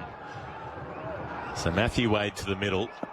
Even if they can't win it, if they could get within 10 or so, that would potentially keep them in the tournament. Wade driving to backward point, taking on the fielder, and it is misfielded there. Matthew Wade almost wants a second as the ball goes to backward point, where Jadeja had a rare fumble. Even the good fielders have been fumbling during this World Cup. Wade off the mark with 1. David on 3. 2 balls to come in this over. 151 for 5. They're 55 runs away. How much would India love being the team that knocks Australia out? They can't do it just by winning, but they can push them to the brink. Bumrah come up to David. Hulking figure, big off drive, misses the ball. No run. And of course, it's another Bumrah over. He's got 1 ball to come. So far he's gone for how many? 3 runs. The average that he's gone for across this tournament. Yeah, I mean, Travis Head dared to take him for 14 runs in his second over. Back in the power play an hour or so ago. Comes back and gets his man like he always does. Bumrah, like he's creeping up on Tim David. Bowls in at the stumps, flicked away for 1 out to deep mid-wicket. They want to take the second. Wade is pushing to take on the arm, and in the end he does it safely because the throw is an absolute shocker from Surya Kumar Yadav. It lands in the middle of the pitch somehow. So they get 2. David's up to 5. Wade on 1. 153 for 5. Australia somehow need 53 from 18 balls, and even Mike Hussey might struggle to do that from here. Yeah, fly him in, give him a chance. Mike Hussey, maybe he'll have to roll back the clock a bit if he has to face Jasprit Bumrah and Arshdeep Singh. Yeah, that's how they got into the final, famously before going down to England and Barbados. All the way back in 2010. Yep, 14 years ago. Taking Syed Ajmal to the cleaners, wasn't it? He was hitting away from us into the dressing room. And it is a tense Australian dressing room. You can see. My word, it is. Yeah, a lot of crossed arms and hands on chins. So Wade is a heavy striker of the ball. 3 overs to come. They've got to take down Arshdeep Singh here. And then if it's Hardik Pandya again, they've got to take him down to have any hope of even getting close in this game. India poised. Short third, backward point, deep point, cover, mid-off, long on, deep mid-wicket, deep backward square, and a long leg as Arshdeep Singh, the left armour, will bowl to the left-handed Wade, who backs away, and he's caught at short third. Brilliant catch, diving forward. And that just hung in the air. It was one of those difficult ones, having to figure out when the ball was going to drop off the top edge. Kuldeep Yadav, he's not the most celebrated fielder in this Indian side, but he did well enough to get forward and get hands under it. The umpires will have a look at the low catch, but it looked pretty good live. 153 for 6 as long as this catch is upheld. Yeah, it looked very clean because it's going from down to up. Review for a fair You've catch. generally seen replays always are kinder to those kinds of catches when a fielder has his hands under the ball or her hands under the ball and they're scooping the ball up. And Matthew Wade was not 100% convinced, but also disappointed. So wide delivery from Arshdeep Singh, flashed at it. A healthy edge to it, but a lot of backspin on that edge, making it dip and dip as it goes to Kuldeep, who takes it in his hands above the ground. And then the backs of his hands hit the ground, so I think that should be okay. Do you have another angle from him, please? He seemed pretty confident. At times you can see the body, fielder's body language can be a giveaway. He was celebrating right away. Into the hands as he's lunging to his right. For me, please, that would be good. He's at the hands are underneath the ball, but just want to confirm with another angle. The umpire sounds pretty confident as well. Yeah. Okay, thank you. No doubt this will be given out momentarily. Takes the ball above the ground. Hands. Yeah, his fingers under the ball. Hands are underneath the ball. Is that the only angles that you have, Deepak? That's the only angles. Okay, yeah. Ball is clearly carried, so I'm ready for my decision on the big screen. It will be confirmed. Matthew Wade's walking off already before the out is flashed up on the large screen. There it is. 153 for 6. Matthew Wade gone for 1. Pat Cummins the next in. Can launch a few bombs, but he'll need to do that today to get Australia closer. I think that's really all they can hope for at this point, because they could swing hard at everything that comes their way and get themselves bowled out 45 runs short, and that would all but guarantee their passage out of the tournament. Yeah, and we see, as you see Matthew Wade go off, and I thought about this even when Marcus Stoinis got out. Could this be the last time we're seeing these senior and, in modern times, iconic figures of Australia's white ball cricket? Hard to imagine that Matthew Wade would go around again, although T20 World Cups do come up pretty often. Yeah, 2 years from now in India, the next one. So at least nobody will have any concerns with time zones. Play the games whenever you want. Yeah, no, there'll be no 10 a.m. starts, or maybe they'll play right through the day. Who knows? We'll have to wait for 2 years. But Pat Cummins, well, if there's one batter in world cricket who can say he's hit Jasprit Bumrah for 4 sixes in an over, it is Pat Cummins, and only Pat Cummins. So maybe he'll fancy himself. Might as well take the chance. Arshdeep Singh has started his over with a wicket. 153 for 6 Australia. He's in and bowling to Cummins, who's lofting him down the ground. It's hanging in the air. Long off, gets in, but can't get there in time to take the catch. A run for Cummins, 154 for 6. And all of this, I think, comes back to Kuldeep Yadav. The end of the 11th over, after Maxwell's taken Jadeja for 17 runs. Kuldeep bowls a really good 5 balls. He gets hit for 6 by Travis Head, but that sort of feels like Australia clawing something back. They get 9 from the over, which is less than they need. And then Akshar Patel bowls that over for 3 runs, cranks up the pressure, and Kuldeep to Glenn Maxwell. You always feel like that's a good matchup for Kuldeep Yadav. Bowls him, stepping down the pitch, not reading the turn back into himself. As Arshdeep bowls to David down the leg side, it's a wide bouncer, 155 for 6 now. And so you just felt that at that point Maxwell was 19 off 11 balls before that delivery and striking them beautifully. If he'd stayed there another 2 or 3 overs, Australia are well in that game. He's dismissed. Akshar's able to keep the pressure on, get Stoinis out, and the game's pretty much gone there. Even before Travis Head went, it was going to be very much an uphill battle for him. It's all down to Tim David now. Well, he can score quickly, but he needs 19 and over, and I don't know if even he can go that quickly. He baseballs it down the ground. It might pick up 4. There's a diving attempted stop down there, but it's just pushed the ball along the boundary line. And in the end, 4 runs are conceded. 159 for 6. It was Kohli giving everything to try to save that boundary. Tim David up to 9. He did most things right, did Virat Kohli. Herring after it and put in the dive. He just got too much of his hand to it. Well, he scooped it back into his own chest. His own momentum coming forward, hit the ball and knocked it forward rather than after he'd scooped it back initially in the direction of the field of play. Arshdeep to David down the leg side. They're appealing for something. There's nothing from the umpire now. There's a signal of wide. So there was no edge on that. Arshdeep thinks there was. He's still talking to Rishabh Pant. 160 for 6. Yeah, Rishabh saying he didn't hear anything. Rohit Sharma's put his hands up, saying, "Arey, someone say something." Yeah. Nicholas Puran's one last night was outstanding. Down the leg side. The first ball of the chase for Reza Hendricks. Puran was adamant. No one else was interested, but there was an edge. West Indies lost that game just at the last gasp. Yeah, that's a pity. Felt like the tournament was really coming alive with the West Indies still in it. 160 for 6. Australia need 46 from 15. Even David might struggle to do that. He belts this up in the air. It's travelling down the ground. It'll carry Kohli just at long off for 6. Kohli standing with his heels on the rope and his hand above his eyes like a sailor looking out to sea, finding out what the storm clouds would bring. Well, it was raining cricket balls, but it was raining them over his head. 166 for 6. David up to 15. 40 from 14. Still feels too far away, but a couple more of those, you never know. That's all that it says on Tim Davis' resume. Hits sixes. Yeah. Yeah, you don't need to know anything else about him. Just hits more sixes than most batters in world cricket. Travels around the world hitting sixes. 2 balls to come in the Arshdeep over. 13 from it already. So can David transfer that pressure back onto Arshdeep Singh? Find another 10, say, from these couple of balls, and then 30 from the last 2. Wouldn't be likely, but it wouldn't be impossible. But this is what he's built his career on, Tim David.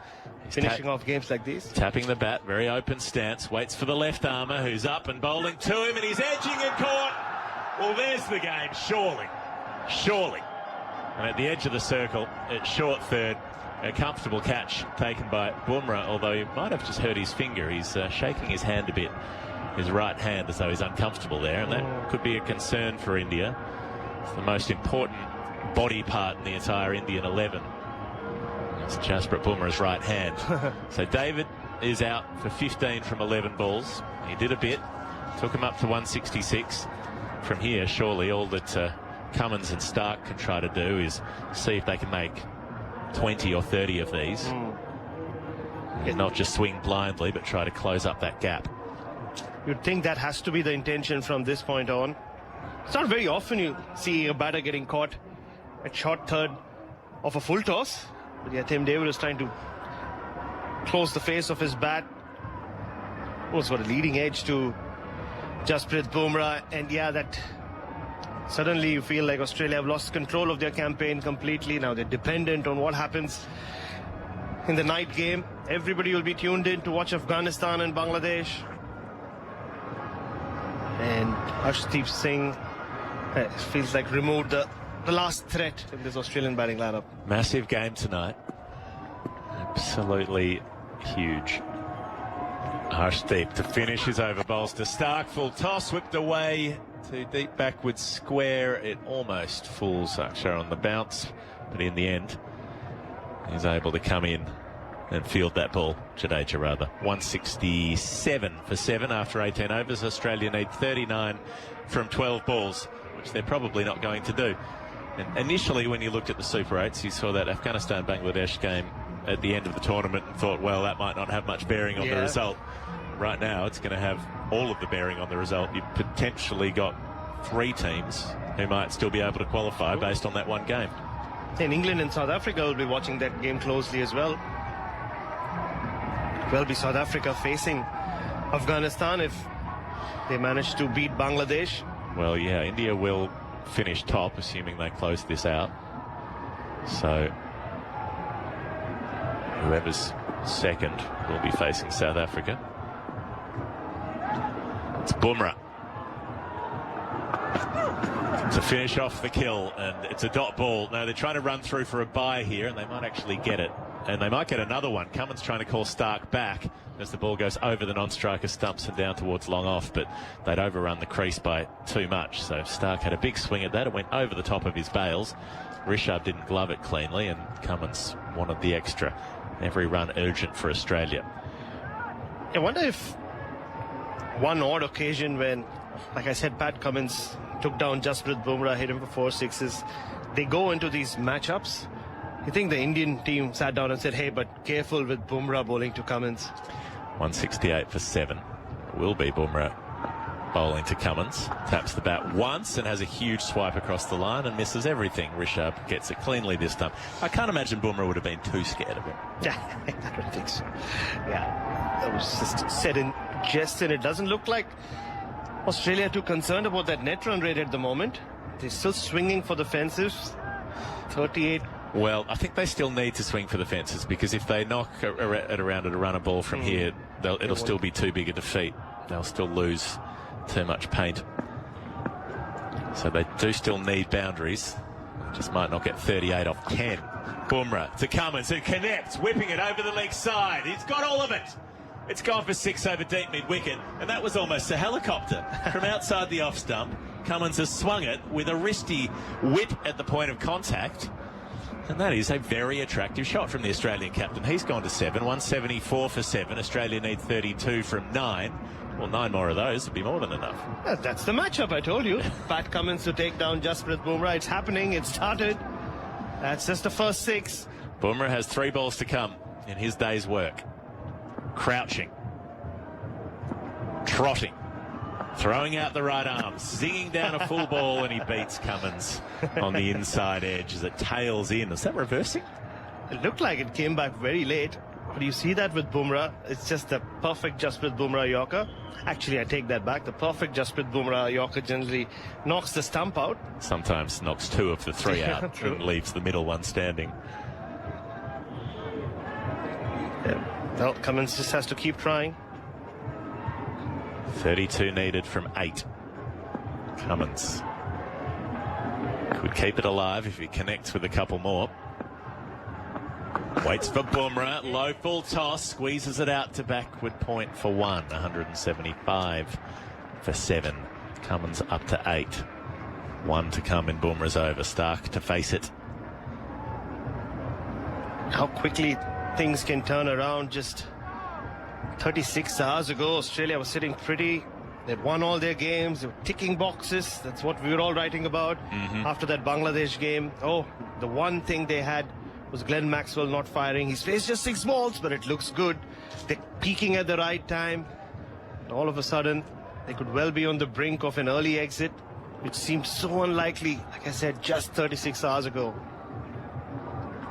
Bumrah, he'll come around the wicket to the left-hander. Into Stark, full and straight. Driven down the ground by Stark. Could come back for a second. Cummins wants it. Stark didn't initially. I think he wanted Cummins to have strike, but they do take the second. Everything you can get at this stage of an innings. 177 for 7. Bumrah finishes off with 1 for 29 from his 4. A relatively expensive outing by his standards, but still should be good enough to have beaten Australia, unless they can get 29 from the last over. Well, if it's Hardik Pandya to bowl it, he has gone for 43 off 3. So he couldn't 100% rule it out. We saw Shoaib Bashir go for 38 from an over in first-class cricket today. But 29 off an over, pretty unlikely even in the T20 era. Yeah, India have used Hardik Pandya many times over the years to bowl the last over. Obviously, the most famous one being against Bangladesh in 2016 when MS Dhoni went to a then very young Hardik Pandya. And even though he's gone for plenty today, they'll still back him, especially with the fact that he has got 29 runs to play with. Well, he's coming up to Cummins, who leans back and slots a pull shot, but down to long on. They'll come back for the second run here. That's a good bit of running. It was Stark going to the danger end, and he had no hesitation that time. Run for everything, I suppose. They've got 3 wickets in hand. They might as well push to take on some throws, see if they can get those throws a bit more erratic coming in. 179 for 7. Cummins 10, Stark 3. Australia need 27 from 5. And it'd also be so difficult to write a post-mortem for this Australian team if they were to make this early exit. Pandya to Cummins, who goes back, pulls in the deep mid-wicket. He's caught low, is he? Has it been held? Jadeja says it bounced. Immediately signals to the umpire and says, don't bother wasting your time with that one. I didn't quite get to it coming forward. So they've got a single for it. Now, had they been sharper there, they might have got back for the second. I think they were expecting the catch to be taken. 180 for 7. Cummins to 11, but he's lost the strike.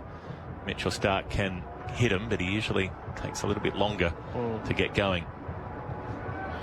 Yeah, the wind playing a huge role there. Jadeja made good ground, but it felt like just held it back from him. Might be better for Stark as a left-hander, hitting with the wind. He's waiting for Pandya and a big pull shot, and he misses, and they don't go through for a bye. Cummins wanted to initially, but Rishabh gloved it cleanly and was waiting to lob the ball back towards the stumps. 26 from 3, mathematically impossible, unless there are extras involved. Plenty of them. Yeah, the Indians continue to march on. They suddenly look like absolute firm favourites. 26, still a big margin in T20 cricket when you're looking at net run rates. India poised here, and it's a slower ball bouncer, and Stark misses with the pull shot. And there's a little bit of interplay between Rishabh and Hardik Pandya, who's not happy with the throw back to him. Yeah, I said, "Kya kar rahe yaar? What are you doing?" Just smashed into his hand. He's really annoyed with Rishabh Pant. He did ping the ball back. Yeah, it was unnecessary. 180 for 7 still. Oh, he's still wringing his hand. So the best Mitchell Stark could do is close this gap to 14 runs. If he could hit a couple of sixes to finish the innings.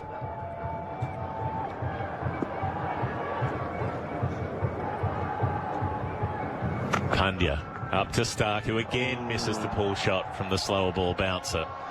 He's discovered the formula here, Hardik Pandya, and he's not straying from it. Yeah, this suddenly becomes a huge defeat.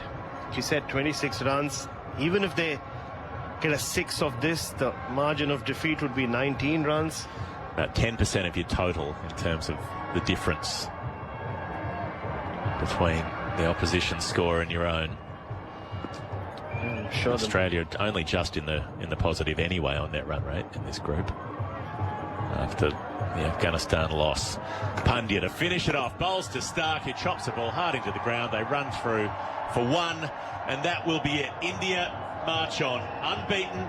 They win by 24 runs. Australia 181 for 7 in reply to India's 205 for 5. They've been well beaten. They were out of the contest for the last few overs, pretty much from about the 12 over mark when Maxwell was out. Stoinis followed an over later. It felt like that was likely it for Australia, and they may well be out of this World Cup. We'll have to wait a moment to see what the net run rate calculations are, but they will have taken some substantial damage there. And Afghanistan will be equal with them on points already, which might mean that even with a really narrow loss, Afghanistan might get through. Bangladesh are a long way behind on net run rate, but with a huge win, they could potentially make that up and end up with 2 points themselves. And this group is open potentially for 3 teams to come through in second spot, with India locked in at the top, which means they will play England in Guyana in the second semi-final. Henry? Indeed, yes, we know that much. That part of the puzzle has now been put into place. So England against India, our coverage of that one will be on Thursday, 3:15, 5 Sports Extra, BBC Sounds for our listeners in the UK. It's the early morning match in Guyana. India against England, a repeat of the semi-final from Adelaide in 2022. England will be hoping for a similar day. That was a memorable match. They won by 10 wickets. India will be hoping they can show the sort of form that has led them to a crushing victory in this game. 24 runs the margin of it. We now wait for the calculations the brains trust around the world to calculate exactly what Afghanistan will need to do against Bangladesh. But the group looks like this. India top of the pile, having played 3 and won 3 on 6 points. Their net run rate outstanding as well. Australia, well, they've played 3, they've won 1 and they've lost 2. Afghanistan have played 2, won 1, lost 1. And Bangladesh at the bottom of the pile played 2 and lost 2. So that is the situation at the moment. Afghanistan, therefore, will have a calculation that is required for them to qualify.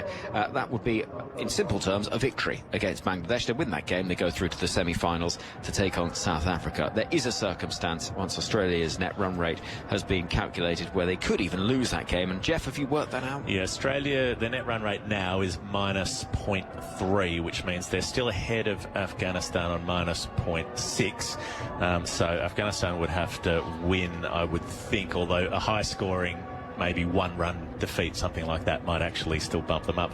It can get a little complicated with net run rate in this context. Australia's is complicated because they had a rain-reduced result against Bangladesh, so you're not looking at 20 overs per side, which can mean that the calculations are a little harder to crunch.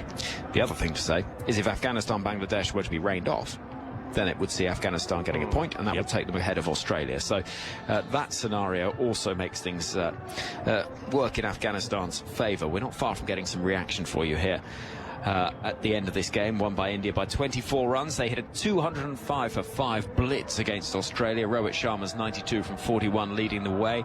Surya Kumar made 31 from just 16. Shivam Dubey 28 from 22. In response, Travis Head looked like he was doing it again against India, 76 from 43.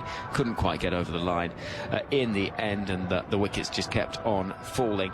And despite the best efforts of Mitchell Marsh, 37, Glenn Maxwell, 20, and Tim David, 15, it was very much Travis Head that led the way, and couldn't quite be supported enough by his teammates. 3 wickets for Rajdeep, 2 for Kuldeep, and 1 apiece for Bumrah and Akshat Patel. And in the end, Australia won 8-1 for 7. And so, though they were very much on target in the power play overs, 34 for 1 in the overs 7 to 10, and that run rate just started dipping quite dramatically, and that's where it fell away. Yes, Here and we no go doubt then. at all about who the player of the match is. Rohit Sharma. Giving away the award to him is John Eugene, head coach of the St. Lucia High Performance Centre, the first West Indian to score a century in T20 cricket. Rohit Sharma came very close to doing that. Tell us about your batting today. We've looked at your pull shots over the years, but love the offside play today. Yeah, I mean, that's what I have to do at the top of the order. Try and see what the bowlers are trying to do, and play accordingly. And I thought, right from over number 1, there was a strong breeze blowing across, but they changed their plan, trying to bowl against the breeze. So I had to open up the other side of the field as well.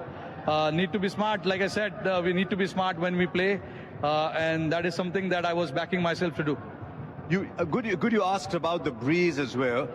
Did you have to factor that into the shots that you were playing at all times? No, absolutely. I think you got to factor in. At the same time, you got to understand, bowlers are smart as well. They're going to not, bowl into the breeze a lot. So you got to open up all sides of the field, not just be one-dimensional. And that is something that was going through my mind all through. I was thinking to hit ball everywhere possible, and when you keep an open mind and not think about just playing one shot, you can open and access all sides of the field, and that is something that I was trying to do. Right from the beginning, you were willing to play the big shot. Was it just, if the ball's in my arc, I'm going to hit it? Is your mind made up already? No, look, it's been a good wicket, and that is something you want to do as a batter. When you see the wickets are good, you want to try and back yourself to play those kind of shots, and I've been trying to do that for a few years now. So yeah, I mean, I'm glad that it came off pretty well today. Roy, that comes off very often. You don't have to worry. Was the 100 on the mind at all? Just curious to know. Sorry? Was the 100 on your mind at all? Just curious to know. No, I told you in my last post-match, the 50s and the 100 doesn't matter. I wanted to bat with the same tempo, and carry on playing shots wherever it is necessary. Try and put the bowlers under pressure, let them think where to bowl and what to do. When you're set like that, you want to carry on and make big scores, yes. But at the same time, you want to let the bowlers also think where the next shot is coming. And that is something I thought I managed to do that pretty well today, trying to access all sides of the field and hitting not just in one area, but all sides of the field. Yeah, it was a fabulous bag, and we're glad to hear that, and well played today, Rohit. Thank you very much. Thoughts there of Rohit Sharma, the Indian captain, player of the match for his outstanding 92 off 41. So India win by 24 runs. It is an India against England semi-final on Thursday. We will find out the other semi-final later on. The equation for Afghanistan, pretty simple. Beat Bangladesh, they will knock Australia out. No result in that game. Australia also out of the tournament. My thanks to Geoff Lemon, to Bharat Sundaresan, and also to Stephen Finn. Thank you for listening, and keep your eyes on the BBC Sport website and app for all the details, permutations, and everything else, as well as your in-play highlights. Thanks so much for listening. We'll speak to you soon. Time over there in France trying to win those games, and you felt like you were going to win them easy, but once it got out there and the referee evened things up a little bit, yes, it was a very different ball game. Yes, that's the sort of experience that I've heard often about. Finally, in terms of the 94 tour, off the field, is there something that stands out? A night out, a trip somewhere? What stands out from off the field in 94?